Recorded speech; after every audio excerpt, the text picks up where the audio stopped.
ಆಗುವಂಥ ಒಂದು ಪ್ರಯತ್ನವನ್ನು ಕೂಡ ಮಾಡ್ತಾ ಇರುವಂಥದ್ದು. ಅದರ ಜೊತೆಗೆ ಪತ್ರಿಕೆ ಎನ್ನುವಂಥದ್ದು, ಪತ್ರಿಕೋದ್ಯಮ ಎನ್ನುವಂಥದ್ದು ಕೇವಲ ಅದು ಜನರಿಗೆ ಮಾಹಿತಿ ಮತ್ತು ವರದಿಯನ್ನು ಪ್ರಕಟಿಸುವುದು ಮಾತ್ರ ಅಲ್ಲ, ಅದರ ಜೊತೆಗೆ ಸಮಾಜದಲ್ಲಿ ಒಂದು ರೀತಿಯ ಜಾಗೃತಿಯನ್ನು ಮೂಡಿಸಬೇಕು. ಆ ಮೂಲಕವಾಗಿ ಅನೇಕ ಜನಪರ ಹೋರಾಟಗಳು, ಜನಪರ ಜಾಗೃತಿಗೆ ಸಂಬಂಧಿಸಿದಂತಹ ಆಂದೋಲನಗಳು, ಅಭಿಯಾನಗಳು ಸುದ್ದಿ ಬಿಡುಗಡೆ ಪತ್ರಿಕೆಯಲ್ಲಿ ಕಳೆದ 4 ದಶಕಗಳಿಂದಲೂ ಕೂಡ ನಿರಂತರವಾಗಿ ನಡೀತಾ ಬರ್ತಾ ಇರುವಂಥದ್ದು ತಮಗೆಲ್ಲರೂ ಕೂಡ ತಿಳಿದಿರುವಂತಹ ವಿಚಾರ. ಅದರಲ್ಲೂ ವಿಶೇಷವಾಗಿ ಲಂಚ ಮತ್ತು ಭ್ರಷ್ಟಾಚಾರ ಮುಕ್ತವಾದಂತಹ ಒಂದು ಸಮಾಜ ನಿರ್ಮಾಣ ಆಗಬೇಕು ಎನ್ನುವಂತಹ ಒಂದು ಏನು ನಮ್ಮ ಪೂರ್ವಜರ ಒಂದು ಕಲ್ಪನೆ ಇತ್ತು. ಗಾಂಧಿಯವರ ಈ ದೇಶಕ್ಕೆ ಸ್ವಾತಂತ್ರ್ಯವನ್ನು ತಂದುಕೊಟ್ಟಂತಹ ಮಹಾತ್ಮ ಗಾಂಧಿಯವರ ಒಂದು ಕಲ್ಪನೆ ಏನಿತ್ತು, ಗ್ರಾಮ ಸ್ವರಾಜ್ಯದ ಕಲ್ಪನೆ ಏನಿತ್ತು, ಆ ಗ್ರಾಮ ಸ್ವರಾಜ್ಯದ ಕಲ್ಪನೆ ಪರಿಪೂರ್ಣವಾಗಬೇಕಾದ್ರೆ ಸಮಾಜ ಮತ್ತು ಜನಪ್ರತಿನಿಧಿಗಳು, ಆಡಳಿತ ಯಾವ ರೀತಿಯಾಗಿ ಇರಬೇಕು ಎನ್ನುವಂತಹ ಪ್ರತಿ ಒಂದು ನಿರಂತರವಾಗಿ ಕೂಡ ನಮ್ಮ ಸಂಸ್ಥೆಯ ಮುಖ್ಯಸ್ಥರು, ಆಡಳಿತ ನಿರ್ದೇಶಕರಾಗಿರುವ ಡಾಕ್ಟರ್ UP ಶಿವಾನಂದ ಇವರ ಮಾರ್ಗದರ್ಶನದಲ್ಲಿ, ಇವರ ಸಾರಥ್ಯದಲ್ಲಿ, ನೇತೃತ್ವದಲ್ಲಿ ಅನೇಕ ಜನಪರ ಹೋರಾಟಗಳು ಕೂಡ ನಡೆದಿರುವಂಥದ್ದು ತಮಗೆಲ್ಲರೂ ಕೂಡ ತಿಳಿದಿರುವಂತಹ ವಿಚಾರ.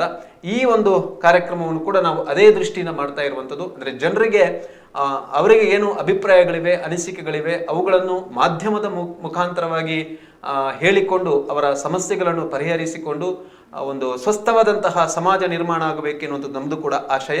ಮತ್ತೊಮ್ಮೆ ತಮಗೆಲ್ಲರಿಗೂ ಕೂಡ ಈ ಒಂದು ಸಂಚಿಕೆಗೆ ಸ್ವಾಗತವನ್ನು ಬಯಸ್ತಾ, ನಮ್ಮ ಜೊತೆಗೆ ಇವತ್ತು ಈ ಒಂದು ವರದಿಗಳ ವಿಶ್ಲೇಷಣೆಗೆ ಸ್ಟುಡಿಯೋದಲ್ಲಿ ನಮ್ಮ ಜೊತೆಗೆ ಇರುವವರು ನಮ್ಮ ಸುದ್ದಿ ಬಿಡುಗಡೆ ಪತ್ರಿಕೆಯ ಪ್ರಧಾನ ಸಂಪಾದಕರಾಗಿರುವಂತಹ ಕರುಣಾಕರ್ ರೈ ಅವರಿದ್ದಾರೆ. ಸರ್ ನಮಸ್ತೆ, ಕಾರ್ಯಕ್ರಮಕ್ಕೆ ಸ್ವಾಗತ.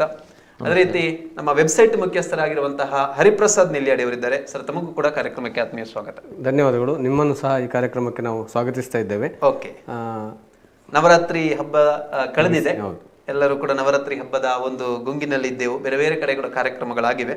ಮತ್ತೆ ನಾವು ಒಂದು ವಾರದ ಕಾರ್ಯಕ್ರಮಗಳು ಮತ್ತು ವರದಿಗಳನ್ನು ವಿಶ್ಲೇಷಿಸುವಂತಹ ಸಂದರ್ಭ.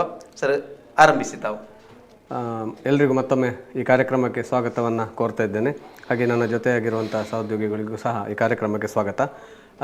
ಇವತ್ತಿನ ನಾವು ಪ್ರಥಮ ಸುದ್ದಿಯನ್ನು ನೋಡೋದಾದರೆ ಪ್ರಮುಖ ಸುದ್ದಿ ಹೌದು ಇದು. ಯಾಕೆಂತ ಹೇಳಿದ್ರೆ ವಿಧಾನ ಪರಿಷತ್ತಿಗೆ ನಡೀಲಿಕ್ಕಿರುವಂಥ ಉಪಚುನಾವಣೆ ಬಗ್ಗೆ ನಮ್ಮ ಸುದ್ದಿಯಲ್ಲಿ ಈ ವಾರ ಪೂರ್ತಿ ಒಂದಷ್ಟು ಸುದ್ದಿಗಳು ಪ್ರಕಟವಾಗಿದ್ವು. ಅದರಲ್ಲಿ ಅಂತಿಮ ಕಣದಲ್ಲಿ ಅಭ್ಯರ್ಥಿಗಳಿರುವಂಥದ್ದು ಮತ್ತು ಚುನಾವಣಾ ವೀಕ್ಷಕರಿಂದ ಚುನಾವಣೆಗೆ ಸಂಬಂಧಿಸಿದಂಥ ಸಿದ್ಧತೆಗಳ ಪರಿಶೀಲನೆ, ಹಾಗೆಯೇ ಈ ಚುನಾವಣೆ ಯಾವ ರೀತಿ ನಡೀತಾ ಇದೆ, ಉಡುಪಿ ಮತ್ತು ದಕ್ಷಿಣ ಕನ್ನಡ ಜಿಲ್ಲೆಯ ಸ್ಥಳೀಯ ಪ್ರತಿನಿಧಿಗಳಿಂದ ಆಯ್ಕೆಯಾಗ ವಿಧಾನ ಪರಿಷತ್ತಿನ ಒಂದು ಸ್ಥಾನಕ್ಕೆ ಅಭ್ಯರ್ಥಿ ಆಯ್ಕೆಗೆ ನಡೆಯುತ್ತಿರುವಂಥ ಚುನಾವಣೆ. ಸೊ ಇಲ್ಲಿ BJP ಮತ್ತು ಕಾಂಗ್ರೆಸ್ ಮಧ್ಯೆ ನೇರ ಹಣಾಹಣಿ ಅಂತೇಳಿ ಮತ್ತೊಂದು ಸುದ್ದಿ ಪ್ರಕಟವಾಗಿತ್ತು. ಅದೇ ರೀತಿಯಾಗಿ 21ರಂದು ಇದೇ ಅಕ್ಟೋಬರ್ 21ರಂದು ನಡೆಯಲಿರುವಂಥ ಈ ಚುನಾವಣೆಗೆ ನಮ್ಮ ದಕ್ಷಿಣ ಕನ್ನಡ ಜಿಲ್ಲೆಯಲ್ಲಿ 19ರಿಂದ 21ರವರೆಗೆ ನಿಷೇಧಾಜ್ಞೆಯನ್ನು ಹೊರಡಿಸಿ DC ಅವರು ಆರ್ಡರ್ ಮಾಡಿದಂಥ ಆ ಸುದ್ದಿಯು ಪ್ರಕಟವಾಗಿತ್ತು. ಅದೇ ರೀತಿ ಕಾಂಗ್ರೆಸ್ನಿಂದ ಜಿಲ್ಲಾ ಪಂಚಾಯತ್ ಕ್ಷೇತ್ರವಾರು ವೀಕ್ಷಕರ ನೇಮಕ, ಇಷ್ಟು ಒಟ್ಟು 4 ಸುದ್ದಿಗಳು ನಮ್ಮ ಈ ಕಳೆದ ವಾರ ಸುದ್ದಿ ಪತ್ರಿಕೆಯಲ್ಲಿ ಪ್ರಕಟವಾಗಿದ್ದಂತೂ ಅದನ್ನು ನಾವು ಇವತ್ತು ತಗೊಂಡು ಅದರ ಬಗ್ಗೆ ಒಂದಷ್ಟು ವಿಶ್ಲೇಷಣೆಗಳನ್ನು ನಮ್ಮ ಸಂಪಾದಕರ ಮೂಲಕ ಮಾಡುವಂಥದ್ದು, ಹಾಗೆ ಫೋನಿನ ಮೂಲಕವೂ ನಾವು ಇದರ ಬಗ್ಗೆ ಮಾಹಿತಿಯನ್ನು ಪಡ್ಕೊಳ್ಳಿಕ್ಕಿದ್ದೇವೆ. ಮುಖ್ಯವಾಗಿ ನಾವೀಗ ನೋಡೋದಾದರೆ ಸರ್, ಈಗ 4 ಜನ ಅಭ್ಯರ್ಥಿಗಳು ಈ ಕಣದಲ್ಲಿದ್ದಾರೆ.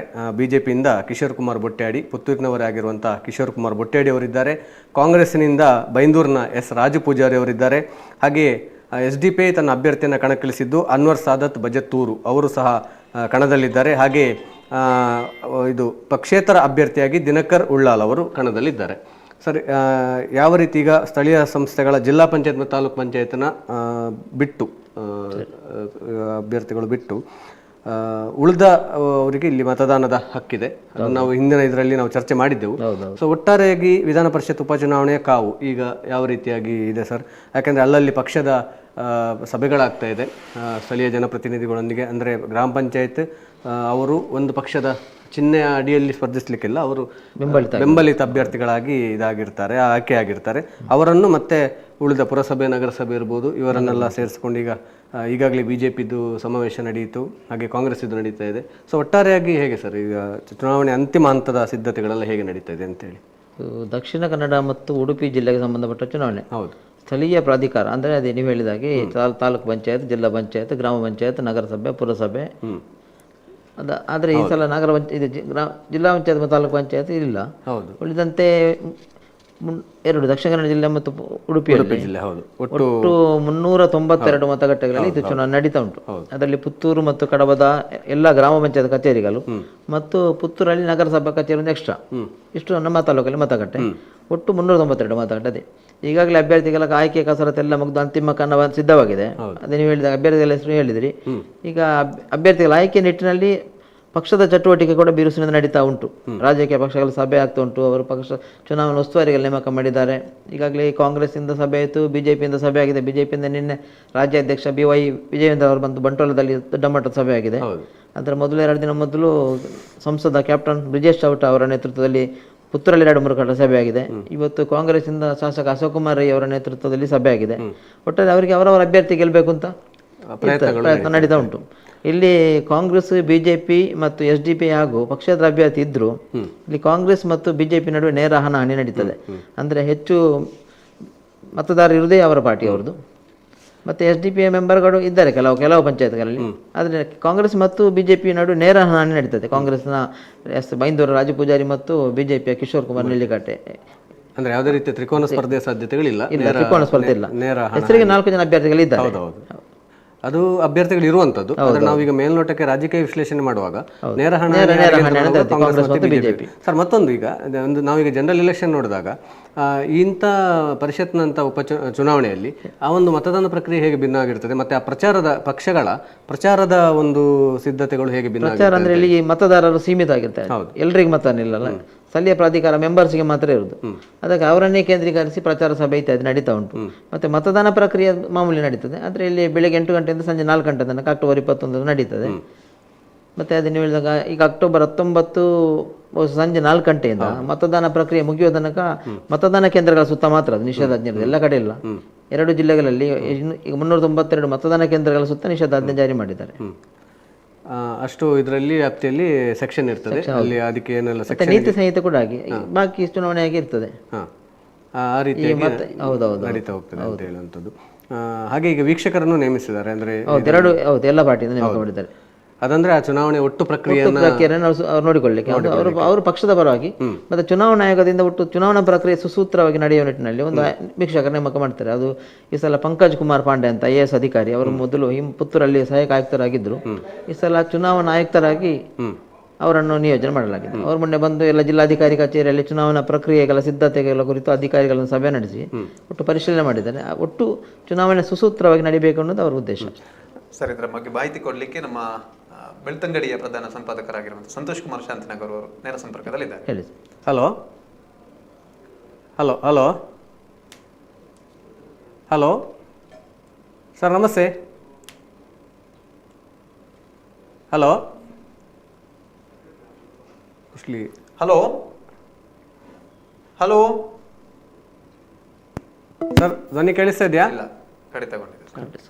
ಓಕೆ, ಕರೆ ಮುಂದೆ ಕರೆಗೆ ಸಿಕ್ಕಿದ್ರೆ ಅವರು ಇನ್ನಷ್ಟು ಮಾಹಿತಿಯನ್ನು ಕೊಡ್ತಾರೆ. ಒಟ್ಟಿನಲ್ಲಿ ಏನಂತ ಹೇಳಿದರೆ ಒಂದು ಕುತೂಹಲ ಕೆರಳಿಸಿತ್ತು. ಉಪಚುನಾವಣೆ, ಲೋಕಸಭಾ ಚುನಾವಣೆ ಆದ ಕೂಡಲೇ ಸಂಸದರಾಗಿ ಆಯ್ಕೆಗೊಂಡಂಥ ಕೋಟ ಶ್ರೀನಿವಾಸ ಪೂಜಾರಿ ಅವರಿಂದ ತೆರವಾದಂಥ ಈ ಸ್ಥಾನ. ಸೊ ಹೇಗೆ ಚುನಾವಣೆ ಪ್ರಕ್ರಿಯೆ ನಡೀತದೆ ಒಂದು ಕುತೂಹಲ ಇತ್ತು.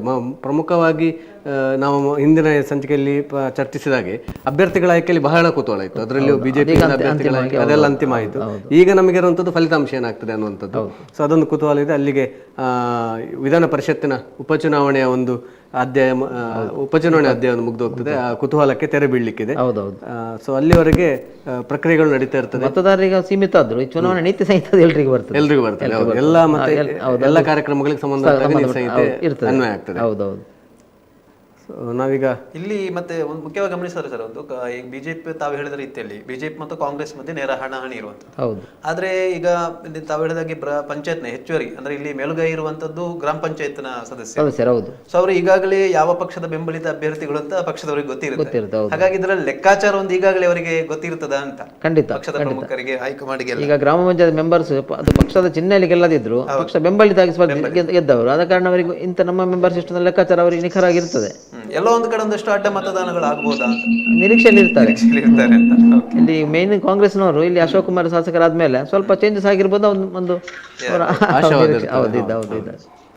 ಅಂತೂ ಅದು ದೊಡ್ಡ ಮಟ್ಟದಲ್ಲಿ ಏನು ಇದಕ್ಕೆ ಪರಿಣಾಮ ಬೀರಲಿಕ್ಕಿಲ್ಲ. ಸಾಧ್ಯತೆ ಇಲ್ಲ, ಕಡಿಮೆ. ಒಂದು ಅಂದಾಜಿನ ಪ್ರಕಾರ ನೀವು ಆಗ ಹೇಳಿದಾಗೆ ಬಿಜೆಪಿ ಮತ್ತೆ ಕಾಂಗ್ರೆಸ್ ಮಧ್ಯೆ ನೇರ ಹಣಾಹಣಿ ನಡೀತು. ಅದರಲ್ಲಿ ಯಾರು ಗೆಲ್ತಾರೆ ಅನ್ನೋದು ನಾವು ಕಾದು ನೋಡ್ಬೇಕಾಗಿದೆ ಈಗ. ಹಾಗೆ ಸಂಪರ್ಕಕ್ಕೆ ಸಾಧ್ಯ ಆದ್ರೆ ನಾವು ಮತ್ತೆ ಸಂಪರ್ಕ ಮಾಡೋಣ. ಸರಿ ಸರ್. ಓಕೆ, ಮುಂದಿನ ಸುದ್ದಿಗೆ ನಾವು ಹೋಗುವ.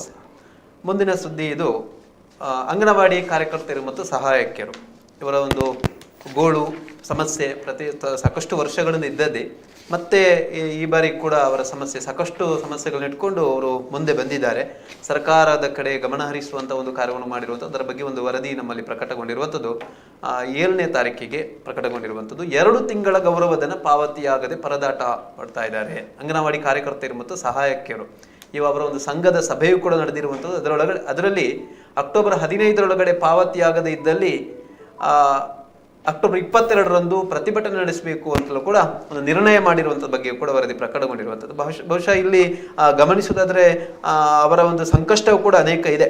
ಅವರ ವೇತನ ಪಾವತಿ ಆಗಿರ್ಬೋದು, ಕೊಡುವುದು ಗೌರವಧನ ಅಂತ, ಆ ಹೆಸರೇ ಸರ್ಕಾರದಿಂದ ಗೌರವಧನ ಅಂತ ಇದೆ, ಅದನ್ನು ಕೊಡುವಲ್ಲಿ ಕೂಡ ವಿಳಂಬ ಆಗ್ತಾ ಇದೆ. ಸರಿಯಾದಂತಹ ಗೌರವಧನ ಪಾವತಿ ಆಗ್ತಾ ಇಲ್ಲ. ಅದರ ಜೊತೆಗೆ ಈಗ ಅಂಗನವಾಡಿಯಲ್ಲಿ ಮಕ್ಕಳಿಗೆ ಮೊಟ್ಟೆ ಬೇಯಿಸಿ ಕೊಡಬೇಕು, ಬೇರೆ ಬೇರೆ ಆಹಾರಗಳನ್ನು ಮಾಡಿಕೊಡ್ಬೇಕು. ಆ ಮಾಡಿಕೊಡ್ಬೇಕಾದ್ರೆ ಅಲ್ಲಿ ಗ್ಯಾಸ್ನ ಬಿಲ್ ಇರುತ್ತೆ, ಮೊಟ್ಟೆಯ ಬಿಲ್ ಇರುತ್ತೆ. ಸೊ ಅವುಗಳನ್ನು ಪಾವತಿ ಮಾಡ್ಲಿಕ್ಕೆ ಕೂಡ ಸರ್ಕಾರದಿಂದ ಬರ್ತಾ ಇಲ್ಲ. ನಾವು ಕೈಯಿಂದ ಕೊಡಬೇಕಾಗ್ತದೆ ಎನ್ನುವಂತ ಒಂದು ಅಳಲನ್ನು ವ್ಯಕ್ತಪಡಿಸಿಕೊಂಡಿದ್ದಾರೆ ಅಂಗನವಾಡಿ ಕಾರ್ಯಕರ್ತೆಯರು ಮತ್ತು ಸಹಾಯಕಿಯರು. ಏನಾಗಿದೆ ಗೊತ್ತಿಲ್ಲ, ಅದರ ನಂತರ ಅಪ್ಡೇಟ್ ಏನಾಗಿದೆ ಗೊತ್ತಿಲ್ಲ ಸರ್. ಕರುಣಾಕರ್ ಸರ್ ಅವರೇ, ಅಂಗನವಾಡಿ ಕಾರ್ಯಕರ್ತೆಯರು ಮತ್ತು ಸಹಾಯಕಿಯರದು ಬಹುಶಃ ಸಮಸ್ಯೆ ಇವತ್ತು ನಿನ್ನದಲ್ಲ, ತುಂಬ ಸಲ ಆಯ್ತು ಈ ರೀತಿ. ವೇತನ ಸಿಗಲಿ ಅಂತ ಪ್ರತಿಭಟನೆ ಮಾಡಿದ ಮೇಲೆ ಸರ್ಕಾರ ಪೇಮೆಂಟ್ ಮಾಡೋದು. ಅವರಿಗೆ ನೀವು ಹೇಳಿದಾಗೆ ಅವರು ಗೌರವಧನ ಸಿಗುವುದು ಕಡಿಮೆ ಆದರೂ ಅದನ್ನು ಸಕಾಲದಲ್ಲಿ ಪಾವತಿ ಮಾಡ್ತಾ ಇಲ್ಲ ಅಂತ ಅವ್ರದ್ದು ಆರೋಪ. ಈ ಮೊದಲು 3-4 ಸಲವಾಗಿ ಹಾಗೆ ಪ್ರತಿಭಟನೆ ಮಾಡಿದ್ದಾರೆ. ಈಗ ಅವ್ರದ್ದು ಬಹುಶಃ ನಿನ್ನೆ ಅವರ ಅಂಗನವಾಡಿ ವೇತನ ಮಂಜೂರಾತಿ ಆಗಿರಬೇಕು, ಅದು ಖಚಿತ ಮಾಹಿತಿ ಇನ್ನು ಸಿಗಬೇಕಷ್ಟೇ. ಆದರೆ ಅವರ ಪೇಮೆಂಟ್ ಆಗಲಿಲ್ಲ. ಈಗ ಅವ್ರು ಇನ್ನೊಂದು ಬೇಡಿಕೆ ಅಂದರೆ ಮಂಜೂರಾತಿ ಆಗಿದ್ರು 17 ತಾರೀಕಿನ ಮೊದಲು ನಮಗೆ ವೇತನ ಅಂದರೆ ಅದು ನಾಳೆ ಆಗ್ತದೆ, ವೇತನ ನಮ್ಮ ಖಾತೆಗೆ ಬೀಳದಿದ್ರೆ 22ಕ್ಕೆ ಪ್ರತಿಭಟನೆ ಮಾಡ್ತೇವೆ ಅಂತ ಇದ್ದಾರೆ. ಓಕೆ ಸರ್, ನಮ್ಮ ಈ ಮೊದಲಿನ ವರದಿಯ ಬಗ್ಗೆ ಸಂತೋಷ್ ಕುಮಾರ್ ಅವರು. Hello. Okay, hello. Okay sir, ಇದರ ಬಗ್ಗೆ ಮತ್ತೆ ಮುಂದುವರಿಸ. ಅದೇ ಅವ್ರು ಪ್ರತಿಭಟನೆ ಮಾಡಿದ ಮೇಲೆ ಪೇಮೆಂಟ್ ಬರೋದು. ತುಂಬ ಸಲ ಆಯ್ತು ಇದು. ಈ ಗೌರ್ಮೆಂಟ್ ಅಂತಲ್ಲ, ಮುಂದಿನ ಗೌರ್ಮೆಂಟ್ ಇರುವಾಗಲಾಗಿದೆ. 2-3 ಹೌದೌದು 2-3 ತಿಂಗಳದ್ದು ಪೇಮೆಂಟ್ ಬರದಿದ್ರೆ ಬಹುಶಃ ಅವರ ಜೀವನ ನಿರ್ವಹಣೆ ಬಹಳ ಕಷ್ಟ. ಸಿಗುವ ವೇತನವೇ ಕಡಿಮೆ, ಅದನ್ನು ಸರಿಯಾಗಿ ಕೊಡದಿದ್ರೆ ಅದನ್ನೇ ನಂಬಿಕೊಂಡಿರ್ತಾರೆ ಅವರ ಇಡೀ ಕುಟುಂಬ. ಅವರ ಹೋರಾಟ ಒಂದು ನ್ಯಾಯಯುತವಾದದ್ದೇ. ಅದರಲ್ಲೂ ಕೂಡ ಮತ್ತೊಂದು ಅವರು ವಿಶೇಷ ಇವತ್ತಿನ ಪತ್ರಿಕೆಯಲ್ಲಿ ವರದಿ ಬಂದಿರುವಂತದ್ದು, ಅವರಿಗೆ ಯೂನಿಫಾರ್ಮ್ ಕೊಡುವಲ್ಲಿ ಹೌದು ವರ್ಷಕ್ಕೆ 2 ಹೌದು. ಅದು ಮೊದಲೆಲ್ಲ ಅದು ಯೂನಿಫಾರ್ಮಿಗೆ ಸರ್ಕಾರ ದುಡ್ಡು ಕೊಡ್ತಾ ಇತ್ತು. ಈ ಸಲ ಯೂನಿಫಾರ್ಮ್ ಅನ್ನೇ ಕೊಟ್ಟಿದೆ. ಅದು ಕಳಪೆ ಮಟ್ಟದ್ದು ಅಂತ ಅವ್ರದ್ದು ಆರೋಪ. ಅದು ಮೇಲ್ನೋಟಕ್ಕೆ ಅದು ಸಾಬೀತು ಕೂಡ ಆಗಿದೆ. ಕೆಲವು ಕಡೆ ಅದು ಒಂದು ವಾರದಲ್ಲಿ ಅದರ ಕಲ್ಲರ್ ಎಲ್ಲ ಹೋಗಿದೆ. ಸರ್, ಈಗ ನಮ್ಮ ಜೊತೆಗೆ ಅದರ ಬಗ್ಗೆ ಮಾತನಾಡಲಿಕ್ಕೆ ಅಂಗನವಾಡಿ ಕಾರ್ಯಕರ್ತರು ಮತ್ತು ಸಹಾಯಕಿಯರ ಸಂಘದ ಅಧ್ಯಕ್ಷರಾಗಿರುವಂತಹ ಕಮಲರವರು ಸಂಪರ್ಕದಲ್ಲಿದ್ದಾರೆ. ತಾಲೂಕು ಸಂಘದ ಅಧ್ಯಕ್ಷರು. ಹೌದು. ಹಲೋ. ಹಲೋ ಸರ್, ನಮಸ್ತೆ. ನಮಸ್ತೆ ಮೇಡಮ್. ನಾವು ಅದೇ ತಮ್ಮ ಮೊನ್ನೆ ಸಂಘದ ಸಭೆಯಲ್ಲಿ ಏನೊಂದು ನಿರ್ಧಾರ ಆಗಿರುವಂತದ್ದು, ಪ್ರತಿಭಟನೆ ನಡೆಸುವ ಬಗ್ಗೆ ತಮ್ಮ ಒಂದು ಬೇಡಿಕೆಗಳೇನಿವೆ ಅದರ ಬಗ್ಗೆ ಸರ್ಕಾರ ಗಮನ ಹರಿಸದಿದ್ರೆ ಪ್ರತಿಭಟನೆ ಮಾಡುವುದಾಗಿ ಕೂಡ ತಾವು ಹೇಳಿದಿರಿ. ಹೌದು ಸರ್. ಎಲ್ಲಿಯ ಹಂತಕ್ಕಿದ್ದು ತಲುಪಿದೆ ಮೇಡಮ್? ಸರ್, ನಮಗೆ 2 ತಿಂಗಳಿಂದ ಪೇಮೆಂಟ್ ಬರ್ತಾ ಇಲ್ಲ ಸರ್. ಆಗಸ್ಟ್ ತಿಂಗಳಿಂದ ಬಾಕಿ ಇದೆ. ಹಾಗಾಗಿ ಮೊನ್ನೆ ನಮ್ಮ ತಾಲೂಕು ಸಂಘದ ಸಭೆಯಲ್ಲಿ ನಾವು ಎಲ್ಲರೂ ಸೇರಿ ಒಂದು ತೀರ್ಮಾನಕ್ಕೆ ಬಂದಿದ್ದೇವೆ. ಅಕ್ಟೋಬರ್ ತಿಂಗಳ 15 ತಾರೀಕಿನ ಒಳಗೆ ನಮಗೆ ಪೇಮೆಂಟ್ ಬಾರದೇ ಇದ್ದಲ್ಲಿ 22 ತಾರೀಕಿಗೆ ನಾವು ಸಿಡಿಪಿಒ ಆಫೀಸ್ನ ಎದುರುಗಡೆ ಪ್ರತಿಭಟನೆ ಮಾಡುವುದಾಗಿ ನಾವು ತೀರ್ಮಾನಿಸಿದ್ದೇವೆ. ಈಗ ಅದರ ಬಗ್ಗೆ ನಾವು ಜಿಲ್ಲೆಯಲ್ಲಿ ಮತ್ತು ರಾಜ್ಯದಲ್ಲಿ ಮನವಿಯನ್ನ ಕೊಟ್ಟಿದ್ದೇವೆ. ಈಗ ಸೋಮವಾರಕ್ಕೆ ಮೊನ್ನೆ ಫೋನ್ ಮಾಡಿದ್ರು, ಆದೇಶ ಬಂದಿದೆ, ಬಜೆಟ್ ಬಂದಿದೆ, ಈಗ ನಾವು 19 ತಾರೀಕಿನ ಒಳಗಡೆ ಪೇಮೆಂಟ್ ಮಾಡ್ತೇವೆ ಅಂತ ಒಪ್ಪಿಕೊಂಡಿದ್ದಾರೆ ಸರ್. ಒಪ್ಪಿಕೊಂಡಿದ್ದಾರೆ ಅಷ್ಟೇ? ಹೌದು. ಈಗ ಒಂದು ಅರ್ಧ ಗಂಟೆ ಮೊದಲು ನಮ್ಮ ಸಿಡಿಪೋ ಮೇಡಮ್ ನಮಗೆ ಕಾಲ್ ಮಾಡಿದ್ರು. 2 ತಿಂಗಳ ಪೇಮೆಂಟ್ ಈಗ ರೆಡಿ ಆಗಿದೆ, ನಾಳೆ ರಜೆ, ಶುಕ್ರವಾರಕ್ಕೆ ಟ್ರೆಸರಿಗೆ ಹಾಕ್ತಾ ಇದ್ದೇವೆ. ಅಂದ್ರೆ ಈಗ 2 ತಿಂಗಳಿನಿಂದ ತಮಗೆ ಪಾವತಿ ಆಗೋದಲ್ಲ, ಇಡೀ ವರ್ಷ ಏನಾದ್ರು ವಿಳಂಬ ಆಗ್ತಾ ಇದೆಯಾ ಪಾವತಿಯಲ್ಲಿ? ಹೌದು ಸರ್, ಅಂದ್ರೆ 2024ರಲ್ಲಿ ಪ್ರತಿ ಸಲ ಇದೇ ಸಮಸ್ಯೆ ನಮಗೆ. ಈ ಮೊದಲು ಕೂಡ ನಾವು ಒಂದ್ಸಲ 2 ತಿಂಗಳದ್ದು ಪೇಮೆಂಟ್ ಬಾಕಿ ಇತ್ತು ಸರ್. ಆವಾಗ ನಾವು ನಮ್ಮ ತಾಲೂಕು ಸಂಘದ ಸಭೆಯನ್ನ ಮಾಡಿ ಆವಾಗ್ಲೂ ನಾವೊಂದು ಸ್ಟ್ರೈಕ್ ಅನ್ನ ಮಾಡ್ತೇವೆ ಅಂದಾಗ ಬಜೆಟ್ ಬಂತು, ಆವಾಗ ನಮ್ಮ ಸ್ಟ್ರೈಕ್ ಅನ್ನ ವಾಪಸ್ ತಗೊಂಡೆವು. ಪ್ರತಿ ಸಲ ನಮ್ಮ ಅಂಗನವಾಡಿ ಕಾರ್ಯಕರ್ತೆಯರು ಇದೇ ಸಮಸ್ಯೆಯಿಂದ ಬಳಲ್ತಿದ್ದೇವೆ. ಯಾಕಂತ ಹೇಳಿದ್ರೆ ಎಷ್ಟೋ ಅಂಗನವಾಡಿ ಕಾರ್ಯಕರ್ತೆಯರು ವಿಧವೆಯರಾಗಿದ್ದಾರೆ. ಜೂನ್ ತಿಂಗಳಲ್ಲಿ ಶಾಲೆಗೆ ಈ ಮಕ್ಕಳನ್ನು ದಾಖಲು ಮಾಡುವಂತ ಸಮಯ. ಆ ಜೂನ್ ತಿಂಗಳಲ್ಲಿ ಪ್ರತಿ ವರ್ಷ ಇದೇ ಸಮಸ್ಯೆ. ನಮ್ಮ ಈ ಅಂಗನವಾಡಿ ಕಾರ್ಯಕರ್ತೆ ಮತ್ತು ಸಹಾಯಕಿಯರ ಅರ್ಧ ಆಯುಷ್ಯ ಈ ಹೋರಾಟದಲ್ಲೇ ಹೋಗ್ತದೆ ಸರ್. ಮೇಡಮ್, ಈಗ 19 ತಾರೀಕಿನ ಮೊದಲು ಪೇಮೆಂಟ್ ಆಗದಿದ್ರೆ ಪ್ರತಿಭಟನೆ ಉಂಟಾ? ಇಲ್ಲ, ಅದು ಆಗ್ತದೆ ಸರ್. ಆಗ್ತದಾ? ಆಗ್ತದೆ. ಸರಿ, ಬಜೆಟ್ ಬಂದಿದಲ್ಲ. ಅದ್ರಡೆಯಲ್ಲಿ ಈಗ ಮೊಟ್ಟೆ ಬಿಲ್ ಇಲ್ಲ, ಗ್ಯಾಸ್ ಬಿಲ್ಲ. 2024ರಲ್ಲಿ ನಮ್ಮ ಪುತ್ತೂರು ತಾಲೂಕಿನವರಿಗೆ ಗ್ಯಾಸ್ ಬಿಲ್ಲೇ ಹಾಕಿಲ್ಲ ಸರ್. ಹಾಗಾಗಿ ನಾವು ಇವತ್ತಿನಿಂದ ಅಂಗನವಾಡಿಗೆ ಮಕ್ಕಳನ್ನು ಬರುದು ಬೇಡ ಹೇಳಿದ್ದೇವೆ. ಇದು ಗ್ಯಾಸ್ ಬಿಲ್ ಅಂದ್ರೆ ಹೇಗೆ? ಅಂದ್ರೆ ನೀವು ಸ್ಥಳೀಯವಾಗಿ ಗ್ಯಾಸ್ ಅನ್ನು ನೀವು ಮಾಡ್ಕೊಳ್ತೀರಾ ಪರ್ಚೇಸ್, ಅಥವಾ ಗವರ್ಮೆಂಟ್ ಇಂದ ಬರುತ್ತದೆ ಅದಕ್ಕೆ ಅಮೌಂಟ್ ಕೊಡ್ತಾರೆ ಸರ್. ಓಕೆ. 1 ವರ್ಷಕ್ಕೆ 4 ಸಿಲಿಂಡರ್. ಆ 4 ಸಿಲಿಂಡರ್ ಈಗ ನಾವು ಎಂತ ಗೊತ್ತುಂಟ, ಕೈಯಿಂದ ಸ್ವಂತ ಹಣವನ್ನು ಹಾಕಿಬಿಟ್ಟು ನಾವು ಸಿಲಿಂಡರ್ ಖರೀದಿ ಮಾಡಿ ಮಕ್ಕಳಿಗೆ ಬೇಯಿಸಿ ಕೊಡುವಂತದ್ದು. 2024ರಲ್ಲಿ ಪುತ್ತೂರು ತಾಲೂಕಲ್ಲಿ ಯಾರಿಗೂ ಗ್ಯಾಸ್ ಬಿಲ್ ಹಾಕಿಲ್ಲ. ಮೊಟ್ಟೆ ಬಿಲ್ ಕೂಡ ಹಾಗೆ ಜುಲೈವರೆಗೆ ಹಾಕಿದ್ದಾರೆ ಸರ್. ನಾವು ಇವಾಗ ಆಗಸ್ಟ್ ಸೆಪ್ಟೆಂಬರ್ 2 ತಿಂಗಳದ್ದು ಕೊಟ್ಟು ಬಿಟ್ಟಿದ್ದೇವೆ. ಅದು ನಮ್ಮ ಸ್ವಂತ ಹಣದಿಂದ ನಾವು ಹಾಕಿ ಕೊಟ್ಟಿರುವಂತದ್ದು. ಅದ್ರಡೆಯಲ್ಲಿ ನಮ್ಗೆ ನಮ್ಮ ಇಲಾಖೆ ಯೂನಿಫಾರ್ಮ್ ಕೊಡ್ತದೆ ಸರ್. ಈ ಸಲ ಮೊನ್ನೆ ಸೆಪ್ಟೆಂಬರ್ ತಿಂಗಳಲ್ಲಿ ಕೊಟ್ಟಿದ್ದಾರೆ ನಮ್ಗೆ ಯೂನಿಫಾರ್ಮ್. ಒಂದು ಯೂನಿಫಾರ್ಮ್ಗೆ 500 ರೂಪಾಯಿ. ಅಕ್ಟೋಬರ್ 2ರಿಂದ ನಮ್ಗೆ ಅದನ್ನು ಉಡ್ಲಿಕ್ಕೆ ವರ್ಷಕ್ಕೆ ಅದು 2 ಸಾರಿ ಕೊಡ್ತಾರೆ. ಅದು 15 ದಿನದಲ್ಲೇ ಹರಿದೋಗಿದೆ ಸರ್. ಕಳಪೆ ಮಟ್ಟದಲ್ಲಿದೆ, ಬರೇ ಕಳಪೆ ಮಟ್ಟದ್ದು. 100 ರೂಪಾಯಿಯ ಸಾರಿಯನ್ನು 500 ರೂಪಾಯಿ ಬಿಲ್ ಮಾಡ್ತಾರೆ ಸರ್. ಇದಕ್ಕೆ ನಾವು ಏನ್ ಮಾಡ್ಬೇಕು ಅಂತ ನಮ್ಗೆ ಗೊತ್ತಾಗ್ತಾ ಇಲ್ಲ ಸರ್. ಮತ್ತೊಂದಲ್ಲಿ ತಾವು ಕ್ರಶ್ ಯೋಜನೆಗೆ ಅದು ತಾವು ವಿರೋಧ ವ್ಯಕ್ತಪಡಿಸಿರೋದು ಏನು ಮೇಡಮ್? ಅದು ಕ್ರಶ್ ಅಂದ್ರೆ 6 ತಿಂಗಳಿಂದ 3 ವರ್ಷದ ಮಕ್ಕಳನ್ನು ಅಂಗನವಾಡಿಯಲ್ಲಿ ಇವಾಗ ನೋಡಿಕೊಳ್ಳಿಕ್ಕೆ. ಈಗ ನಾವು ಅದಕ್ಕೆ ಅಬ್ಜೆಕ್ಷನ್ ಆಗ್ತಾ ಇದ್ದೇವೆ. ಸರ್ಕಾರ ಯಾವುದೇ ಒಂದು ಯೋಜನೆಗಳನ್ನ ತರುವಾಗ ಅದ್ರ ಬಗ್ಗೆ ಸ್ವಲ್ಪ ಆಲೋಚನೆ ಮಾಡಿ ತರಬೇಕು. ಯಾಕಂದ್ರೆ ನಾವು ಆ ಯೋಜನೆಗೆ ನಾವು ಇರೋದಲ್ಲ ಸರ್. ಅಂಗನವಾಡಿಯಲ್ಲಿ ಇರುವಂತದ್ದು 3 ರಿಂದ 6 ವರ್ಷದ ಮಕ್ಕಳು. ಈ ಮಕ್ಕಳ ಜೊತೆ 6 ರಿಂದ 3 ವರ್ಷದ ಮಕ್ಕಳು, ಸಣ್ಣ ಮಕ್ಕಳು, ಅವರನ್ನ ನೋಡಿಕೊಳ್ಳುವಂತದ್ದು ತುಂಬಾನೇ ಕಷ್ಟ ಸರ್. ಕೆಲವೊಂದು ಅಂಗನವಾಡಿಗಳಲ್ಲಿ ಹೆಲ್ಪರ್ಗಳಿಲ್ಲ, ವರ್ಕರ್ ಒಬ್ಬರೇ ಇದ್ದಾರೆ. ಕೆಲವೊಂದು ಕಡೆಗಳಲ್ಲಿ ಹೆಲ್ಪರ್ ಒಬ್ರು ಇದ್ದಾರೆ, ವರ್ಕರ್ ಇಲ್ಲ. ಆವಾಗ ಈ ಸಣ್ಣ ಮಕ್ಕಳ ಜೊತೆ ದೊಡ್ಡ ಮಕ್ಕಳನ್ನ ನೋಡಿಕೊಳ್ಳುವಂತದ್ದು ತುಂಬಾ ಕಷ್ಟ ಸರ್. ಹಾಗಾಗಿ ನಾವು ಹೇಳುವಂತದ್ದು ಅದಕ್ಕೆ ಬೇಕಾದಂತಹ ಸಿಬ್ಬಂದಿ ಮತ್ತೆ ಅದಕ್ಕೆ ಬೇಕಾದಂತಹ ಕಟ್ಟಡದ ವ್ಯವಸ್ಥೆ, ಎಲ್ಲ ವ್ಯವಸ್ಥೆಗಳನ್ನ ಮಾಡಿಕೊಂಡು ನಂತರ ಪ್ರತ್ಯೇಕ ಕೊಠಡಿ ವ್ಯವಸ್ಥೆ ಆಗಬೇಕು ಅಂತ ಹೇಳುದು ತಾವು. ಹೌದು, ಪ್ರತ್ಯೇಕ ವ್ಯವಸ್ಥೆ ಮಾಡಿ ಅದಕ್ಕೆ ನಾವು ಒಪ್ಪಿಗೆ, ನಮ್ದು ಸಹಮತ. ಅವಕ್ಕೆ ವಿರೋಧ ಅಂತಲ್ಲ, ನಮ್ಮ ಅಂಗನವಾಡಿಗಳಲ್ಲಿ ಬೇಡ. ಈಗ ಇರುವಂತ ಸಿಬ್ಬಂದಿಗಳಿಗೆ ನೋಡಿಕೊಳ್ಳಿಕ್ಕೆ ಕಷ್ಟ ಆಗ್ತದೆ. ಸಿಗುವಂತದ್ದು ಅತ್ಯಲ್ಪ ಗೌರವಧನ ಸರ್. ಅದನ್ನು ಸರಿಯಾಗಿ ಕೊಡ್ತಾ ಇಲ್ಲ ಅಂತ. ಅದು ಸರಿಯಾಗಿ ಸಿಗ್ತಾ ಇಲ್ಲ. ನಮ್ಮ ಅಂಗನವಾಡಿ ಯೋಜನೆಗಳು ಪ್ರಾರಂಭವಾಗಿ ಸುಮಾರು 50 ವರ್ಷಗಳಾಯ್ತು ಸರ್. 50 ವರ್ಷದಲ್ಲಿ ಒಂದು ಕನಿಷ್ಠ ವೇತನ ಆಗ್ಲಿಲ್ಲ ಅಂತ ಹೇಳಿದ್ರೆ ಅದು ತುಂಬಾ ಬೇಜಾರು ಸರ್. ಈಗ ಗೌರವಧನ ಪಾವತಿಯ ಬಗ್ಗೆ ಈಗಾಗಲೇ ಭರವಸೆ ಕೊಟ್ಟಿದ್ದಾರೆ ತಮಗೆ? ಹೌದು, ಭರವಸೆ ಕೊಟ್ಟಿದ್ದಾರೆ ಸರ್. ಹಾಗಾಗಿ ಪ್ರತಿಭಟನೆ ಬಗ್ಗೆ ಏನು ಕ್ರಮವನ್ನು ಕೈಗೊಂಡಿಲ್ಲ? ಇಲ್ಲ ಸರ್, ಅದನ್ನು ವಾಪಸ್ ತಗೊಳ್ತಾ ಇದ್ದೇವೆ. ಯಾಕಂದ್ರೆ ನಮ್ಮ ಖಾತೆಗೆ ಜಮೆ ಆದ ತಕ್ಷಣ ನಾವು ಪತ್ರಿಕೆಗೂ ಕೂಡ ಒಂದು ಕೊಡ್ತೇವೆ ನಾವು. ಹಾಗೆ. Thank you madam, thank you ತಮ್ಮೆಲ್ಲ ಮಾಹಿತಿ. ಸರಿ.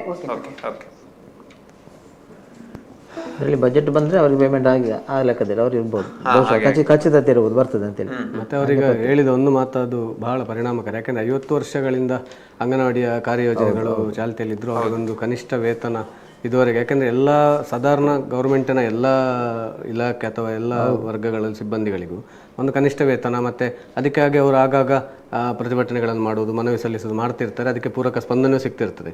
ಆದರೆ ಅಂಗನವಾಡಿ ಕಾರ್ಯಕರ್ತೆಯರದ್ದು ಯಾವಾಗಲೂ ಒಂದು ಸಮಸ್ಯೆಗಳು ಅದು ಮುಗಿಯದ್ದೆ ಅಂತೇಳಿ 3-4 ತಿಂಗಳಾದ್ರೆ ಪುನಃ ಅದೇ ಸಮಸ್ಯೆ ಬರ್ತದೆ. ಮತ್ತು ಅವರಿಗೆ ಇಲಾಖೆಯ ಮೇಲಧಿಕಾರಿಗಳದ್ದು ಏನಾದ್ರು ಲೋಪ ಇರ್ಬೋದು ಅಂತ ಆಗ್ತದೆ ಇರ್ಬೋದು. ಮತ್ತು ಸರ್ಕಾರದ ಒಂದು ಅದಕ್ಕೆ ಒಂದು ಸರಿಯಾದ ನೀತಿ ಪಾಲಿಸಿ ಅಂತ ನಾವೇನು ಹೇಳ್ತೇವೆ ಅದು ಇಲ್ಲದೇ ಇರುವುದೊಂದು ಕಾರಣ ಅಂತೇಳಿ. ಯಾಕಂದರೆ ಇಡೀ ರಾಜ್ಯಕ್ಕೆ ಸಂಬಂಧಪಟ್ಟ ವಿಚಾರ ಆಗಿರೋ ಕಾರಣ. ಮತ್ತು ಪ್ರೀ ಸ್ಕೂಲ್ ಅಂತ ನಾವೇನು ಹೇಳ್ತೇವೆ ಅಂದರೆ ಇಲ್ಲಿಂದ ಮಕ್ಕಳು ಮತ್ತೆ ನೇರ ಶಾಲೆಗೆ ಹೋಗುವಂಥದ್ದು. ಸೊ ಇಲ್ಲಿ ಮಕ್ಕಳಿಗೆ ಯಾವ ರೀತಿಯಾದಂಥ ಒಂದು ಪಾಲನೆ ಸಿಗ್ತದೋ ಅದು ಮಕ್ಕಳ ಮುಂದಿನ ಭವಿಷ್ಯದ ಮೇಲೆ ಬಹಳಷ್ಟು ಪರಿಣಾಮ ಬೀರ್ತದೆ. ಅದರಿಂದ ಬಹಳ ಒಂದು ಅಂಗನವಾಡಿ ಅಂತ ಅದನ್ನು ನಾವು ಕೇವಲವಾಗಿ ಅಥವಾ ತಾಸರಾಗಿ ನೋಡ್ಲಿಕ್ಕಿಲ್ಲ, ಬಹಳ ಒಂದು ಪ್ರಮುಖವಾದ. ಯಾಕೆಂದ್ರೆ ಈಗ ನಾವು ಇಂಗ್ಲಿಷ್ ಮೀಡಿಯಂಗೆ ಹೋದ್ರೆ ಪ್ರೀ ಸ್ಕೂಲ್ ಅನ್ನುವಂಥದ್ದು ಬಹಳ ಪ್ರಾಮುಖ್ಯತೆ ಪಡೀತದೆ ಇವತ್ತಿನ ದಿನಗಳಲ್ಲಿ. ಸೊ ಅದ್ರ ಬಗ್ಗೆ ಅದು ಏನು ನಿಮ್ಮ ಅಭಿಪ್ರಾಯ ಸರ್ ಅದ್ರ ಬಗ್ಗೆ? ಈಗ ಅವ್ರು ಹೇಳಿದ್ರಲ್ವ ಸಮಸ್ಯೆನವರೇ ಹೇಳಿದ್ರು. ಹೌದು, ಸಮಸ್ಯೆನೇ ಹೇಳಿದ್ರು. ಬಟ್ ಈ ಅಂಗನವಾಡಿ ಅನ್ನುವಂಥದ್ದು ಅಂಗನವಾಡಿ ಅದು ಶಿಕ್ಷಣದ ಒಂದು ತಲಹಾದಿ ಕೇಂದ್ರ. ಹೌದು ಹೌದು. ಅಲ್ಲಿಂದ ನಂತರ ಶಿಕ್ಷಣ ಹೈಯರ್ ಎಜುಕೇಷನ್ ಏನು ಮಾಡಿದ್ರು, ಮೂಲ ಶಿಕ್ಷಣ ಅಲ್ಲಿಂದ ಸ್ಟಾರ್ಟ್ ಆಗೋದು. ಹೌದು, ಮಕ್ಕಳಿಗೆ ಅದು ಮನೆ ವಾತಾವರಣ ಮತ್ತೆ ಅಲ್ಲಿಂದ ಶಾಲೆಗೆ ಹೋಗೋ ಒಂಥರ ಬ್ರಿಡ್ಜ್ ಹಾಗೆ ನಾವು ಅಂದ್ರೆ ಸರ್ಕಾರ ಕೂಡ ಒಂದಷ್ಟು ಅದ್ರ ಬಗ್ಗೆ ಗಮನ ಹರಿಸಬೇಕು. ಎಲ್ಲಿ ಹಣ ಹಾಕಬೇಕು ಅಲ್ಲಿ ಅದನ್ನು ಕೊಡುವಂತ ವ್ಯವಸ್ಥೆ ಮಾಡಬೇಕು ಸರ್ಕಾರ. ಆದ್ಯತೆ ಮೇರೆಗೆ ಅದನ್ನು ಕೊಡಬೇಕು. ಆದ್ಯತೆ ಮೇರೆಗೆ ಪ್ರಥಮ ಆದ್ಯತೆ ಕೊಡಬೇಕಿತ್ತು. ಒಂದು ಅಂಗನವಾಡಿ ಕಾರ್ಯಕರ್ತರು, ಇನ್ನೊಂದಷ್ಟು ಅಲ್ಲಿ ಆರೋಗ್ಯ ಕಾರ್ಯಕರ್ತರು, ಅವರು ಕೂಡ ಆಶಾ ಕಾರ್ಯಕರ್ತರು, ಅವರದ್ದು ಇದೇ ಬೇಡಿಕೆ, ಅವ್ರ ಬೇಡಿಕೆಗಳು ಸಾಕಷ್ಟು ಇವೆ. ಅವರು ಕೂಡ ಸಮಸ್ಯೆಯನ್ನು ಕೇಳುವವರಿಲ್ಲ ಅಂತ. ಬಾಕಿ ಇಲಾಖೆಯವರಿಗೆ ಈಗ ವೇತನಕ್ಕಿಂತ ಯಾವುದೇ ಸಮಸ್ಯೆ ಆಗುದಿಲ್ಲ. ಈ ಅಂಗನವಾಡಿಯವರಿಗೆ ಪ್ರತಿ ಸಲ ಇದೆ ಸಮಸ್ಯೆ ಆಗುದು. ತಾತ್ಸಾರವೇ ಅದು ಸರ್ಕಾರದ್ದು ನಿರ್ಲಕ್ಷ್ಯ ಧೋರಣೆ ಖಂಡಿತ ಅಂತೇಳಿ. ಹಾಗೆ ನಾವೀಗ ಈ ಸುದ್ದಿಯಿಂದ ಮುಂದಿನ ಸುದ್ದಿಗೆ ಹೋಗ್ತಾ ಇದ್ದೇವೆ. ಇದು ಬೆಳ್ತಂಗಡಿ ಅಂದರೆ ಉಜಿರೆಯಲ್ಲಿ ನಡೆದಿರುವಂಥ ಕಾರ್ಯಕ್ರಮ. ಆದರೆ ಸುದ್ದಿ ಬಿಡುಗಡೆ ಒಂದು ನೇತೃತ್ವದಲ್ಲಿ ಆಯೋಜಕತ್ವದಲ್ಲಿ ನಡೆದಿರುವಂಥ ಕಾರ್ಯಕ್ರಮ ಆಗಿರೋ ಕಾರಣ ಈ ಸುದ್ದಿಯನ್ನು ನಾವು ತಗೊಳ್ತಾ ಇದ್ದೇವೆ. ಸುದ್ದಿ ಬಿಡುಗಡೆ SDM ಕಾಲೇಜಿನ ಪತ್ರಿಕೋದ್ಯಮ ವಿಭಾಗ, ರೋಟರಿ ಕ್ಲಬ್, ಜಿಲ್ಲಾ ಪತ್ರಕರ್ತರ ಸಂಘ ಹಾಗೂ ವಿವಿಧ ಪತ್ರಿಕೋದ್ಯಮದ ಇದರ ಸಂಯೋಗದಲ್ಲಿ ಒಂದು ಪತ್ರಿಕಾ ಕಾರ್ಯಾಗಾರ ನಡೀತದೆ SDMನ ಕಾಲೇಜಿನಲ್ಲಿ. ಇಲ್ಲಿ ಬಹಳಷ್ಟು ಅಂದರೆ ನಮ್ಮ ಗ್ರಾಮೀಣ ಪತ್ರಿಕೋದ್ಯಮದ ಸಾಧ್ಯತೆಗಳು, ಅವಕಾಶಗಳು ಮತ್ತು ಗ್ರಾಮೀಣ ವರದಿಗಾರರು ಎದುರಿಸ್ತಿರುವಂಥ ಸಮಸ್ಯೆಗಳು, ಅಭಿವೃದ್ಧಿ ಪತ್ರಿಕೋದ್ಯಮ ಮತ್ತು ಪಾಸಿಟಿವ್ ಹಾಗೂ ನೆಗೆಟಿವ್ ಜರ್ನಲಿಸಮ್ ಅನ್ನುವಂಥ ಒಂದು ವರ್ಡ್ ಏನು ಇತ್ತೀಚಿನ ದಿನಗಳು ಸ್ವಲ್ಪ ಕಾಯಿನ್ ಆಗಿತ್ತು. ಆ ಪಾಸಿಟಿವ್ ಮತ್ತು ನೆಗೆಟಿವ್ ಪತ್ರಿಕೋದ್ಯಮ ಕುರಿತು ಈ ಕಾರ್ಯಗಾರದಲ್ಲಿ ಚರ್ಚೆ ನಡೀತದೆ. ಹಾಗೆ ಮತ್ತೆ ಫೈನಲ್ ಆಗಿ ಪತ್ರಿಕೋದ್ಯಮದ ವಿದ್ಯಾರ್ಥಿಗಳೊಂದಿಗೆ ಇಲ್ಲಿ ಚರ್ಚೆ ನಡೀತದೆ. ಅಂದರೆ ಅವರ ಪ್ರಶ್ನೆಗಳಿರ್ಬೋದು, ಅವರ ಸಂದೇಹಗಳಿರ್ಬೋದು, ಇದರ ಬಗ್ಗೆ ಮಾಹಿತಿಯನ್ನು ಕೊಡುವಂಥ ಕೆಲಸವನ್ನು, ಚರ್ಚೆಯನ್ನು ನಡೆಸುವಂಥ ಕೆಲಸವನ್ನು ಇದರಲ್ಲಿ ಪಾಲ್ಗೊಂಡವರು ನಡೆಸಿರುವಂಥದ್ದು. ನಮ್ಮ ಸುದ್ದಿ ಬಿಡುಗಡೆ ಮುಖ್ಯಸ್ಥರಾಗಿರುವಂಥ ಡಾಕ್ಟರ್ UP ಶಿವಾನಂದ್ ಅವರು ಇರ್ಬೋದು, ಹಾಗೆಯೇ ನಮ್ಮ ಮಂಗಳೂರು ಪ್ರೆಸ್ ಕ್ಲಬ್ನ ಅಧ್ಯಕ್ಷರು, ಹಾಗೆ ಭಾರತೀಯ ಕಾರ್ಯನಿರತ ಪತ್ರಕರ್ತರ ಒಕ್ಕೂಟದ ರಾಷ್ಟ್ರೀಯ ಮಂಡಳಿ ಸದಸ್ಯರು ಮತ್ತು ವಿಜಯವಾಣಿ ಪತ್ರಿಕೆ ಹಿರಿಯ ವರದಿಗಾರರು ಆಗಿರುವಂಥ ಮತ್ತು ದಕ್ಷಿಣ ಕನ್ನಡ ಜಿಲ್ಲಾ ಕಾರ್ಯನಿರತ ಪತ್ರಕರ್ತರ ಸಂಘದ ಮಾಜಿ ಅಧ್ಯಕ್ಷರಾಗಿರುವಂಥ PB ಹರೀಶ್ ರೈ ಅವರಿದ್ದರು. ಹಾಗೆಯೇ ನಮ್ಮ ವಿಶ್ವವಾಣಿ ಪತ್ರಿಕೆ ಹಿರಿಯ ವರದಿಗಾರರಾಗಿರುವಂಥ ಮತ್ತು ದಕ್ಷಿಣ ಕನ್ನಡ ಜಿಲ್ಲೆಯ ಕಾರ್ಯನಿರತ ಪತ್ರಕರ್ತರ ಸಂಘದ ಪ್ರಧಾನ ಕಾರ್ಯದರ್ಶಿ ಆಗಿರುವಂಥ ಜಿತೇಂದ್ರ ಕುಂದೇಶ್ವರ್ ಅವರು ಇದರಲ್ಲಿ ಭಾಗವಹಿಸಿದರು. ಅದೇ ರೀತಿಯಾಗಿ ನಮ್ಮ ಪುತ್ತೂರಿನ ಅಂಬಿಕಾ ಮಹಾವಿದ್ಯಾಲಯದ ಪ್ರಾಚಾರ್ಯರು, ಲೇಖಕರು ಆಗಿರುವಂಥ ರಾಕೇಶ್ ಕುಮಾರ್ ಕಮ್ಮಾಜಿ ಅವರು ಭಾಗವಹಿಸಿದರು. ಮತ್ತು ನಮ್ಮ SDM ಕಾಲೇಜಿನ ಕಂಪ್ಯೂಟರ್ ಸೈನ್ಸ್ ವಿಭಾಗದ ಮುಖ್ಯಸ್ಥರು ಮತ್ತು ಪತ್ರಿಕೋದ್ಯಮದ ಬಗ್ಗೆ ಭಾಳಷ್ಟು ಆಸಕ್ತಿಯನ್ನು ಹೊಂದಿರುವವರು ಮತ್ತು ಅವರು ಕಾರ್ಟೂನಿಸ್ಟ್ ಸಹ ಶೈಲೇಶ್ ಕುಮಾರ್ ಅವರು ಭಾಗವಹಿಸಿ ಇಲ್ಲಿ ಮಾಹಿತಿಯನ್ನು ನೀಡಿದರು. ಒಟ್ಟಿನಲ್ಲಿ ಪತ್ರಿಕೋದ್ಯಮ ಕ್ಷೇತ್ರದ ಸವಾಲುಗಳ ಕುರಿತು, ಅದರಲ್ಲೂ ಗ್ರಾಮೀಣ ಪತ್ರಿಕೋದ್ಯಮದ ಕ್ಷೇತ್ರದ ಸವಾಲುಗಳ ಕುರಿತು, ಹಾಗೆಯೇ ಆ ಪಾಸಿಟಿವ್ ಮತ್ತು ನೆಗೆಟಿವ್ ಜರ್ನಲಿಸಮ್ ಅನ್ನುವಂಥ ಏನೊಂದು ಚರ್ಚೆ ನಡೀತಾ ಇದೆ ಅದರ ಕುರಿತು ಈ ಕಾರ್ಯಾಗಾರದಲ್ಲಿ ಭಾಳಷ್ಟು ಮಾಹಿತಿ ವಿನಿಮಯ ವಿಚಾರಗಳು ನಡೆಯಿತು. ಇದರ ಬಗ್ಗೆ ನಮಗೆ ಮಾಹಿತಿ ಕೊಡಲಿಕ್ಕೆ ಬೆಳ್ತಂಗಡಿಯ ಚಾನೆಲ್ನ ಮುಖ್ಯಸ್ಥರಾಗಿರುವಂಥ ದಾಮೋದರ್ ರೊಂಡೋಲೆ ಅವರು ಲೈನಲ್ಲಿದ್ದಾರೆ. ಸರ್ ನಮಸ್ತೆ. ನಮಸ್ಕಾರ. ಸುದ್ದಿ ಬಿಡುಗಡೆ ಮತ್ತು SDM ಕಾಲೇಜಿನ ಪತ್ರಿಕೋದ್ಯಮ ವಿಭಾಗ, ಹೀಗೆ ರೋಟರಿ ಕ್ಲಬ್ ಮತ್ತು ಜಿಲ್ಲಾ ಪತ್ರಕರ್ತರ ಸಂಘದ ಒಂದು ಸಹಯೋಗದಲ್ಲಿ ನಡೆದಂಥ ಪತ್ರಿಕಾ ಕಾರ್ಯಾಗಾರ. ಸರ್, ಹೇಗೆ ನಡೆಯಿತು ಕಾರ್ಯಕ್ರಮ? ಯಾವೆಲ್ಲ ವಿಷಯಗಳು ಅಲ್ಲಿ ಮುನ್ನೆಲೆಗೆ ಬಂತು? ಒಟ್ಟಿನಲ್ಲಿ ಆ ಕಾರ್ಯಾಗಾರದ ಫಲಶ್ರುತಿ ಏನು ಸರ್?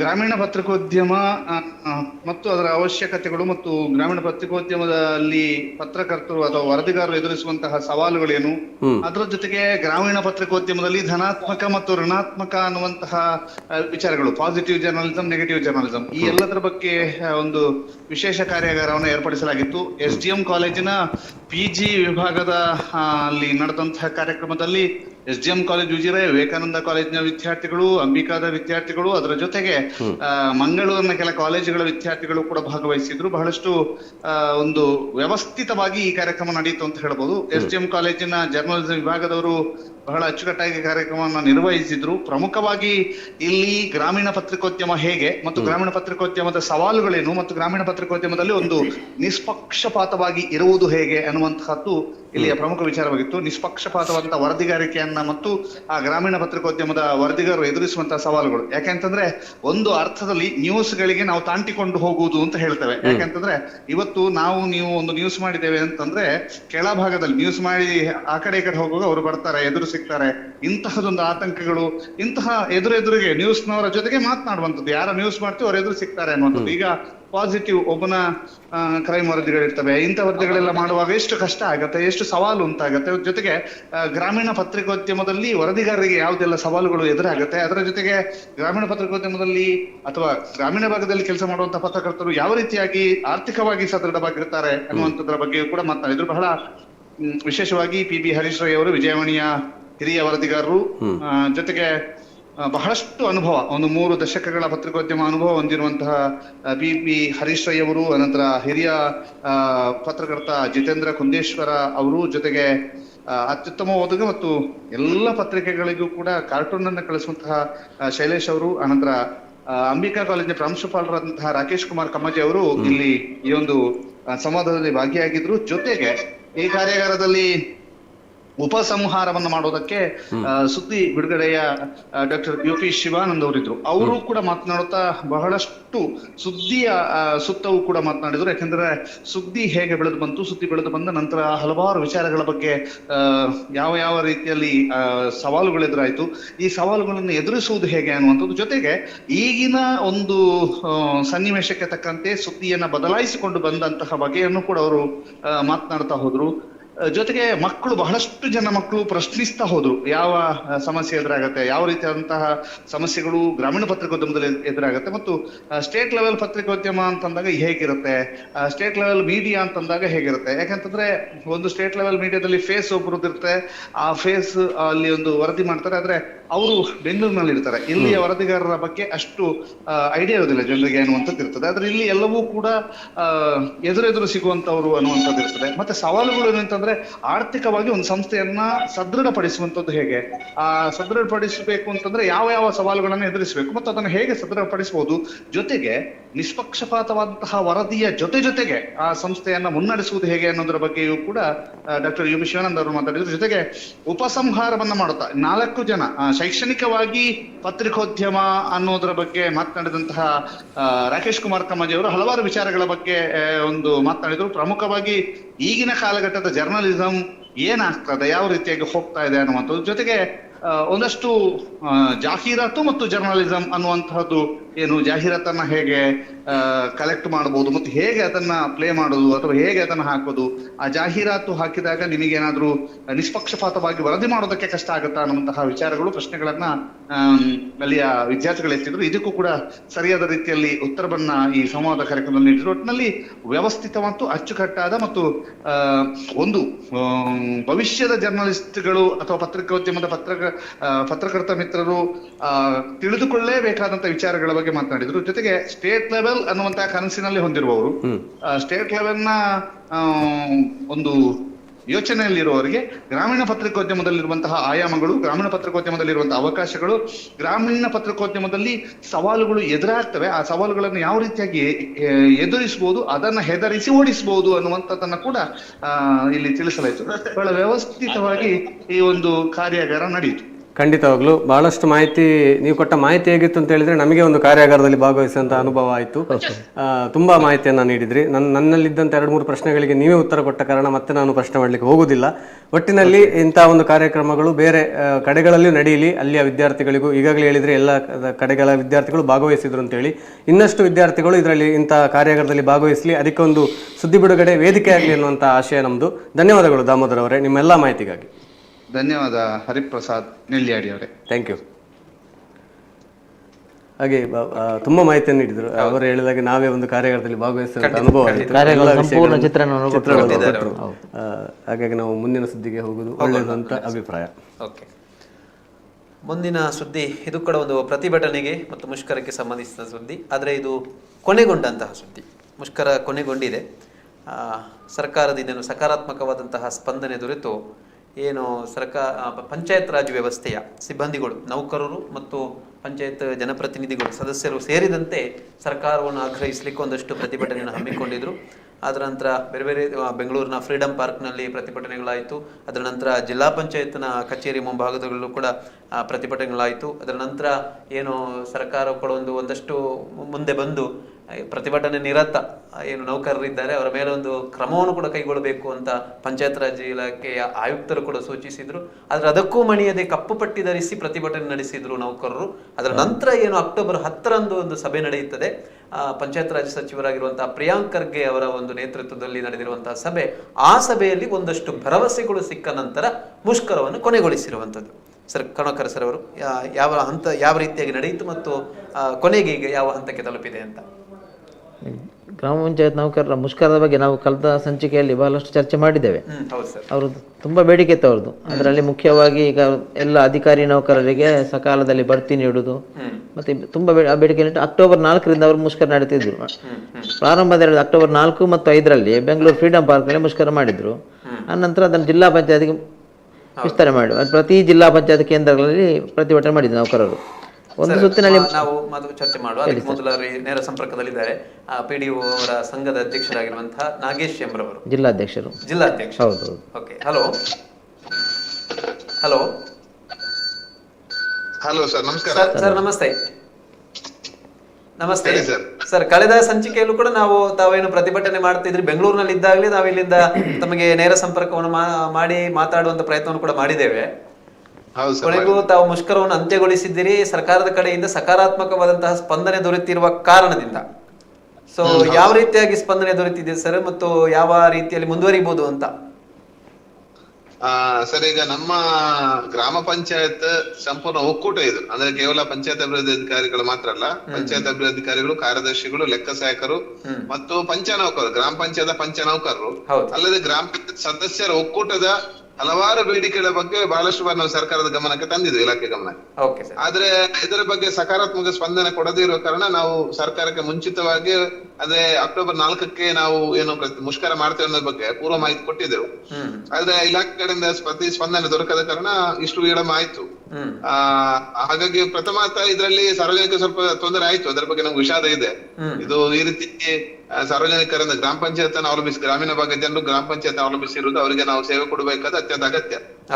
ಆದ್ರೆ 1993 ಪಂಚಾಯತ್ ರಾಜ್ ಕಾಯ್ದೆ ಬಂದ ನಂತರ ಇಲ್ಲಿಯವರೆಗೆ ನಾವು ವಿಶೇಷವಾಗಿ ನಮ್ಮ ನೌಕರ ವರ್ಗದವರಿಗೆ ಒಂದು ವೇತನ ಶ್ರೇಣಿಯನ್ನು ನಿಗದಿ ಮಾಡ್ಲೇ ಇಲ್ಲ. ಇದು ಬಹಳ ವಿಷಾದನೀಯ ವಿಚಾರ. ಇದು ಬಹಳಷ್ಟು ಜನಕ್ಕೆ ಗೊತ್ತೇ ಇಲ್ಲ. ಯಾಕಂದ್ರೆ ಗ್ರಾಮ ಪಂಚಾಯತ್ ಸರ್ಕಾರಿ ನೌಕರಾಗಿರುವುದು ಪಿಡಿಒ, ಕಾರ್ಯದರ್ಶಿ, ಲೆಕ್ಕ ಸಹಾಯಕರು ಮಾತ್ರ. ಉಳಿದವರು ಯಾರು ಸರ್ಕಾರಿ ನೌಕರಲ್ಲ ಅವರು ಜಿಲ್ಲಾ ಪಂಚಾಯತ್ ಅನುಮೋದಿತ ನೌಕರರು. ಆದ್ರೆ ಅವರಿಗೊಂದು ವೇತನ ಶ್ರೇಣಿ ಅಂತ ಇಲ್ಲ, ಇಷ್ಟೇ ಅಂತ ಹೇಳಿ ನಿಗದಿತ ವೇತನ ಇಲ್ಲ. ಬೇರೆ ಬೇರೆ ಗ್ರಾಮ ಪಂಚಾಯತ್ ಬೇರೆ ಬೇರೆ ನಮೂನೆಯಲ್ಲಿ ಕೊಡ್ತಾ ಇದ್ದೇವೆ ನಾವು.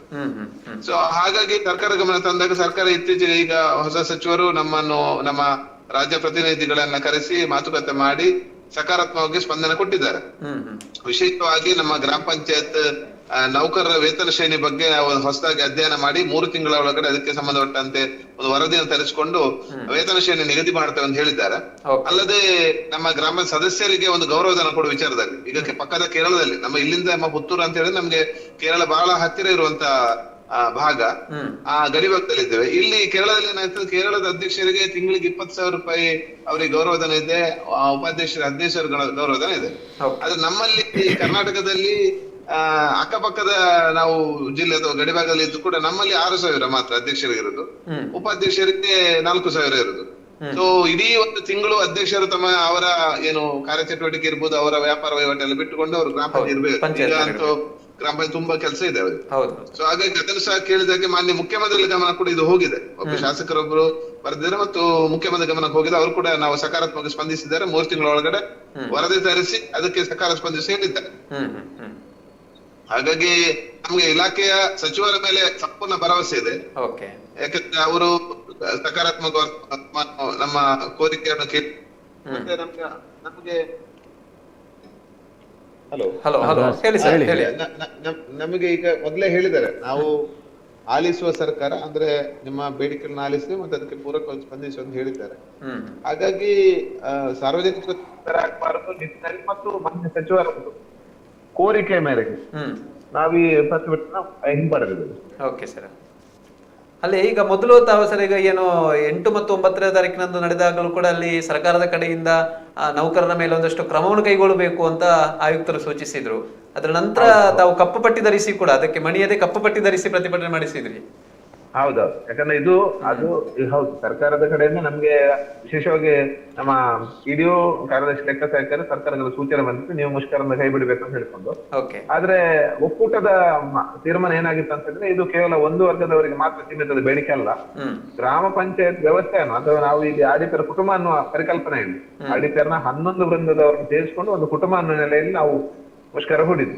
ಇದು ಕೇವಲ ಒಂದು ವರ್ಗದವರ ಬೇಡಿಕೆಗಲ್ಲ, ಇಡೀ ಗ್ರಾಮ ಪಂಚಾಯತ್ ನ ಗ್ರಾಮ ಸ್ವರಾಜ್ಯ ಏನು ಪರಿಕಲ್ಪನೆ ಇದೆ ಅದಕ್ಕೆ ಹೆಚ್ಚು ಬಲ ಕೊಡ್ಬೇಕು ಮತ್ತು ಅದನ್ನು ಹೆಚ್ಚು ಮೂಲ ಪರಿಕಲ್ಪನೆಯಲ್ಲಿದೆ ಪಂಚಾಯತ್ ಕಾಯ್ದೆ ಆಶಯದಂತೆ ಇರ್ಬೇಕನ್ನೋದು ನಮ್ಮ ಬೇಡಿಕೆ ಆಗಿದೆ. ಆ ನಿಟ್ಟಿನಲ್ಲಿ ಸರ್ಕಾರ ಸ್ಪಂದಿಸ್ತದೆ ಅನ್ನೋ ಇದು ನಮ್ಮದು ಗಂಭೀರವಾದಂತ ಒಂದು ಬೇಡಿಕೆ ಕೂಡ. ಅದಲ್ಲದೆ ಇತ್ತೀಚೆಗೆ ತಾಲೂಕು ಜಿಲ್ಲಾ ಪಂಚಾಯತ್ ಚುನಾವಣೆ ಕೂಡ ಆಗದೆ ಅಲ್ಲಿ ಕೂಡ ಜನಪ್ರತಿನಿಧಿಗಳಿರೋದು, ಆ ವ್ಯವಸ್ಥೆ ಕೂಡ ಜಡ್ಡುಗಟ್ಟಿದೆ. ಸೊ ಇದನ್ನು ಕೂಡ ನಾವು ಮೊನ್ನೆ ಗಮನಕ್ಕೆ ತಂದಿದ್ದೇವೆ. ಯಾಕಂದ್ರೆ ಎಲ್ಲ ವ್ಯವಸ್ಥೆಯಲ್ಲಿ ಜನಪ್ರತಿನಿಧಿಗಳ ವ್ಯವಸ್ಥೆ ಇದ್ದಾಗ ನಮ್ಗೆ ಆಡಳಿತ ವ್ಯವಸ್ಥೆ ಸುಲಭ ಆಗ್ತದೆ. ಇಲ್ಲದ್ರೆ ನಮ್ಮ ಮೂಲ ಆಶಯ ಇದೆ, ಪಂಚಾಯತ್ ಕಾಯ್ದೆಯ ಮೂಲ ಆಶಯಕ್ಕೆ ಪೆಟ್ಟಾಗ್ತದೆ ಅನ್ನೋದು ನಮ್ಮ ವಾದ. ಈಗ ಎಲ್ಲರೂ ಕೂಡ ಕರ್ತವ್ಯಕ್ಕೆ ಹಾಜರಾಗಿದ್ದೀರಿ ಸರ್? ಹೌದೌದು, ಎಲ್ಲರೂ ಕರ್ತವ್ಯ ಹಾಜರಾಗಿದೆ. ಮತ್ತೆ ಮೊನ್ನೆ ಏನು ಗೈರು ಹಾಜರಾದ ಮುಷ್ಕರದ ಅವಧಿಯನ್ನು ನಮ್ಮ ಕರ್ತವ್ಯದ ಅವಧಿಯನ್ನು ಪರಿಗಣಿಸಿಕೊಂಡು ಸರ್ಕಾರಕ್ಕೆ ಕೋರಿಕೆ ಸಲ್ಲಿಸ್ತೇವೆ. ಅದನ್ನು ಕೂಡ ಒಪ್ಪಿಕೊಂಡಿದೆ ಸರ್ಕಾರ. ಎಲ್ಲರಿಗೂ ಕೂಡ ಏನು ನಮ್ಮ ಸಿಬ್ಬಂದಿಗಳಿಗೆ ಅವರು ಕಚೇರಿ ಬರೋದ್ರಿಂದ ಈಗ ಅಟೆಂಡೆನ್ಸ್ ಇರೋ ಕಾರಣ ಅವರಿಗೆ ಗೈರು ಹಾಜರಾದ ಅವರ ವೇತನ ಕಡಿತ ಆಗ್ತದೆ. ಅದನ್ನ ನಾವು ಸರ್ಕಾರಕ್ಕೆ ಮೊನ್ನೆ ಮಾತುಕತೆ ಸಂದರ್ಭದಲ್ಲಿ ಅದನ್ನು ಕೂಡ ಸಚಿವರ ಗಮನ ತಂದಿದ್ದೇವೆ. ಏನು ಮುಷ್ಕರ ಅವಧಿಯನ್ನು ಕರ್ತವ್ಯದ ಅವಧಿ ಅಂತ ಪರಿಗಣಿಸಿ ವೇತನ ಕೊಡ್ಬೇಕು ಅಂತ ಕೇಳಿದ್ದೆವು. ಸರ್ಕಾರ ಅದಕ್ಕೆ ಒಪ್ಪಿಕೊಂಡಿದೆ. Okay sir, okay, thank you sir. ತಮ್ಮೆಲ್ಲ ಮಾಹಿತಿಗೆ ಧನ್ಯವಾದಗಳು ಸರ್. ಈ ಮುಷ್ಕರದ ವಿಶೇಷ ಅಂದ್ರೆ ಯಾವಾಗ್ಲೂ ಮುಷ್ಕರ ನಡೆಸೋದು ಇಲ್ಲಿ ಸಿಬ್ಬಂದಿಗಳು ಮಾತ್ರ. ಈ ಸಲ ಅವರು ಚುನಾಯಿತ ಪಂಚಾಯತ್ ಮೆಂಬರ್ಗಳನ್ನು ಸೇರಿಸಿಕೊಂಡಿದ್ದಾರೆ. ಅಂದ್ರೆ ಒಂದು ಪಂಚಾಯತ್ ಒಂದು ಒಟ್ಟು ವ್ಯವಸ್ಥೆ ಅಂತ. ಆದ ಕಾರಣ ಅದು ಸಕ್ಸಸ್ ಆಯ್ತು, ಸಕ್ಸಸ್ ಆಗಿದೆ. ಹೌದೌದು. ಈಗ ಅದು ಅಧ್ಯಯನಕ್ಕೆ ಒಂದು ಸಮಿತಿ ರಚನೆ ಮಾಡ್ಲಿಕ್ಕೆ ಈಗ CM ಸೂಚನೆ ಕೊಟ್ಟಿದ್ದಾರೆ ಕೂಡ, 3 ತಿಂಗಳಿಗೆ ಅದು ಅಧ್ಯಯನ ಮಾಡಿ ವರದಿ ಕೊಡಬೇಕು ಅಂತ. ಆದ ಕಾರಣ ಅದು ಫಲಪ್ರದ ಆಗ್ಬೋದು. ಹೌದೌದು. ಮುಂದಿನ ಸುದ್ದಿ ಹೋಗೋದಾದ್ರೆ, AC ನ್ಯಾಯಾಲಯಗಳಲ್ಲಿ ಬಾಕಿ ಇದು ಅಂದರೆ ಬೆಂಗಳೂರಲ್ಲಿ ಸಚಿವರು ನಡೆಸಿದಂಥ ಒಂದು ವಿಡಿಯೋ ಕಾನ್ಫರೆನ್ಸ್, ಅದಕ್ಕೆ ಸಂಬಂಧಪಟ್ಟಂಥ ಸುದ್ದಿ. ವಿಭಾಗಾಧಿಕಾರಿಗಳ ಜೊತೆ, ರಾಜ್ಯದ ವಿಭಾಗಾಧಿಕಾರಿಗಳ ಜೊತೆ ಕಂದಾಯ ಸಚಿವರಾಗಿರುವಂಥ ಕೃಷ್ಣ ಬೈರೇಗೌಡ ಅವರು ನಡೆಸಿದಂಥ ವಿಡಿಯೋ ಕಾನ್ಫರೆನ್ಸ್ನಲ್ಲಿ AC ನ್ಯಾಯಾಲಯಗಳಲ್ಲಿ ಬಾಕಿ ಪ್ರಕರಣಗಳನ್ನು 6 ತಿಂಗಳೊಳಗೆ ವಿಲೇವಾರಿ ಮಾಡಬೇಕು ಅನ್ನುವಂಥ ಒಂದು ಸೂಚನೆಯನ್ನು ಸಚಿವರು ಕೃಷ್ಣ ಬೈರೇಗೌಡ ಅವರು ಕಟ್ಟುನಿಟ್ಟಾಗಿ ನೀಡಿರುವಂಥದ್ದು.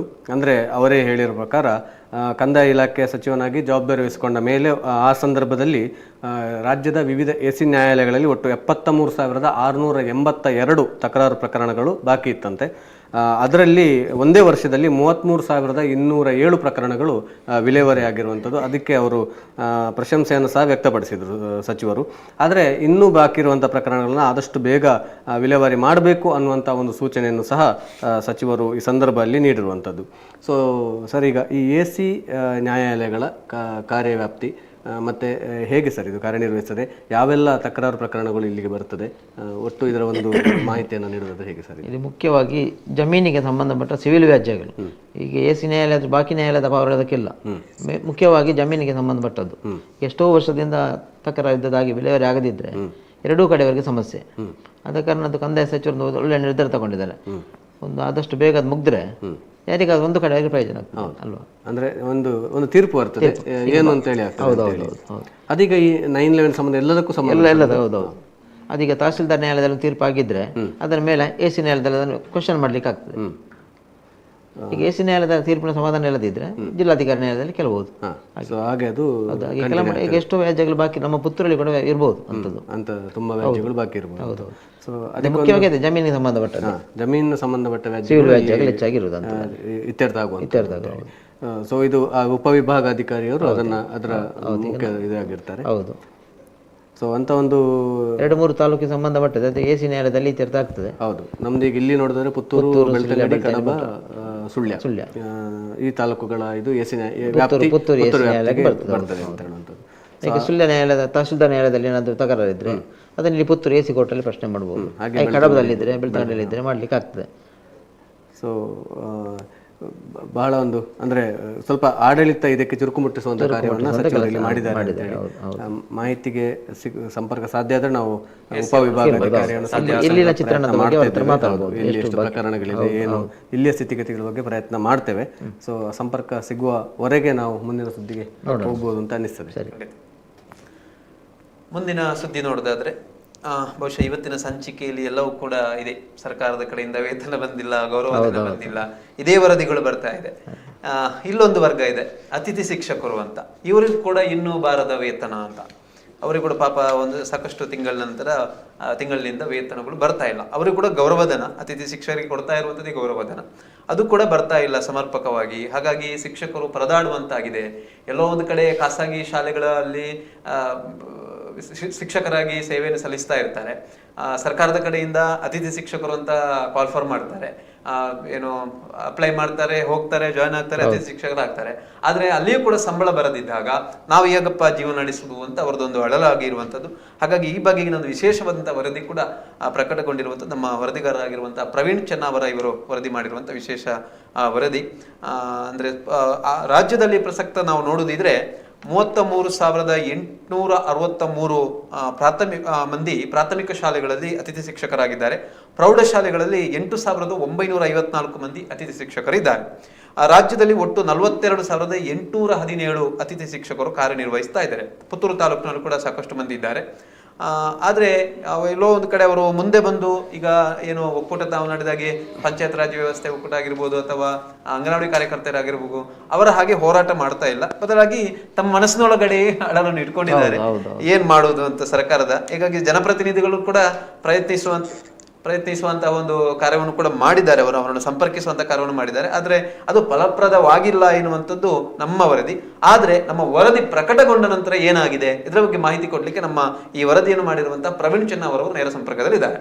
ಹಲೋ ಸರ್, ಹೇಳಿ ಸರ್. ಚೆನ್ನವರ ನಮಸ್ತೆ. ನಮಸ್ತೆ ಸರ್. ತಾವೊಂದು ವಿಶೇಷ ವರದಿ ಮಾಡಿರುವಂತದ್ದು, ಸಂಕಷ್ಟದಲ್ಲಿ ಅತಿಥಿ ಶಿಕ್ಷಕರಿದ್ದಾರೆ, ಅವರಿಗೆ ಸಾಕಷ್ಟು ತಿಂಗಳ ನಂತರ ವೇತನಗಳು ಬರ್ತಾ ಇಲ್ಲ ಎನ್ನುವಂಥದ್ದು ಸರ್ಕಾರದ ಕಡೆಯಿಂದ. ಹೌದು. ವರದಿಯನ್ನು ಪ್ರಕಟಿಸಿದ ನಂತರ ಏನಾಗಿದೆ ಈಗ ಅಪ್ಡೇಟ್ ಪ್ರವೀಣ್ ರವರೇ? ಅದೇ ಅಕ್ಟೋಬರ್ 11ರಂದು ನಾವು ವರದಿ ಪ್ರಕಟಿಸಿದ್ವಿ. ಜೂನ್ ತಿಂಗಳಿನಿಂದ ಅತಿಥಿ ಶಿಕ್ಷಕರಿಗೆ ಯಾವುದೇ ವೇತನ ಬಂದಿಲ್ಲ. ಓಕೆ. ಅದೇ ವರದಿ ಪ್ರಕಟವಾದ ಜೂನ್ 11ರಂದು ಸಂಜೆ ಪ್ರಾಥಮಿಕ ಶಾಲಾ ವಿಭಾಗದ ಅತಿಥಿ ಶಿಕ್ಷಕರಿಗೆ ವೇತನ ಬಿಡುಗಡೆಯಾಗಿದೆ. ಅವರ ಖಾತೆಗೆ ಬಿಡುಗಡೆಯಾಗಿದೆ. ಮತ್ತೆ ಮುಂದಿನ ತಿಂಗಳು ಪ್ರೌಢಶಾಲಾ ವಿಭಾಗದ ಅತಿಥಿ ಶಿಕ್ಷಕರಿಗೆ ವೇತನ ಬಿಡುಗಡೆ ಮಾಡುವುದಂತ ಶಿಕ್ಷಣ ಇಲಾಖೆಯ ಅಧಿಕಾರಿಗಳು ಅಲ್ಲಿ ಜಿಲ್ಲಾ ಮಟ್ಟದಲ್ಲಿ ತಿಳಿಸಿದ್ರು. ನಮ್ಮ ವರದಿ ಪ್ರಕಟವಾದ ನಂತರ ಪ್ರಾಥಮಿಕ ಶಾಲಾ ವಿಭಾಗದ ಎಲ್ಲ ಶಿಕ್ಷಕರಿಗೆ, ಪುತ್ತೂರು, ಸುಳ್ಯ, ಬೆಳ್ತಂಗಡಿ ತಾಲೂಕಿನ ಎಲ್ಲ ಅತಿಥಿ ಶಿಕ್ಷಕರಿಗೆ ವೇತನ ಬಿಡುಗಡೆಯಾಗಿದೆ. ಓಕೆ. ಹೌದು. ಅಂದ್ರೆ ಮುಖ್ಯವಾಗಿ ಅವರ ಸಮಸ್ಯೆ ವೇತನದ ಬಗ್ಗೆ, ಅಂದ್ರೆ ಎಷ್ಟು ವೇತನ ಕೊಡ್ತಿದ್ರು ಏನಾದ್ರೆ ಮಾಹಿತಿ ಕೊಟ್ಟಿದ್ದಾರೆ ನಿಮಗೆ ಅವರು ಶಿಕ್ಷಕರು? ಗೌರವಧನ ಎಷ್ಟಿದೆ ಅವರಿಗೆ? ಪ್ರಾಥಮಿಕ ಶಾಲಾ ವಿಭಾಗದ ಅತಿಥಿ ಶಿಕ್ಷಕರಿಗೆ 10,000 ರೂಪಾಯಿ. ಓಕೆ. ಪ್ರೌಢಶಾಲಾ ವಿಭಾಗದ ಅತಿಥಿ ಶಿಕ್ಷಕರಿಗೆ 10,500 ರೂಪಾಯಿವರೆಗೆ ವೇತನ ನಿಗದಿಪಡಿಸಲಾಗಿದೆ. ಓಕೆ. ಅಷ್ಟನ್ನೇ ಕೊಡ್ತಾ ಇಲ್ಲ ತಿಂಗಳುಗಟ್ಟೆ ಅಂತ. ಅದನ್ನು ಜೂನ್ ತಿಂಗಳಿಂದ ಅಕ್ಟೋಬರ್ 10ರ ತನಕ ಅವರಿಗೆ ಬಿಡುಗಡೆಯಾಗಿರ್ಲಿಲ್ಲ. ಈಗ ಅದೇ ಅಕ್ಟೋಬರ್ 11ಕ್ಕೆ ಪ್ರಾಥಮಿಕ ಶಾಲಾ ವಿಭಾಗದ ಅತಿಥಿ ಶಿಕ್ಷಕರಿಗೆ ವೇತನ ಬಿಡುಗಡೆ ಆಗಿದೆ. 4 ತಿಂಗಳದ್ದು ಒಂದೇ ಸಲ ಹಾಕಿದ್ದಾರೆ. ಅಂದ್ರೆ ಮುಖ್ಯವಾಗಿ ಇಲ್ಲಿ ಇದು ಆನ್ಲೈನ್ ಪ್ರಕ್ರಿಯೆ ಆಗಿರುವ ಕಾರಣ ಒಂದಷ್ಟು ವಿಳಂಬ ಆಗ್ತಾ ಇದೆ ಅಂತ ಅಧಿಕಾರಿಗಳು ಹೇಳ್ತಾ ಇರುವಂತದ್ದು. ಹೌದು, ಅದು ಸರ್ಕಾರದಿಂದ ಹಣ ಬಿಡುಗಡೆಗೊಂಡು ಆಯಾ ತಾಲೂಕು ಪಂಚಾಯತ್ ಬಂದು ಅಲ್ಲಿಂದ ಟ್ರೆಜರಿ ಮೂಲಕ ಶಿಕ್ಷಕರ ಖಾತೆಗೆ ಜಮಾ ಮಾಡುವ ಪ್ರಕ್ರಿಯೆ ನಡೀತಿರುವುದು. ಅದೇ ಆನ್ಲೈನ್ ಕೆಲವೊಂದು ಸಮಸ್ಯೆ ಆದ ಕಾರಣ ಅದು ಎಲ್ಲ ಶಿಕ್ಷಕರ ಖಾತೆಗೆ ಬರುವಾಗ ತಡ ಆಗ್ತದೆ ಅಂತ ಬಿಡಿಪಿಯ ವೆಂಕಟೇಶ್ ಸುಬ್ಬಯ್ಯ ಮಠಗಾರ ಅವರು ಪತ್ರಿಕೆಗೆ ತಿಳಿಸಿದ್ರು. ಒಂದು ವರದಿ ಪ್ರಕಟವಾದ ಕೂಡಲೇ ಅಂದ್ರೆ ವರದಿ 11 ತಾರೀಕಿಗೆ ಅಕ್ಟೋಬರ್ 11ಗೆ ಪ್ರಕಟವಾಗಿತ್ತು. ಅದೇ ದಿನ 12 ಗಂಟೆ ನಂತರ ಎಲ್ಲ ಶಿಕ್ಷಕರ ಖಾತೆಗೆ ಬಿಡುಗಡೆಯಾಗಿದೆ. ಈಗ ಪ್ರೌಢ ಶಿಕ್ಷಕರಿಗೆ ಇನ್ನಷ್ಟು ಆಗ್ಬೇಕು. ಅದೇ ಈವರೆಗೆ ಮಾಹಿತಿ ಪ್ರಕಾರ ಅವರಿಗೆ ಸಿಕ್ಲಿಲ್ಲ ಇನ್ನು ಕೂಡ. ಹಾಗೆ ಸರಿ ಸರಿ ಸರಿ. ಓಕೆ, ಥ್ಯಾಂಕ್ ಯು ಪ್ರವೀಣ್ ರವರೇ. Okay sir. Okay okay. ಅಂದ್ರೆ ಇಲ್ಲಿ ಮಕ್ಕಳಿಗೆ ಶಿಕ್ಷಕರಿಲ್ಲದ ಸಮಸ್ಯೆ ಆಗಬಾರ್ದು ಅಂತ ಸರ್ಕಾರ ಅತಿಥಿ ಶಿಕ್ಷಕರ ನೇಮಕ ಮಾಡ್ಲಿಕ್ಕೆ ಒಂದು ವ್ಯವಸ್ಥೆ ಮಾಡಿದ್ದು. ಆದ್ರೆ ನೇಮಕ ಆದವರಿಗೆ ವೇತನ ಬರದಿದ್ರೆ ಅವರ ಜೀವನ ನಿರ್ವಹಣೆ ಖಂಡಿತ ಇದು ಎಲ್ಲ ಕಡೆಯಿಂದಲೂ ಕೂಡ ನಮ್ಮಲ್ಲಿ ಕೂಡ ಜನಪ್ರತಿನಿಧಿಗಳ ಗಮನ ಹರಿಸಿದ್ರು. ನಾವು ಕೂಡ ಒಂದು ಪ್ರಯತ್ನ ಮಾಡಿದ್ದೇವೆ. ಶಾಸಕರ ಒಂದು ಗಮನವನ್ನು ಕೂಡ ಮಾಡಿದ್ದೇವೆ. ಅವರು ಕೂಡ ಇದರ ಬಗ್ಗೆ ಸರ್ಕಾರದ ಒಂದು ಗಮನವನ್ನು ಸೆಳೆಯುತ್ತೇನೆ ಅನ್ನುವಂತ ಭರವಸೆಯನ್ನು ಕೂಡ ಕೊಟ್ಟಿದ್ರು. ಓಕೆ, ಆಗ್ಲಿ ಪ್ರೌಢಶಾಲೆಯವರಿಗೂ ಕೂಡ ಸಿಗ್ಲಿ ಅಂತ, ಆದಷ್ಟು ಬೇಗ ಬರಲಿ ಅಂತ ನಮ್ದು ಕೂಡ ಆಶಯ. ಮುಂದಿನ ಸುದ್ದಿಗೆ ಹೋಗುವ ಸರ್. ಮುಂದಿನ ಸುದ್ದಿ ಪುತ್ತೂರು ಶಾರದೋತ್ಸವ. ಅಂದರೆ ಶತಮಾನದ ಹೊಸದಲ್ಲಿರುವಂಥ ಶಾರದೋತ್ಸವ ಕಳೆದ 2 ವರ್ಷಗಳಿಂದ ಬಹಳ ಅದ್ಧೂರಿಯಾಗಿ ಮೆರವಣಿಗೆ ಇರ್ಬೋದು, ಕಾರ್ಯಕ್ರಮಗಳಿರ್ಬೋದು ನಡೀತಾ ಬರ್ತದೆ. ಇಲ್ಲಿನ ಅಧಿದೇವತೆ ಆಗಿರುವಂಥ ಪುತ್ತೂರು ಮಹಾಲಿಂಗೇಶ್ವರ ದೇವರ ವಠಾರದಲ್ಲಿರುವಂಥ ಶಾರದಾ ಭಜನಾ ಮಂದಿರದಲ್ಲಿ 9 ದಿನಗಳ ಕಾಲ ವೈಭವದ ನವರಾತ್ರಿ ಉತ್ಸವ ನಡೆದು ಆಮೇಲೆ ಶಾರದಾ ಪ್ರತಿಷ್ಠೆ ನಡೆದು ಬಳಿಕ ಬಳುವಾರಿನಿಂದ ದರ್ಬೆ ವೃತ್ತ ತನಕ, ಬಳಿಕ ದರ್ಬೆಯಿಂದ ಸಾಗಿ ಬಂದು ಮತ್ತೆ ದೇವಸ್ಥಾನದ ವಠಾರದಲ್ಲಿ ಶಾರದಾ ಮಾತೆಯ ವಿಗ್ರಹದ ಜಲಸ್ತಂಭನ ನಡೆಯುವವರೆಗೆ ಭಾಳ ಅದ್ಧೂರಿಯಾಗಿ ಆ ಕಾರ್ಯಕ್ರಮ ಸಂಪನ್ನಗೊಂಡಿರುವಂಥದ್ದು. ಈಗಾಗಲೇ ನಾವು ಅದರ ಲೈವನ್ನು ಸಹ ನಮ್ಮ ಸುದ್ದಿ ನ್ಯೂಸ್ ಪುತ್ತೂರು ಚಾನೆಲ್ನಲ್ಲಿ ಸಂಪೂರ್ಣ ಶೋಭಾಯಾತ್ರೆಯ ಲೈವನ್ನು ಅಕ್ಟೋಬರ್ 12ರಂದು ನಾವು ನೀಡಿದ್ದೆವು. ಬಹಳ ಉತ್ತಮವಾದಂಥ ಪ್ರತಿಕ್ರಿಯೆ, ಸ್ಪಂದನೆ ಆ ಲೈವಿಗೆ ವ್ಯಕ್ತವಾಗಿತ್ತು. ಹಾಗೆಯೇ ಇಲ್ಲಿ ಸ್ಥಳೀಯರು ಸಹ ಭಕ್ತಾದಿಗಳು ಮೆರವಣಿಗೆ ಸಾಗಿ ಬರೋ ಉದ್ದಕ್ಕೂ ಶಾರದಾ ಮಾತೆಗೆ ಪುಷ್ಪಾರ್ಚನೆ ಮಾಡೋದಿರ್ಬೋದು, ಆರತಿ ಬೆಳಗುದಿರ್ಬೋದು, ಎಲ್ಲ ಮಾಡುವ ಮೂಲಕ ಹಾಗೆ ಟ್ಯಾಬ್ಲೋಗಳು, ವಿವಿಧ ಕಲಾ ತಂಡಗಳು, ಕರ್ನಾಟಕ, ಕೇರಳ ಮತ್ತು ನಮ್ಮ ಇಲ್ಲಿಯ ತುಳುನಾಡಿನ ವಿವಿಧ ಭಾಗಗಳ ಕಲಾ ತಂಡಗಳ ಕಲಾ ಪ್ರದರ್ಶನಗಳು ನಡೆಯಿತು. ಅಲ್ಲಲ್ಲಿ ಕಲಾ ಪ್ರದರ್ಶನಗಳಿಗೆ ವ್ಯವಸ್ಥೆ ಮಾಡಲಾಗಿತ್ತು. ಕುಣಿತ ಭಜನೆಗಳ ತಂಡಗಳಿತ್ತು. ಆದರೆ ಮತ್ತೊಂದು ಇಲ್ಲಿ ಗಮನಾರ್ಹ ಅಂಶ ಅಂತ ಹೇಳಿದ್ರೆ ಯಾವುದೇ ರೀತಿಯಾದಂಥ DJ ಆಗಲಿ ಪಟಾಕಿ ಸುಡುಮದ್ದಿನ ಇದಾಗಲಿ ಇರಲಿಲ್ಲ. ಅಂದರೆ ಬಹಳ ಸಾಂಪ್ರದಾಯಿಕ ರೀತಿಯಲ್ಲಿ ನಡೆದಂಥ ಒಂದು ಶೋಭಾಯಾತ್ರೆ, ಶಾರದಾ ಮಾತೆಯ ವಿಗ್ರಹದ ಶೋಭಾಯಾತ್ರೆ. ಹೇಗೆ ಮಂಗಳೂರಿನ ಕುದ್ರೋಳಿ ದಸರಾ ವೈಭವಕ್ಕೆ ಹೆಸರುವಾಸಿಯಾಗಿದೆಯೋ ಅದೇ ರೀತಿಯಾಗಿ ಪುತ್ತೂರಿನ ದಸರಾವು ಸಹ, ಪುತ್ತೂರಿನ ಶಾರದೋತ್ಸವ ಮೆರವಣಿಗೆಯೂ ಸಹ ಆ ವೈಭವವನ್ನು ಮತ್ತೆ ಪಡ್ಕೊಳ್ತಾ ಇರುವಂಥದ್ದನ್ನು ನಾವು ಕಳೆದ 1-2 ವರ್ಷಗಳಿಂದ ನೋಡ್ಬೋದು ಅನ್ನುವಂಥದ್ದು.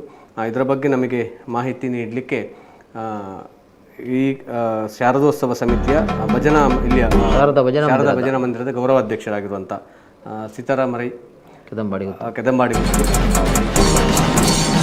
ಇದ್ದೇವೆ. ಸಂಪರ್ಕ ಸಾಧ್ಯ ಆದರೆ ಅವರು ಮೆರವಣಿಗೆ ಬಗ್ಗೆ ಸಂಪೂರ್ಣವಾದ ಮಾಹಿತಿಯನ್ನು ನಮಗೆ ನೀಡ್ತಾರೆ. ಯಾವ ರೀತಿಯಾಗಿ ಮೆರವಣಿಗೆ ನಡೆಯಿತು, ಯಾವ ರೀತಿಯಾಗಿ ವ್ಯವಸ್ಥೆಗಳೆಲ್ಲ ನಡೆಯಿತು ಅನ್ನುವಂಥ ಮಾಹಿತಿಯನ್ನು ಸೀತಾರಾಮರೈ ಅವರು ನಮಗೆ ನೀಡಲಿಕ್ಕಿದ್ದಾರೆ.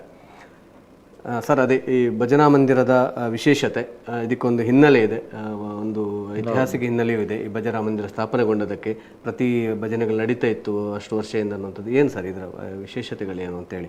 ಅದೇ 90 ವರ್ಷಗಳಿಂದ ನಡೀತಾ ಉಂಟು ಶಾರದೋತ್ಸವ. ಹೌದು. ಈ ಕಳೆದ 2-3 ವರ್ಷಗಳಿಂದ ಬಹಳಷ್ಟು ಅದ್ದೂರಿಯಾಗಿ ಶೋಭಾಯಾತ್ರೆ ನಡೀತಾ ಉಂಟು. ಮತ್ತೆ ನಿರಂತರ ನವರಾತ್ರಿ 9 ದಿನಗಳಲ್ಲಿ ಇಲ್ಲಿ ವಿಶೇಷ ಕಾರ್ಯಕ್ರಮಗಳು ಇರ್ತದೆ. ಈ ಬಾರಿ ಶೋಭಾಯಾತ್ರೆಯಲ್ಲಿ ನಮಗೆ ಪುತ್ತೂರಿಗೆ ಅದು ಹೊಸತ್ತು. ಕೆಲವು ಕೇರಳದ ಪಂದಲಾಟ ಅಂತ ಕೆಲವೆಲ್ಲ ವಿಶಿಷ್ಟತೆ ಇತ್ತು. ಈಗ ಭಜನಾ ಮಂದಿರದ ಸಮಿತಿ ಗೌರವಾಧ್ಯಕ್ಷ ಉದ್ಯಮಿ ಸೀತಾರಾಮರೈ ಕೆದಂಬಾಡಿ ಗೊತ್ತು, ಮತ್ತು ಅಧ್ಯಕ್ಷ PG ಜಗನ್ಯಾಸರಾವ್, ಒಟ್ಟು ತಂಡ ಒಂದಿಬ್ಬರಲ್ಲ, ಇಡೀ ಊರಿನವರನ್ನು ಸೇರಿಸಿಕೊಂಡು ಬಹಳಷ್ಟು ಒಂದು ಒಳ್ಳೆ ಕಾರ್ಯಕ್ರಮ ಮಾಡಿದ್ದಾರೆ. ಈಗ ಇದರ ಬಗ್ಗೆ ನಮ್ಮ ಶೋಭಾಯಾತ್ರೆ ಬಗ್ಗೆ ಹೆಚ್ಚಿನ ಮಾಹಿತಿ ನೀಡಲಿಕ್ಕೆ ಭಜನಾ ಮಂದಿರದ ಗೌರವಾಧ್ಯಕ್ಷರಾಗಿರುವಂಥ ಕೆದಂಬಾಡಿ ಮತ್ತು ಸೀತಾರಾಮರೈ ಅವರು ನಮ್ಮ ಜೊತೆ ಸಂಪರ್ಕದಲ್ಲಿದ್ದಾರೆ. ಸರ್, ನಮಸ್ತೆ. ನಮಸ್ಕಾರ ಸರ್. ಶಾರದೋತ್ಸವ, ಪುತ್ತೂರಿನ ಶಾರದೋತ್ಸವ ಬಹಳ ವೈಭವದಿಂದ ಶಾರದಾ ಮಾತೆಯ ಶೋಭಾಯಾತ್ರೆ ಬಹಳ ವೈಭವದಿಂದ ನಡೆದಿದೆ. ಸಂಪನ್ನಗೊಂಡಿದೆ. ಹೇಗೆ ನಡೆಯಿತು ಸರ್ ಈ ಶೋಭಾಯಾತ್ರೆ? ಏನೆಲ್ಲ ವೈವಿಧ್ಯತೆಗಳಿತ್ತು? ಹೇಗೆ ಇಲ್ಲಿ ನಮ್ಮ ಪುತ್ತೂರಿಗರ ಸ್ಪಂದನೆ ಇದಕ್ಕೆ ಸಿಕ್ಕಿತು? ನಿಮ್ಮ ಒಟ್ಟು ತಂಡದ ಶ್ರಮ ಹೇಗಿತ್ತು ಸರ್? ಇದರ ಬಗ್ಗೆ ಒಂದು ಮಾಹಿತಿ ಕೊಡಿ ನಮಗೆ. ನೋಡಿ ಸರ್, ಶಾರದೋತ್ಸವ ಹೇಗಿತ್ತು ಅಂತ ಹೇಳಿ ನಾವು ಹೇಳುವುದಕ್ಕಿಂತ ಮೊದಲು ನೀವು ಹೇಳ್ಬೇಕು. ನೀವು ಈಗಾಗಲೇ ಹೇಳಿದಿರಿ. ಹೌದು, ಹೇಳಿ ಸರ್. ಈಗಾಗಲೇ ಹೇಳಿದಿರಿ. ಹೌದು. ಮತ್ತೊಂದು ಏನಂತ ಹೇಳಿದ್ರೆ, ಪುತ್ತೂರಿಗೆ ಇಂಥ ಒಂದು ಕಾರ್ಯಕ್ರಮ ಬೇಕು ಅಂತ ಜನ ಒಪ್ಪಿಕೊಂಡಾಗಿದೆ. ಧಾರ್ಮಿಕ ಕಾರ್ಯಕ್ರಮ ಈ ರೀತಿಯಾಗಿ ಮಾಡಬಹುದು ಅನ್ನೋದನ್ನು ನಾವೊಂದು ತೋರಿಸಿಕೊಟ್ಟಿದ್ದೇವೆ. ಯಾಕಂತ ಹೇಳಿದ್ರೆ ನಾವು ತೋರಿಸಿಕೊಟ್ಟದ್ದು ಅಂತ ಹೇಳಿದ್ರೆ, ನಮಗೆ ಆ ಪೂರ್ಣ ಮಾಲಿಂಗೇಶ್ವರನ ಬಲ್ನಾಡು ದಂಡನಾಯಕ ಉಳ್ಳಾಳ್ತಿ ದೇವರ, ಕಟೀಲು ದುರ್ಗಾ ಪರಮೇಶ್ವರ ಆಶೀರ್ವಾದದಿಂದ ನಾವು ಅದನ್ನ ಮಾಡಿದ್ದೇವೆ. ಆದ್ರೆ ಇಂಥ ಒಂದು ಕಾರ್ಯಕ್ರಮ ಪುತ್ತೂರಿಗೆ ಬೇಕಿತ್ತು. ಧಾರ್ಮಿಕ ಕಾರ್ಯಕ್ರಮವನ್ನು ಈ ರೀತಿಯೂ ಮಾಡಬಹುದು ಅನ್ನೋದನ್ನ ನಾವೊಂದು ತೋರಿಸಿಕೊಟ್ಟಾಗೆ ಆಗಿದೆ. ಸರಿ. ಇದರಲ್ಲಿ ಪುತ್ತೂರಿನ ಮಹಾಜನತೆ ಎಲ್ಲರೂ ಅದನ್ನು ಈ ರೀತಿ ಆಗ್ಬಹುದು ಅನ್ನೋದನ್ನು ಒಪ್ಕೊಂಡಿದ್ದಾರೆ. ಓಕೆ ಸರ್, ಖಂಡಿತ. ಹೌದು. ಆದ ಕಾರಣ ನೋಡಿ, ನಮಗೆ ನಾವು ಆ ಕಾರ್ಯಕ್ರಮವನ್ನು ಆಯೋಜನೆ ಮಾಡಬೇಕಿದ್ರೆ ಸಾಧಾರಣ ನಿರಂತರ 1.5 ತಿಂಗಳಿಂದ ನಾವು ಅದರ ಹಿಂದೆ ಇದ್ದೇವೆ.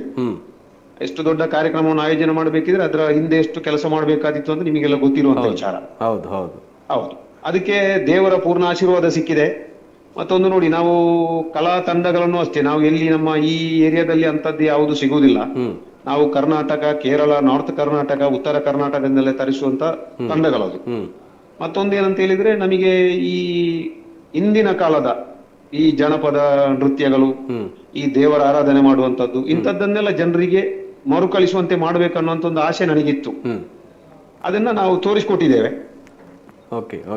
ಹಾಗೆ ಮತ್ತೊಂದು ಏನಂತ ಹೇಳಿದ್ರೆ, ನಮ್ಮ ಸಮಿತಿಯ ಎಲ್ಲಾ ಪದಾಧಿಕಾರಿಗಳು ಎಲ್ಲರೂ ನಮಗೆ ನಾವು ಹೇಳಿದ ಪ್ರಕಾರ ಯಾವ ರೀತಿ ಮಾಡ್ಬೇಕಂತ ಹೇಳಿದ್ರೆ ಆ ರೀತಿಯನ್ನ ಕೆಲಸವನ್ನ ಅಚ್ಚುಕಟ್ಟಾಗಿ ಮಾಡಿಕೊಡ್ತಾ ಇದ್ರು.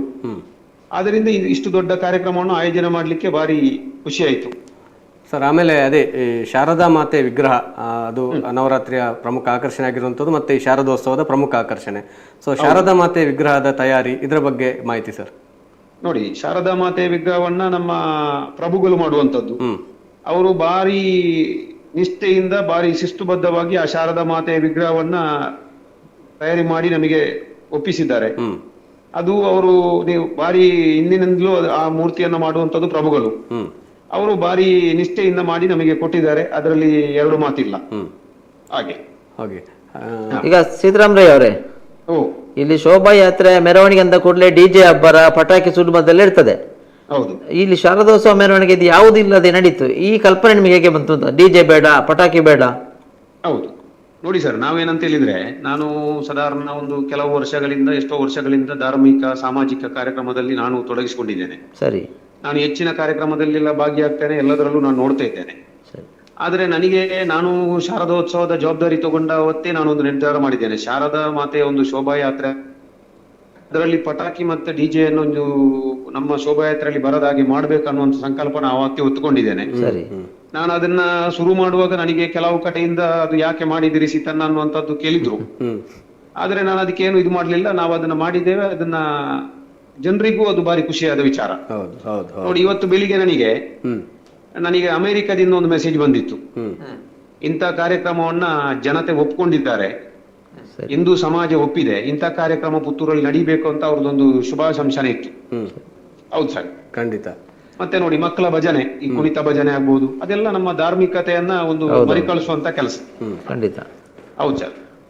ಮತ್ತೆ ಒಟ್ಟು ಕಾರ್ಯಕ್ರಮದ ಖರ್ಚು ವೆಚ್ಚ ಬಗ್ಗೆ ನೋಡಿ ಸರ್, ನಾವು ಖರ್ಚು ವೆಚ್ಚ ನಮ್ಮದೊಂದು ಕ್ರಮ ಇದೆ. ಏನಂತ ಹೇಳಿದ್ರೆ, ಕಾರ್ಯಕ್ರಮವನ್ನ ಅಚ್ಚುಕಟ್ಟಾಗಿ ನಿರ್ವಹಣೆ ಮಾಡಬೇಕಿದ್ರೆ ಅಲ್ಲಿ ಖರ್ಚು ವೆಚ್ಚವನ್ನು ಲೆಕ್ಕಾಚಾರ ಮಾಡಬಾರದು. ನಮಗೆ ನಮ್ಮ ಎದುರಿಗಿರುವಂತದ್ದು ಕಾರ್ಯಕ್ರಮವನ್ನು ಯಶಸ್ವಿ ಮಾಡುವುದು ಮಾತ್ರ. ನಾವು ಅದರೊಟ್ಟಿಗೆ ನೀವು ನಮಗೆ ಸಹಾಯ ಮಾಡಿ ಅಂತ ಕೇಳ್ಕೊಂಡು ಹೋಗ್ಲಿಲ್ಲ. ಒಳ್ಳೆ ಮನಸ್ಸಿದ್ದಂತ ಕೆಲವೊಂದು ವ್ಯಕ್ತಿಗಳು ನಮಗೆಲ್ಲ ಕೊಟ್ಟಿದ್ದಾರೆ ಧನ ಸಹಾಯ. ಆದ್ರೆ ಈಗ ಅದರಲ್ಲಿ ಖರ್ಚು ವೆಚ್ಚದಲ್ಲಿ ಏನಾದ್ರು ವ್ಯತ್ಯಾಸ ಬಂದ್ರು ಅದನ್ನ ನಾವೇನು ಇದು ಆಲೋಚನೆ ಮಾಡುವಂತದಿಲ್ಲ. ಅದಕ್ಕೇನು ವ್ಯವಸ್ಥೆ ಆಗ್ಬೇಕು ಅದನ್ನ ನಾನು ಮಾಡ್ತೇನೆ. ಖಂಡಿತ. ಹಾಗೆ ಮತ್ತೆ ನಮಗೆ ನೋಡಿ, ಇಷ್ಟರ ತನಕ ನಮ್ಮ ಶೋಭಾಯಾತ್ರೆ 2 ವರ್ಷದಲ್ಲಿ ಈ ಮಟ್ಟಕ್ಕೆ ನಾವು ಈ ಮಟ್ಟದಲ್ಲಿ ಒಂದು ಪ್ರಚಾರವನ್ನು ಗಿಟ್ಟಿಸ್ಬೇಕಿದ್ರೆ ನಮಗೆ ಎಲ್ಲ ಮಾಧ್ಯಮ ಮಿತ್ರರು ಎಲ್ಲರೂ ಭಾರಿ ಸಹಕಾರ ಕೊಟ್ಟಿದ್ದಾರೆ. ನಾವು ಅವರನ್ನು ಯಾವತ್ತೂ ಮರೆಯುವಂತ ವಿಷಯ ಇಲ್ಲ. ಯಾವುದೇ ಒಂದು ಕಾರ್ಯಕ್ರಮ ಯಶಸ್ವಿಯಾಗಿದ್ರೆ ಆಗ್ಬೇಕಿದ್ರೆ ಮಾಧ್ಯಮದವರ ಪಾತ್ರ ಮುಖ್ಯ ಇರ್ತದೆ. ಹೌದು.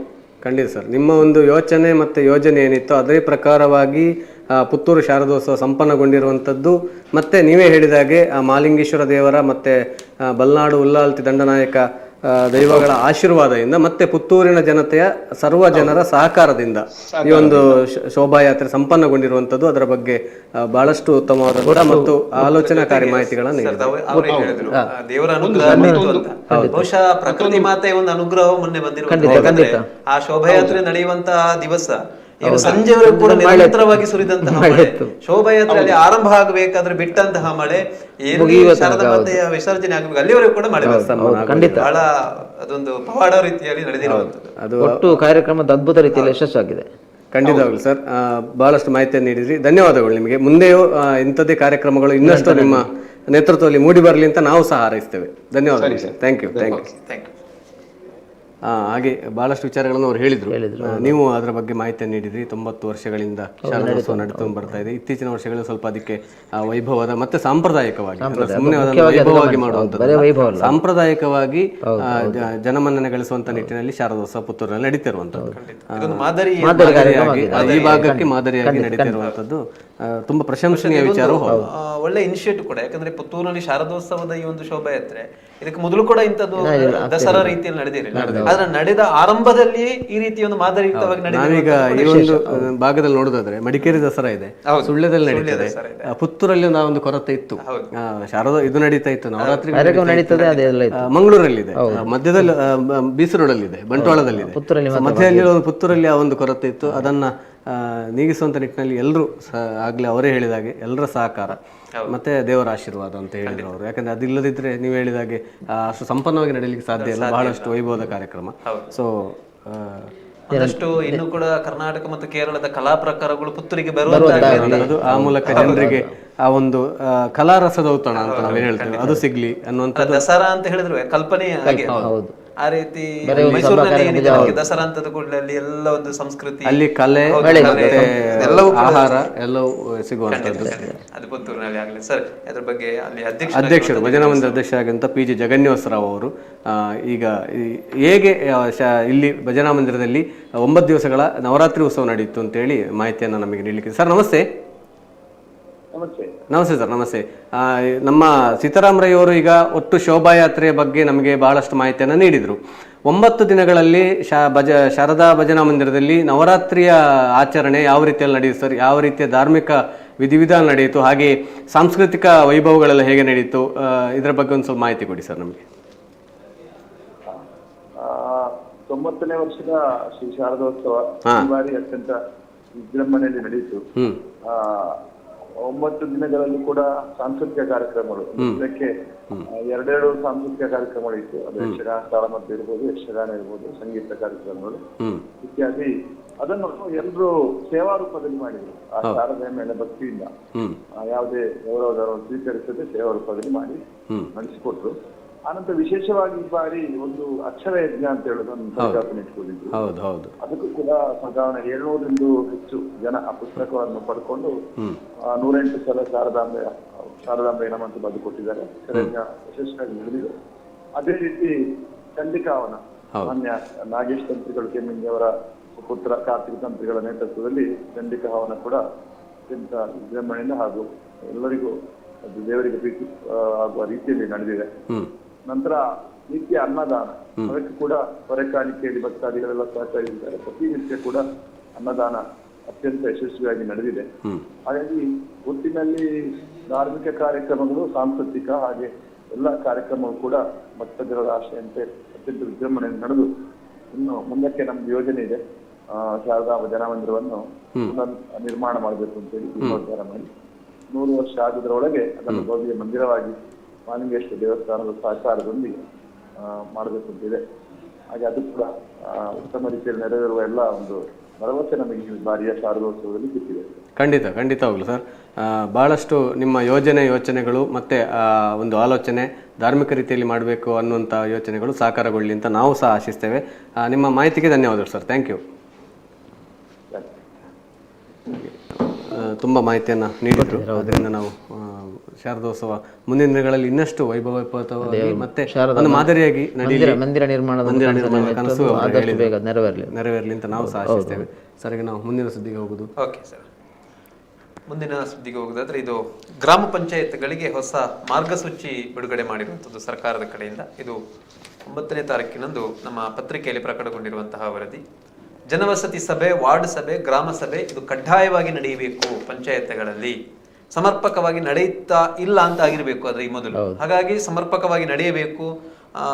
ಏನು ಇದರ ಒಂದು ಉದ್ದೇಶ ಇದೆ, ಗ್ರಾಮ ಸಭೆಗಳಾಗಿರ್ಬೋದು, ವಾರ್ಡ್ ಸಭೆಗಳಾಗಿರ್ಬೋದು, ಅಥವಾ ಮಹಿಳಾ ಗ್ರಾಮ ಸಭೆಗಳು, ಮಕ್ಕಳ ಗ್ರಾಮ ಸಭೆಗಳಾಗಿರ್ಬೋದು, ಇದನ್ನು ನಡೆಸುವಂತಹ ಉದ್ದೇಶ ಏನು, ಆ ಉದ್ದೇಶ ಸಮರ್ಪಕವಾಗಿ ಈಡೇರ್ತಾ ಇಲ್ಲ. ಹಾಗಾಗಿ ಇದನ್ನು ಸಮರ್ಪಕವಾಗಿ ನಡೆಸಬೇಕು ಅಂತ ಗ್ರಾಮ ಪಂಚಾಯಿತಿಗಳಿಗೆ ಹೊಸ ಮಾರ್ಗಸೂಚಿಯನ್ನು ಬಿಡುಗಡೆ ಮಾಡಿರುವಂಥದ್ದು ಗ್ರಾಮೀಣಾಭಿವೃದ್ಧಿ ಪಂಚಾಯತ್ ರಾಜ್ ಸಚಿವ ಪ್ರಿಯಾಂಕ್ ಖರ್ಗೆ ಅವರು ಹೇಳಿರುವಂಥದ್ದು. ಈ ಬಗ್ಗೆ ಇನ್ನೊಂದು ವರದಿ ನಮ್ಮ ಜೊತೆ ಪ್ರಕಟಗೊಂಡಿರುವಂಥದ್ದು. ಸರ್, ಇದರ ಬಗ್ಗೆ ಒಂದಷ್ಟು ವಿಸ್ತೃತವಾದಂತಹ ಮಾಹಿತಿ ಕೊಡೋದಾದ್ರೆ. ಗ್ರಾಮ ಪಂಚಾಯತ್ ಅದು ಸ್ಥಳೀಯ ಆಡಳಿತ. ಇಲ್ಲಿ ಗ್ರಾಮಸ್ಥರಿಗೆ ಅಧಿಕಾರ ಇರುವುದು ಭಾಗವಹಿಸಲು ಗ್ರಾಮ ಸಭೆಯಲ್ಲಿ ಮಾತ್ರ, ಗ್ರಾಮ ಸಭೆ ಮತ್ತು ವಾರ್ಡ್ ಸಭೆ. ಗ್ರಾಮ ಪಂಚಾಯತ್ ಸಾಮಾನ್ಯ ಸಭೆ ಆಗ್ತದೆ, ಬಾಕಿ ಅದರಲ್ಲಿ ಪಂಚಾಯತ್ ಮೆಂಬರ್ಸ್ ಮಾತ್ರ ಇರುವುದು. ಇಲ್ಲಿ ಗ್ರಾಮಸ್ಥರ ಸಲಹೆ ಮುಖ್ಯ ಆಗಿರ್ತದೆ ಗ್ರಾಮದ ಅಭಿವೃದ್ಧಿಗೆ. ಈ ನಿಟ್ಟಿನಲ್ಲಿ ಗ್ರಾಮ ಸಭೆ, ಜನವಸತಿ ಮತ್ತು ವಾರ್ಡ್ ಸಭೆ ಕಡ್ಡಾಯ ಮಾಡಿದೆ ಸರ್ಕಾರ. ಈ ಮೊದಲು ಕೂಡ ನಡೀತಾ ಇತ್ತು, ಆದರೆ ನೀವು ಹೇಳಿದಾಗ ಅದು ಅಷ್ಟೊಂದು ಸಮರ್ಪಕವಾಗಿ ನಡೀತಿರಲಿಲ್ಲ ಅಂತ. ಈ ಸಲ ಅದು ಕಟ್ಟುನಿಟ್ಟಾಗಿ ಒಂದು ಹೊಸದಾಗಿ ಸುತ್ತಲೇ ಹೊರಟಿದ್ದಾರೆ. ಅದನ್ನು ಕಟ್ಟುನಿಟ್ಟು ಮಾಡಬೇಕು. ಮತ್ತು ವರ್ಷಕ್ಕೆ 2 ಗ್ರಾಮ ಸಭೆ, ಒಂದು ಮಹಿಳಾ ಗ್ರಾಮ ಸಭೆ, ಮಕ್ಕಳ ಗ್ರಾಮ ಸಭೆ ಇದು ಮಾಡಬೇಕು ಅಂತ ಹೇಳಿದ್ದಾರೆ. ಅಷ್ಟೇ ಅಲ್ಲ, ಜನರಲ್ಲಿ ಪಾಲ್ಗೊಳ್ಳಿಕ್ಕೆ ಇದರ ಬಗ್ಗೆ ಜಾಗೃತಿ ಮೂಡಿಸಬೇಕು ಅಂತಲೂ ಹೇಳಿದ್ದಾರೆ. ಪತ್ರಿಕೆಯಲ್ಲಿ ಪ್ರಚಾರ ಕೊಡೋದು ಇಂಥದ್ದೆಲ್ಲ ಮಾಡಬೇಕು, ಒಟ್ಟು ಜನ ಭಾಗವಹಿಸಬೇಕು ಈ ಕಾರ್ಯಕ್ರಮದಲ್ಲಿ ಅಂತ. ಒಂದು ಅರ್ಥಪೂರ್ಣ ಸಭೆ ನಡೆದು ಅದು ಗ್ರಾಮಾಭಿವೃದ್ಧಿಗೆ ಪೂರಕವಾಗಿ ಆಗಬೇಕು ಅಂತ. ಬಹುಶಃ ಅದು ಒಳ್ಳೆ ಸುತ್ತಲೇ ಆಗಿರ್ಬೋದು. ಈಗ ಇದಕ್ಕೆ ಮೊದಲು ಇಂತಹ ವಾರ್ಡ್ ಸಭೆಗಳು ಎಲ್ಲ ಕಡೆ ನಡೀತಾ ಇತ್ತು. ಹೌದು. ವರ್ಷದಲ್ಲಿ 2 ಗ್ರಾಮ ಸಭೆಗಳಾಗಿರ್ಬೋದು, ಸಾಮಾನ್ಯ ಸಭೆಗಳು ಹೇಗೂ ನಡೆಯುತ್ತದೆ. ಈಗ ವಾರ್ಡ್ ಸಭೆ ಮುಖ್ಯವಾಗಿ ತಾವು ಹೇಳಿದ ರೀತಿಯಲ್ಲಿ ವಾರ್ಡ್ ಸಭೆ ಅಂದ್ರೆ ಜನರು ನೇರವಾಗಿ ಭಾಗವಹಿಸಲಿಕ್ಕೆ, ಅಂದ್ರೆ ಅವರೇನು ಅಹವಾಲುಗಳಿವೆ, ಅರ್ಜಿಗಳಿವೆ, ಅದನ್ನು ಕೊಡುದು, ಸಮಸ್ಯೆಗಳಿವೆ, ಅದನ್ನು ವಾರ್ಡ್ ಸಭೆಗಳಲ್ಲಿ ಕೊಡುವಂಥದ್ದು. ಬಹುಶಃ ತಾವು ಹೇಳಿದ ರೀತಿಯಲ್ಲಿ ವಾರ್ಡ್ ಸಭೆಗಳು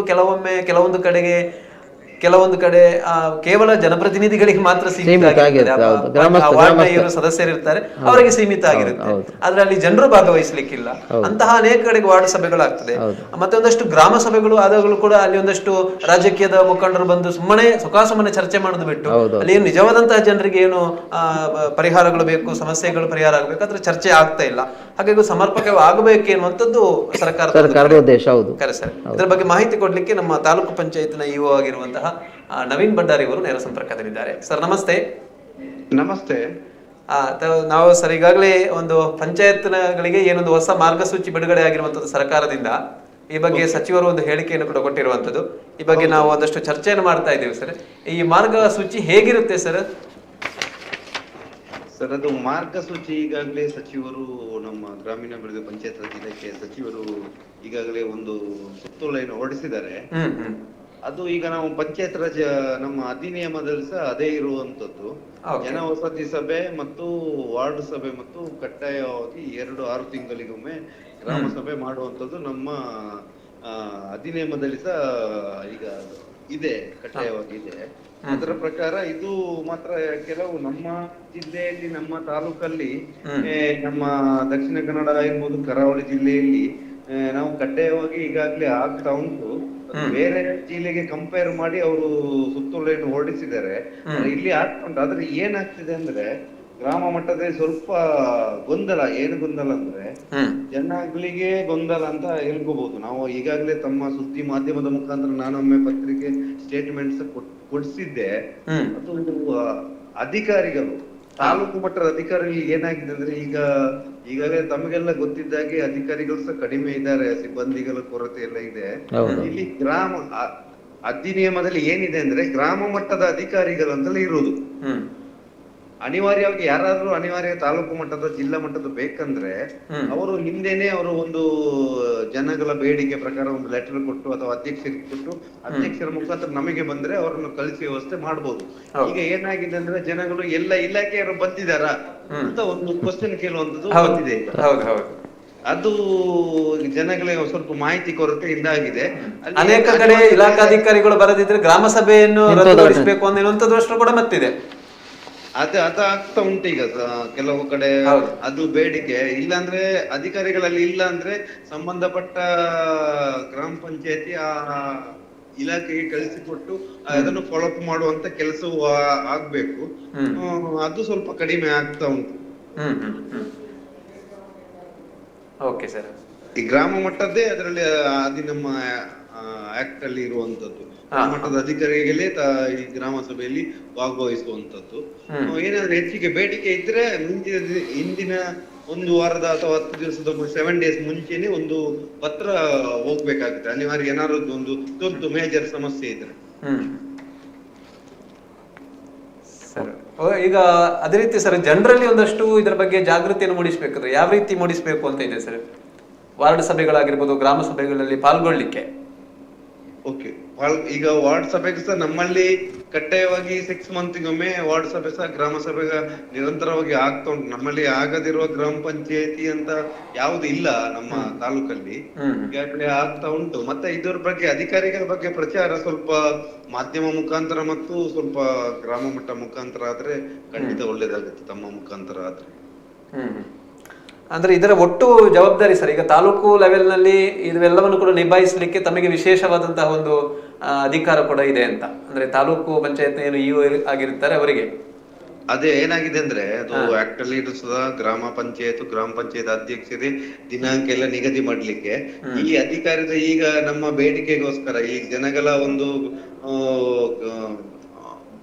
ಬೇಡಿಕೆ ಇರುತ್ತೆ ಅಲ್ವಾ, ಅಧಿಕಾರಿಗಳು ಬರಬೇಕು ಅನ್ನೋ ಉದ್ದೇಶದಲ್ಲಿ ಒಂದೊಂದು ಗ್ರಾಮ ಪಂಚಾಯತಿಗೆ ನೋಡಲ್ ಅಧಿಕಾರಿಗಳನ್ನು ನಾವು ನಮ್ಮ ಹಂತದಲ್ಲಿ ನಾವು ತಾಲೂಕಿನಲ್ಲಿ ನೇಮಕ ಮಾಡ್ತೇವೆ. ಯಾಕಂದ್ರೆ ಒಂದು ಸಭೆ ನಿಭಾಯಿಸಲಿಕ್ಕೆ ಜನಗಳ ಗೊಂದಲ ಇರ್ಬೋದು, ಅಧಿಕಾರಿಗಳ ಗೊಂದಲ ಇರ್ಬೋದು, ಜನಪ್ರತಿನಿಧಿಗಳ ಗೊಂದಲ ಇರ್ಬೋದು, ಸ್ವಲ್ಪ ನಿಭಾಯಿಸಲಿಕ್ಕೆ ನಾವು ಒಂದು ನೋಡಲ್ ಅಧಿಕಾರಿಗಳು ಸಹ ನೇಮಕ ಮಾಡ್ತೇವೆ. ಒಟ್ಟಾರೆಯಾಗಿ ಏನಾದ್ರು ಸಮಸ್ಯೆ ಮುಂಚಿತವಾಗಿ ಜನರು ಕೊಟ್ರೆ ನಾವು ಖಂಡಿತ ಯಾವ ಜಿಲ್ಲಾ ಮಟ್ಟದ ಅಧಿಕಾರಿಗಳನ್ನು ನಾವು ಗ್ರಾಮ ವ್ಯವಸ್ಥೆಯನ್ನು ಮಾಡ್ತೇವೆ. ಓಕೆ ಸರ್, ಇಲ್ಲ sir. Okay, thank you sir ತಮ್ಮೆಲ್ಲ ಮಾಹಿತಿಗಾಗಿ. ಓಕೆ, ಧನ್ಯವಾದ. Okay sir. ಅಲ್ಲ, ಇಲ್ಲಿ ಗ್ರಾಮಸ್ಥರ ನಿರೀಕ್ಷೆ ತಪ್ಪು ಅಂತಲ್ಲ, ಗ್ರಾಮ ಮಟ್ಟದ ಅಧಿಕಾರಿಗಳು ಯಾವಾಗಲೂ ಇರ್ತಾರೆ ಅಲ್ಲಿ. ಹಾಗೆ ತಾಲೂಕು ಮಟ್ಟದಿಂದ ಅಧಿಕಾರಿಗಳು ಬಂದ್ರೆ ಏನಾದರೂ ನಮ್ಮ ಬೇಡಿಕೆ ಈಡೇರುವುದು ಒಂದು ಆಸೆ ಇರ್ತದೆ ಹಾಗೆ ಜನರು. ಮತ್ತೆ ಇಲ್ಲಿ ಈ ಸುತ್ತೋಲೆಯಲ್ಲಿ ಮುಖ್ಯವಾಗಿ ಈಗ ಅಭಿವೃದ್ಧಿ ವಿಚಾರ ಅಲ್ಲದೆ ಕೆಲವು ಬೇರೆ ಬೇರೆ ಯಾವ್ದು ವಿಚಾರ ಚರ್ಚೆ ಮಾಡಿ, ಈಗ ಶಾಲೆಯಿಂದ ಹೊರಗುಳಿದ ಮಕ್ಕಳನ್ನು ಶಾಲೆಗೆ ಸೇರಿಸಿದ ಬಗ್ಗೆ, ಅಥವಾ ಆಸ್ಪತ್ರೆ ಮತ್ತು ಪಶುವೈದ್ಯ ಶಾಲೆಗಳ ಚಟುವಟಿಕೆಗಳ ಮಾಹಿತಿ, ಜನ ಮತ್ತು ಜಾನುವಾರು ಆರೋಗ್ಯದ ಬಗ್ಗೆ, ಒಟ್ಟು ತುಂಬಾ ವಿಚಾರಗಳ ಸುತ್ತೋಲೆಯಲ್ಲಿ ಉಂಟು. ಇಂಥ ಚರ್ಚೆ ಕಡ್ಡಾಯವಾಗಿ ಮಾಡಬೇಕು ಅಂತ ಅದೊಂದು ಒಳ್ಳೆ ಸುತ್ತೋಲೆ ಸರ್ಕಾರದ್ದು. ಇಲ್ಲಿ ಮುಖ್ಯವಾಗಿ PDOಗಳಿಗೆ ಜವಾಬ್ದಾರಿ ಜಾಸ್ತಿ ಇರುವುದು ಇದರಲ್ಲಿ. ಮತ್ತೆ ಟೋಟಲ್ ಲೋಪ ಆಗದಾಗೆ ನೀವು ಇಒ ಅವ್ರ ಜವಾಬ್ದಾರಿ ಅದಕ್ಕೆ ಇಲ್ಲಿ ತಾಲೂಕಲ್ಲಿ. ಅಂದ್ರೆ ತಾವು ಹೇಳಿದ ರೀತಿಯಲ್ಲಿ ನಾನು ಆಗ್ಲೇ ಹೇಳಿದೆ, ಅಂದ್ರೆ ನಾವು ಸಾಕಷ್ಟು ಗ್ರಾಮ ಸಭೆಗಳಿಗೆ ನಮ್ಮ ವರದಿಗಾರರು ನಾವು ಕೂಡ ಹೋಗ್ತೇವೆ. ಆಗ ಅಲ್ಲಿ ಮುಖ್ಯವಾಗಿ ನಡೆಯುವಂತ ತಾವು ಹೇಳಿದಾಗೆ ಆ ಏನು ವಿಷಯಗಳು ಬೇಕು ಅದು ಚರ್ಚೆ ಆಗುದಿಲ್ಲ. ಅದ್ರ ಬದಲಿಗೆ ಯಾವುದೋ ಒಂದು ರಾಜಕೀಯಕ್ಕೆ ಅಥವಾ ವೈಯಕ್ತಿಕವಾಗಿ ತೆಗೆದುಕೊಂಡು ರಾಜಕೀಯ ಚರ್ಚೆ ಆರಂಭ ಆಗಿ ಮತ್ತೆ ಕೊನೆಗೊಳ್ಳೋದು ವೈಯಕ್ತಿಕ ನೆಲೆಯಲ್ಲಿ ಚರ್ಚೆ ಆಗುವಂತದ್ದು ಬಿಟ್ರೆ ಬೇರೆ ಎಲ್ಲ ಆಗುದಿಲ್ಲ. ಹೌದು, ಅಭಿವೃದ್ಧಿಗೆ ಸಂಬಂಧಪಟ್ಟ ಉದ್ದೇಶ ಈಡೇರಿಲ್ಲ ಅಲ್ಲಿ. ಗ್ರಾಮ ಸಭೆ ಉದ್ದೇಶ ಏನು ಅದು ಈಡೇರಿಲ್ಲ ಅಷ್ಟೇ, ಕಾಟಾಚಾರಕ್ಕೆ ಸಭೆ ಆದಾಗೆ ಆಗ್ತದೆ ಅಷ್ಟೇ. ಓಕೆ ಸರ್, ಮುಂದಿನ ಸುದ್ದಿ. ನವರಾತ್ರಿ ಮುಗೀತು ಸರ್, ಈಗ ದೀಪಾವಳಿ ಬರ್ತಾ ಇದೆ. ದೀಪಾವಳಿ ಅಂದ ಕೂಡಲೇ ಮತ್ತೆ ಪಟಾಕಿಗಳ ಹಬ್ಬರ. ಆದರೆ ಎಲ್ಲೋ ಒಂದು ಕಡೆ ಇತ್ತೀಚಿನ ದಿನಗಳಲ್ಲಿ ಅಂದರೆ ಕಳೆದ ಕೆಲವು ವರ್ಷಗಳಿಂದ ಈ ಹಸಿರು ಪಟಾಕಿ ಇರ್ಬೋದು, ಹಾಗೆ ಪಟಾಕಿಗಳನ್ನು ಮಾರಾಟ ಮಾಡಲಿಕ್ಕೆ ಅದಕ್ಕೊಂದು ನಿರ್ದಿಷ್ಟವಾದಂಥ ಮಾರ್ಗಸೂಚಿ ಗೈಡ್ಲೈನ್ಸ್ ಇರ್ಬೋದು, ಇಂಥದ್ದನ್ನೆಲ್ಲ ಸ್ವಲ್ಪ ಸ್ಟ್ರಿಕ್ಟಾಗಿ ಅಳವಡಿಸ್ತಾ ಇದ್ದಾರೆ ನಮ್ಮ ರಾಜ್ಯದಲ್ಲಿ. ಇದಕ್ಕೆ ಹಲವಾರು ಕಡೆಗಳಲ್ಲಿ ನಡೆದಿರುವಂಥ ಕೆಲವೊಂದು ದುರಂತಗಳು ಕಾರಣ ಇರ್ಬೋದು, ಮತ್ತು ಸಾರ್ವಜನಿಕರ ಆರೋಗ್ಯದ ಮತ್ತು ಜೀವದ ಹಿತದೃಷ್ಟಿಯಿಂದ ಮತ್ತು ಮಾರಾಟ ಮಾಡುವವರ ಅವರದ್ದು ಸುರಕ್ಷತೆ ದೃಷ್ಟಿಯಿಂದ ಒಂದು ಪಟಾಕಿ ಮಾರಾಟಕ್ಕೆ ನಿರ್ದಿಷ್ಟವಾದ ಮಾರ್ಗಸೂಚಿಯನ್ನು ಯಾವಾಗಲೂ ಸರ್ಕಾರ ಹೊರಡಿಸ್ತದೆ. ಈ ಬಾರಿಯೂ ಅದಕ್ಕೊಂದು ನಿರ್ದಿಷ್ಟವಾದ ಮಾರ್ಗಸೂಚಿ ಬಂದಿದೆ. ಜನಸಂಚಾರ ಇರುವ ಜಾಗದಿಂದ 50 ಮೀಟರ್ ಅಂತರದಲ್ಲಿ ಪಟಾಕಿ ಮಳಿಗೆಗಳನ್ನು ಹಾಕಬೇಕು ಅಂತೇಳಿ. ಅಂದರೆ ಎಲ್ಲೋ ರಸ್ತೆ ಬದಿಗಳಲ್ಲಿ ಇರ್ಬೋದು ಅಥವಾ ಸ್ವಲ್ಪ ಸಂಚಾರ ಇರುವಂಥ ಸ್ಥಳದಲ್ಲಿ ಆ ಬದಿಗಳಲ್ಲಿ ಹಾಕಲಿಕ್ಕೆ ಇಲ್ಲ ಅನ್ನುವಂಥ ಒಂದು ಸುತ್ತೋಲೆ. ಇಲ್ಲಿ ನಮ್ಮ ಪುತ್ತೂರು ಮತ್ತು ಕಡಬ ತಾಲೂಕನ್ನು ನಾವು ನೋಡೋದಾದರೆ ಒಟ್ಟು 5 ಕಡೆಗಳಲ್ಲಿ 69 ಮಳಿಗೆಗಳನ್ನು ಹಾಕಲಿಕ್ಕೆ, ಅಂದರೆ 5 ಕಡೆಗಳನ್ನು ಗುರುತಿಸಲಾಗಿದೆ ಮಳಿಗೆಗಳನ್ನು ಹಾಕ್ಬೋದು ಅಂತೇಳಿ. ಆ 5 ಕಡೆಗಳಲ್ಲಿ ಒಟ್ಟು 69 ಮಳಿಗೆಗಳಿಗೆ ಈ ಸಲ ಪರ್ಮಿಷನ್ ಕೊಡ್ತಾರೆ ಅನ್ನುವಂಥ ಒಂದು ಮಾಹಿತಿ. ಬಹಳಷ್ಟು ಅರ್ಜಿಗಳು ಬಂದಿದೆ, ಪಟಾಕಿ ಮಾರಾಟಕ್ಕೆ ಅವಕಾಶ ನೀಡಬೇಕು ಅನ್ನುವಂಥ ಅರ್ಜಿಗಳು ಬಹಳಷ್ಟು ಬಂದಿದೆ. ಇದನ್ನು ಅಗ್ನಿಶಾಮಕ ಇಲಾಖೆ ಮತ್ತು ಪುತ್ತೂರು ಮತ್ತು ಕಡಬದ ತಹಶೀಲ್ದಾರ್ ಅವರು ಅದನ್ನು ಪರಿಶೀಲಿಸಿ ಈಗಾಗಲೇ ಸ್ಥಳ ಪರಿಶೀಲನೆಯನ್ನು ನಡೆಸಿದ್ದಾರೆ. ಮತ್ತು ಸೂಕ್ತವಾಗಿರುವಂತೆ ಮತ್ತು ಸೂಕ್ತವಲ್ಲದ ಜಾಗಗಳು ಯಾವುದು ಅಂತೇಳಿ ಅದನ್ನು ಈಗ ಗುರುತಿಸಿ ಆಗಿದೆ. ಈಗ ನಮ್ಮ ಇಲ್ಲಿ ನೋಡೋದಂತಾದರೆ ಕಿಲ್ಲೆ ಮೈದಾನ, ನಮ್ಮ ಪ್ರಮುಖ ಮೈದಾನವಾಗಿರುವಂಥ ಕಿಲ್ಲ ಮೈದಾನದಲ್ಲಿ ಒಟ್ಟು 4 ಪಟಾಕಿ ಮಳಿಗೆಗಳಿಗೆ ಅನುಮತಿ ಸಿಗುವಂಥ ಸಾಧ್ಯತೆಗಳಿವೆ. ಹಾಗೆ ನಮ್ಮ ಮಹಾಲಿಂಗೇಶ್ವರ ದೇವಸ್ಥಾನದ ದೇವರ ಗದ್ದೆಯಲ್ಲಿ ಒಟ್ಟು 20 ರಿಂದ 25 ಪಟಾಕಿ ಸ್ಟಾಲ್ಗಳಿಗೆ ಅನುಮತಿ ಸಿಗ್ಬೋದು. ಯಾಕಂದರೆ ಅಲ್ಲಿ ವಿಶಾಲವಾದ ಜಾಗ ಇರುವ ಕಾರಣ ಅಲ್ಲಿ ಪಟಾಕಿ ಮಳಿಗೆಗೆ ಅವಕಾಶ 20 ರಿಂದ 25 ಮಳಿಗೆಗಳಿಗೆ ಅವಕಾಶ ನೀಡುವಂಥ ಸಾಧ್ಯತೆಗಳಿವೆ. ಹಾಗೆ ನಾವು ಕಡಬ ತಾಲೂಕಿದ್ದು ನೋಡೋದಾದರೆ ಅಲಂಕಾರು ದುರ್ಗಾಂಬಿಕಾ ಪದವಿ ಪೂರ್ವ ಕಾಲೇಜಿನ ಎದುರು ಮೈದಾನ, ಅಲ್ಲಿ 5 ರಿಂದ 10 ಪಟಾಕಿ ಮಳಿಗೆ, ಹಾಗೆ ರಾಮಕುಂಜೆಯಲ್ಲಿ ಒಂದು 10 ರಿಂದ 15 ಮಳಿಗೆ, ಆಮೇಲೆ ಕಡಬ ಪೆಟ್ರೋಲ್ ಬಂಕಿನ ಎದುರಿರುವಂಥ ಓಪನ್ ಗ್ರೌಂಡ್ ಅಂದರೆ ತೆರೆದ ಮೈದಾನ, ಅಲ್ಲಿ ಒಂದು 10 ರಿಂದ 15 ಪಟಾಕಿ ಮಳಿಗೆಗಳ ನಿರ್ಮಾಣಕ್ಕೆ ಅವಕಾಶವನ್ನು ನೀಡಿದ್ದಾರೆ. ಹಾಗೆ ಕಡಬ ಪೇಟೆಯಲ್ಲಿ ಅಲ್ಲಿ ಸಂತೆಕಟ್ಟೆ ಕಾಲೇಜು ಕ್ರಾಸ್ ರಸ್ತೆ ಮತ್ತು ಕಡಬ ಹಳೆ ಸ್ಟೇಷನ್ ಬಳಿ ಅದು ಸೂಕ್ತ ಅಲ್ಲ ಅಂತೇಳಿ ಅಧಿಕಾರಿಗಳು ಪರಿಶೀಲನೆ ಮಾಡಿದ್ದಾರೆ. ಸೊ ಈ ರೀತಿಯಾದಂಥ ಒಂದು ಗೈಡ್ಲೈನ್ ನಮ್ಮ ಇಲ್ಲಿಗೆ ಪುತ್ತೂರು ಮತ್ತು ಕಡಬ ತಾಲೂಕಿಗೆ ಸಂಬಂಧಪಟ್ಟಾಗಿ ಹೊರಬಿದ್ದಿರುವಂಥದ್ದು.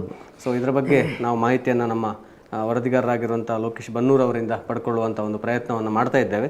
ಸೊ ಹೇಗೆ ಸರ್ ಈ ಪಟಾಕಿ ಮಾರಾಟ ಅನ್ನುವಂಥದ್ದು ಮೊದಲು ಸ್ವಲ್ಪ ಅಷ್ಟು ಇದು ಇರಲಿಲ್ಲ, ಎಲ್ಲ ಕಡೆ ಪಟಾಕಿಯನ್ನು ಮಾರಾಟ ಮಾಡ್ತಾ ಇದ್ರು, ಸಿಗ್ತಾ ಇತ್ತು. ಇತ್ತೀಚಿನ ಒಂದು ಕೆಲವು ವರ್ಷ ನೋಡಿದ್ರೆ ನಮ್ಮಲ್ಲಿ ನಡೆದಿದ್ರು ಕೆಲವು ಕಡೆ ಪಟಾಕಿ ದುರಂತ ಆಗಿದೆ. ಹೌದು. ಈಗ ಜನನಿ ಬಿದ್ದ ಪ್ರದೇಶದಲ್ಲಿ ಮಾರಾಟ ಮಾಡಿದ ಕೂಡಲೇ ಜನ ರಶ್ದಾಗ ಏನಾದ್ರೆ ಏನೋ ಸಮಸ್ಯೆ ಆಗ್ತದೆ. ಅದಕ್ಕೆ ಓಪನ್ ಗ್ರೌಂಡ್ ಅಲ್ಲಿ ಮಾರಬೇಕು ಅಂತ ಮೊದಲು ಮೊದಲೆಲ್ಲ ಅಂಗಡಿ ಪಟಾಕಿ ಅವರು ಅನುಮತಿ ಪಡ್ಕೊಂಡಿದ್ದಾರೆ, ಅವರವರ ಮಳಿಗೆಯಲ್ಲಿ ಮಾರಾಟ ಮಾಡ್ತಿದ್ದಾರೆ. ಅನಂತರ ಅದು ಈಗ ಕಳೆದ ಸಲ ಮಾಲಿಂಗೇಶ್ವರ ದೇವಸ್ಥಾನದಲ್ಲಿ ಮಾಡಿದ್ದಾರೆ, ಕಿಲ್ಲೆ ಮೈದಾನದಲ್ಲಿ ಮಾಡಿದ್ದಾರೆ. ಆದ್ರೂ ಕೆಲವು ಅಂಗಡಿಗಳಲ್ಲಿ ಕೊನೆ ಮಾರಾಟ ಮಾಡಿದ್ದುಂಟು. ಈ ಸಲ ಕಳೆದ ಸಲ ಕೂಡ ಇದೇ ರೀತಿಯ ಆದೇಶ ಬಂದಿತ್ತು. ಆದ್ರೆ ಪಟಾಕಿ ಮಳಿಗೆಗಳಲ್ಲಿ ಸಹ ಮಾರಾಟ ಮಾಡಿದ್ದಾರೆ ಕೊನೆ ಕ್ಷಣದಲ್ಲಿ. ರೈಡ್ ಆಗುವಂತದ್ದು ಅಲ್ಲ ಮಾಡಬೇಕು. ಆಕ್ಚುಲಿ ಈ ರೀತಿ ಸುತ್ತಲೇ ಬಂದಾಗ ಅದಕ್ಕೆ ರೈಡ್ ಮಾಡಬೇಕು. ಅದು ರೈಡ್ ಸ್ವಲ್ಪ ಕಟ್ಟುನಿಟ್ಟಾಗಿ ಜಾರಿ ಆದ್ರೆ ಒಳ್ಳೇದು, ಒಂದು ಅವೇರ್ನೆಸ್ ಮೂಡ್ತದೆ, ಒಂದು ಜಾಗೃತಿ. ಪಟಾಕಿ ಮಳಿಗೆಗಳಲ್ಲಿ ಇರ್ತದೆ ನಮ್ಮಲ್ಲಿ. ಈಗ ನಮಗೆ ಇದರ ಬಗ್ಗೆ ಮಾಹಿತಿ ಕೊಡ್ಲಿಕ್ಕೆ ನಮ್ಮ ಮುಖ್ಯ ವರದಿಗಾರರಾಗಿರುವಂತಹ ಲೋಕೇಶ್ ಬನ್ನೂರ್ ಅವರು ಸಂಪರ್ಕದಲ್ಲಿದ್ದಾರೆ. ಸರ್ ನಮಸ್ತೆ. ದೀಪಾವಳಿ ಬಂತು, ಹಾಗೆ ಪಟಾಕಿಗಳ ಹಬ್ಬರು ಸ್ಟಾರ್ಟ್ ಆಗ್ತದೆ. ಈ ಪಟಾಕಿ ಮಾರಾಟಕ್ಕೆ ಒಂದಷ್ಟು ಗೈಡ್ಲೈನ್ಸ್ ಅಂದರೆ ಮಾರ್ಗಸೂಚಿಗಳನ್ನು ಸ್ಥಳೀಯ ಆಡಳಿತ ಮಾಡಿರುವಂಥದ್ದು. ಸೊ ನಾವೀಗ ಅದರ ಬಗ್ಗೆ ಈಗಲೇ ಚರ್ಚಿಸಿದೆ ಸರ್. ಏನೇನು ಹೆಚ್ಚಿನ ಮಾಹಿತಿ ಇದೆ ಪಟಾಕಿ ಮಾರಾಟದ ಮಳಿಗೆಗಳಿಗೆ ಸಂಬಂಧಪಟ್ಟ ಹಾಗೆ? ಇದು ಹರಿಕೃಷ್ಣ ಅವರೇ ಏನಂತ ಹೇಳಿದ್ರೆ, ಈಗ ದೀಪಾವಳಿ ಸಂಭ್ರಮದಲ್ಲಿ ಪಟಾಕಿ ಸಂಭ್ರಮ ಇರ್ತದೆ, ಆದ್ರೆ ಅದಕ್ಕೆ ಕೆಲವೊಂದು ಅಹಿತಕರ ಘಟನೆ ಏನಾದ್ರೂ ಆಗಬಾರ್ದು ಅಂತ ಹೇಳಿ ಕೆಲವೊಂದು ಇಲಾಖೆಗಳು ಅದರ ಬಗ್ಗೆ ಒಂದು ಕೆಲವೊಂದು ನಿಯಮಗಳನ್ನು ಪಾಲಿಸಲಿಕ್ಕೆ ಅಂತ ಹೇಳಿ ಸೂಚನೆ ಕೊಟ್ಟಿದೆ. ಅದೇ ರೀತಿ ಈಗ ನಿನ್ನೆ ಅಗ್ನಿಶಾಮಕ ದಳದ ಜಿಲ್ಲಾಧಿಕಾರಿಯವರು ಈಗಾಗಲೇ ಒಂದು ಸೂಚನೆಯನ್ನು ಸುತ್ತಲನ್ನು ಹೊರಡಿಸಿದ್ದಾರೆ. ಅಂದ್ರೆ 50 ಮೀಟರ್ ಅಂತರದಲ್ಲಿ ಪಟಾಕಿ ಮಳಿಗೆಯನ್ನು ಇಡಬೇಕು, ಅಂದ್ರೆ ಅಂಗಡಿಲೆಲ್ಲ ಮೈದಾನದಲ್ಲಿ ಇಡಬೇಕು ಅಂತ ಹೇಳಿ ಸೂಚನೆ ಇದೆ. ಅದರಂತೆ ಈಗ ಪುತ್ತೂರಿನಲ್ಲಿ ಕಿಲ್ಲೆ ಮೈದಾನ ಮತ್ತೆ ಮಹಾಲಿಂಗೇಶ್ವರ ದೇವಸ್ಥಾನದ ಗದ್ದೆಯನ್ನು ಈಗಾಗಲೇ ಗುರುತಿಸಿದ್ದಾರೆ. ಅದೇ ರೀತಿ ಕಡಬದಲ್ಲಿ ಕೂಡ ಮಾಡಿದ್ದಾರೆ. ಒಟ್ಟು ಪುತ್ತೂರು ತಾಲೂಕಿಗೆ ಸಂಬಂಧಪಟ್ಟಂತೆ 5 ಕಡೆಗಳಲ್ಲಿ ಒಂದು ಒಂದು 60-69 ಮಳಿಗೆಗಳಿಗೆ ಅವಶ್ಯ ಇದೆ ಅಂತ. ಅಂದ್ರೆ ಈ ಮೊದಲಷ್ಟು ಮಳಿಗೆ ಇರ್ತಿತ್ತು, ಹಾಗೆ ಅದನ್ನ ಲೆಕ್ಕಾಚಾರ ಮಾಡಿ ಕೊಟ್ಟಿದ್ದಾರೆ. ಖಂಡಿತವಾಗ್ಲು ಸರ್, ಒಂದಷ್ಟು ಮಾಹಿತಿಯನ್ನು ಇದಕ್ಕೆ ಸಂಬಂಧಪಟ್ಟ ನೀಡಿದ್ರಿ, ಧನ್ಯವಾದಗಳು ನಿಮಗೆ. Hello, okay, thank you.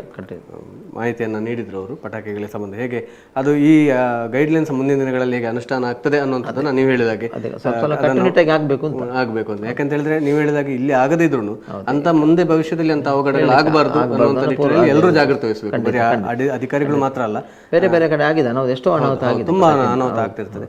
ಅಂದ್ರೆ ಇದರಲ್ಲಿ ಮಾರಾಟಗಾರರ ಜವಾಬ್ದಾರಿ ಇದೆ, ಪಟಾಕಿ ಖರೀದಿಸುವವರದ್ದು ಒಂದು ರೆಸ್ಪಾನ್ಸಿಬಿಲಿಟಿ ಇದೆ. ಸೊ ಎಲ್ಲರೂ ಸೇರಿದಾಗ ನಾವೊಂದು ಭಯಮುಕ್ತವಾದಂಥ ದೀಪಾವಳಿಯನ್ನು ಆಚರಿಸಬಹುದು, ಒಂದು ಯಾವುದೇ ರೀತಿಯ ತೊಂದರೆ ಇಲ್ಲದಂತೆ ಸಂತೋಷದಲ್ಲಿ ದೀಪಾವಳಿಯನ್ನು ಆಚರಿಸಲಿಕ್ಕೆ ಆಗ್ತದೆ ಅನ್ನುವಂಥದ್ದು ಒಂದು ವ್ಯವಸ್ಥೆ. ಹೌದು, ಖಂಡಿತವಾಗ್ಲೂ ಸರ್. ನಾವೀಗ ಮುಂದಿನ ಸುದ್ದಿಗೆ ಹೋಗಬೇಕು ಅನ್ನಿಸ್ತಾ ಇದೆ.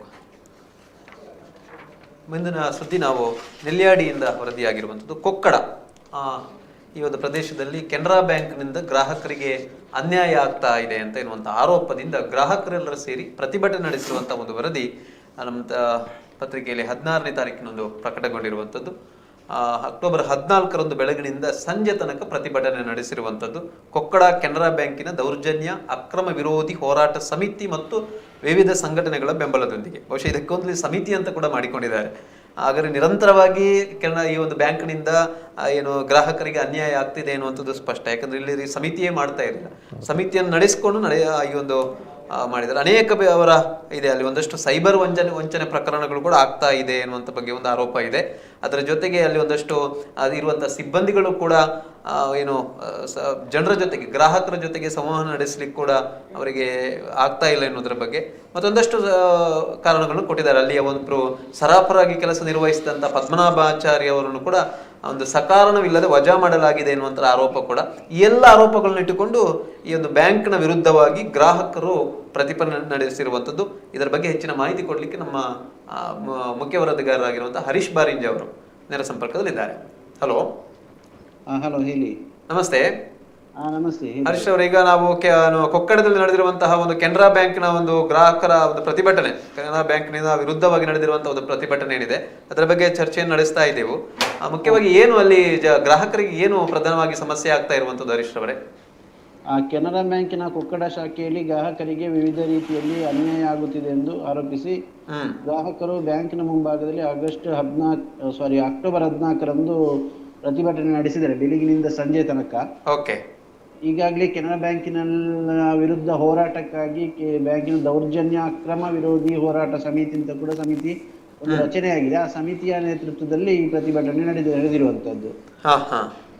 ಬ್ಯಾಂಕಿನ ಶಾಖೆಯಲ್ಲಿ ಗ್ರಾಹಕರಿಗೆ ನಾನಾ ರೀತಿಯಲ್ಲಿ ತೊಂದರೆ ಆಗ್ತದೆ. ಮುಖ್ಯವಾಗಿ ಅಲ್ಲಿ ಒಂದು ಭಾಷೆಯ ಸಮಸ್ಯೆ ಇರುವಂತದ್ದು, ಮತ್ತೆ ಕೆಲವೊಂದು ವಂಚನೆ ಪ್ರಕರಣಗಳು. ಅಂದ್ರೆ ಅಲ್ಲಿ ಖಾತೆ ಹೊಂದಿರುವಂತಹ ಗ್ರಾಹಕರ ಖಾತೆಗೆ ಯಾರಾದ್ರೂ ಈ ಉತ್ತರ ಭಾರತ ಪ್ರದೇಶದಿಂದ ದೂರವಾಣಿ ಕರೆ ಮಾಡಿ ಅವರಿಗೆ ವಂಚನೆ ಮಾಡಿರುವಂತಹ ಪ್ರಕರಣ ಕೂಡ ಅಲ್ಲಿ ನಡೆದಿದೆ. ಅಂದ್ರೆ ನೇರವಾಗಿ ಅಲ್ಲಿಯ ಬ್ಯಾಂಕಿನ ಸಿಬ್ಬಂದಿಗಳಿಂದಲೇ ಆಗಿರುವಂತದ್ದು ಇದು ವಂಚನೆ ಆರೋಪ ಹೇಗಿದೆ ಅವರದ್ದು? ಸಿಬ್ಬಂದಿಗಳಿಂದ ಅಂತ ಅಲ್ಲ, ಸೈಬರ್ ಪ್ರಕರಣದಲ್ಲಿ ವಂಚನೆ ಆಗಿರುವಂತದ್ದು. ಅದನ್ನು ಪತ್ತೆ ಹಚ್ಚಲಿಕ್ಕೆ ಕೂಡ ಬ್ಯಾಂಕಿನವರು ಹಿಂದೇಟು ಹಾಕ್ತಾ ಇದ್ದಾರೆ. ಗ್ರಾಹಕರು ಒಂದು ಆರೋಪ ಮಾಡ್ತಾ ಇರುವಂತದ್ದು. ಒಂದು 4-5 ಪ್ರಕರಣಗಳು ಈಗಾಗಲೇ ಅಲ್ಲಿ ಖಾತೆ ಹೊಂದಿರುವಂತ ಗ್ರಾಹಕರು ಹಣ ಕಳೆದುಕೊಂಡಿದ್ದಾರೆ ಈ ರೀತಿಯಿಂದಾಗಿ. ಅದರಲ್ಲಿ ಒಂದು ಪ್ರಕರಣದ ವಾಪಸ್ ಹಣ ಗ್ರಾಹಕರಿಗೆ ಸಿಕ್ಕಿದೆ, ಉಳಿದಂತೆ ಸಿಗ್ಲಿಲ್ಲ. ಈ ರೀತಿಯ ಒಂದು ಆರೋಪ ಇರುವ ಕಾರಣ ಅದಕ್ಕೆ ಕೂಡ ಗ್ರಾಹಕರು ವಿರೋಧ ವ್ಯಕ್ತಪಡಿಸಿ ಮಾಡುವಂಥದ್ದು. ಮತ್ತೊಂದು, ಈ ಹಿಂದೆ ಅಲ್ಲಿ ನಡೆದಿರುವಂತದ್ದು ಪ್ರಕರಣಕ್ಕೆ ಸಂಬಂಧಿಸಿ ಅಲ್ಲಿ ಸರಬರಾಗಿ ಕೆಲಸ ಮಾಡ್ತಾ ಇದ್ದವರೊಬ್ಬರನ್ನು ವಜಾ ಮಾಡಿದ್ದಾರೆ. ಅದಕ್ಕೆ ಕೂಡ ಸಕಾರಣ ಕೊಡ್ಲಿಲ್ಲ ಸಿಬ್ಬಂದಿಗಳು, ಬ್ಯಾಂಕಿನವರು ಅಂತ ಹೇಳುವಂತ ಆರೋಪ ಕೂಡ ಇತ್ತು.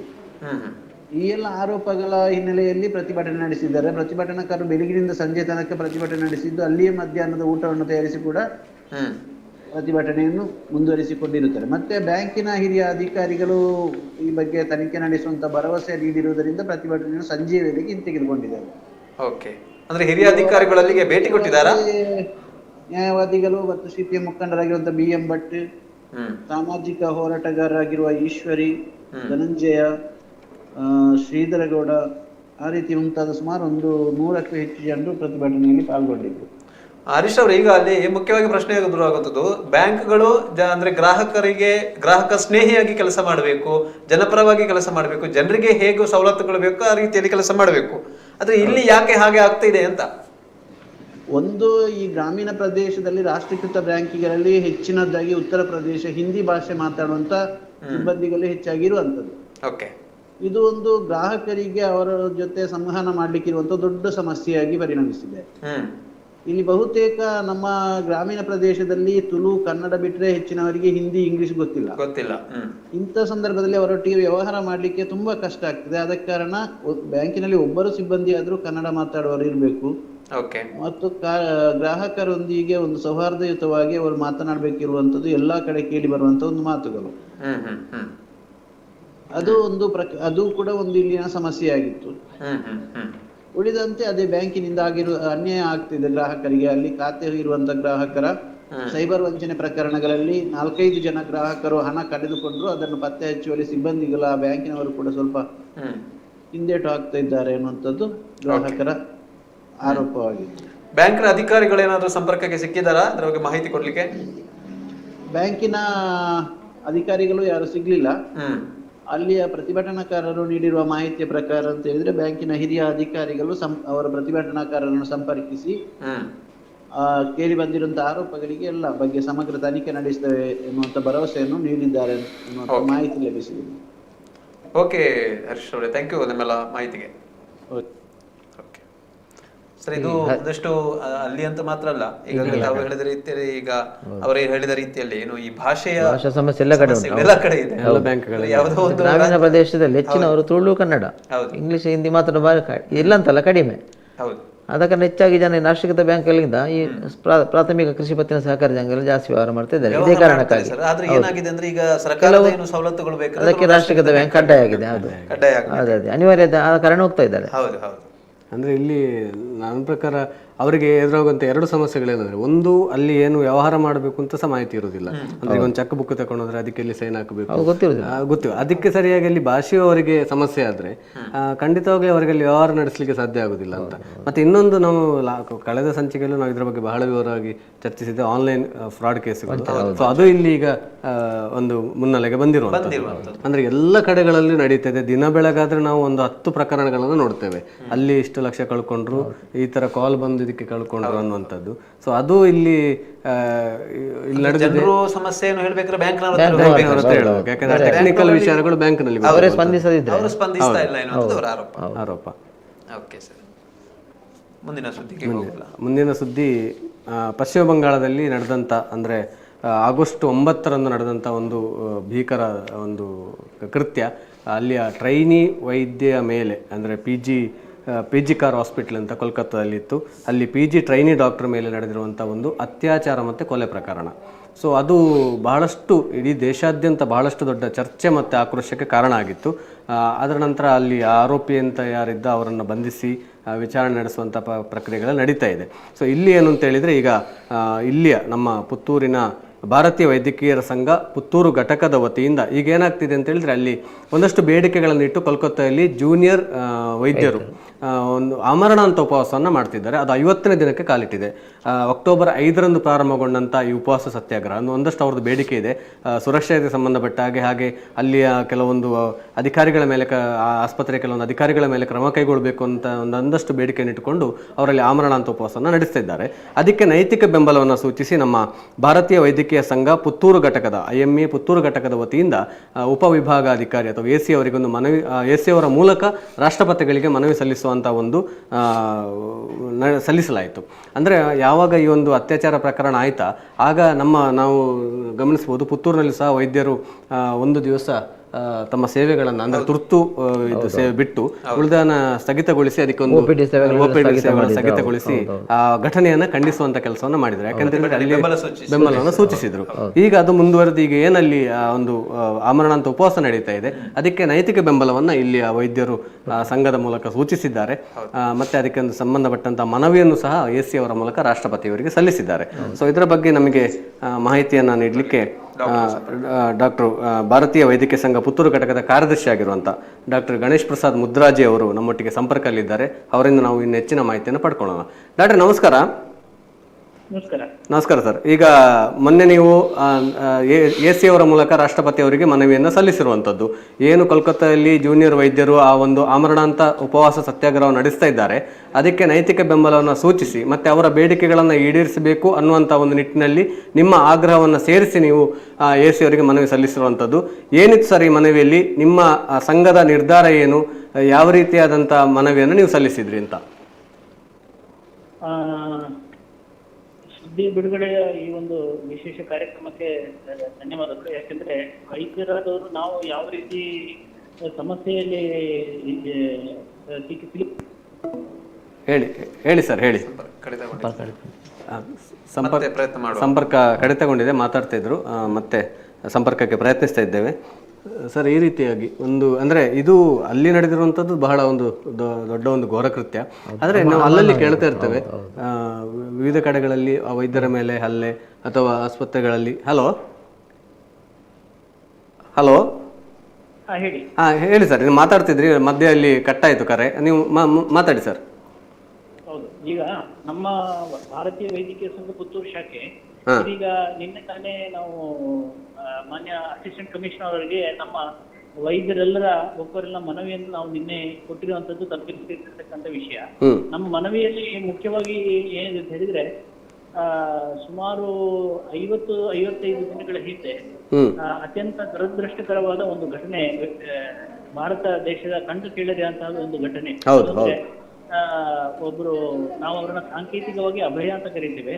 ಒಬ್ಬ ಹೆಣ್ಣು ಮಗಳು ತನ್ನ ಇಡೀ ಜೀವಮಾನದ ಕನಸನ್ನ ನನಸು ಮಾಡಲಿಕ್ಕೆ ಅತ್ಯಂತ ಶ್ರದ್ಧೆಯಿಂದ ಆಕೆ ವೈದ್ಯ ಪದವಿಯನ್ನ ಪಡಿತಾ ಆಸ್ಪತ್ರೆಯಲ್ಲಿ ವೃತ್ತಿ ನಿರತರಾಗಿರುವಂತಹ ಸಂದರ್ಭದಲ್ಲಿ ರಾತ್ರಿಯ ಹೊತ್ತು ಒಬ್ಬ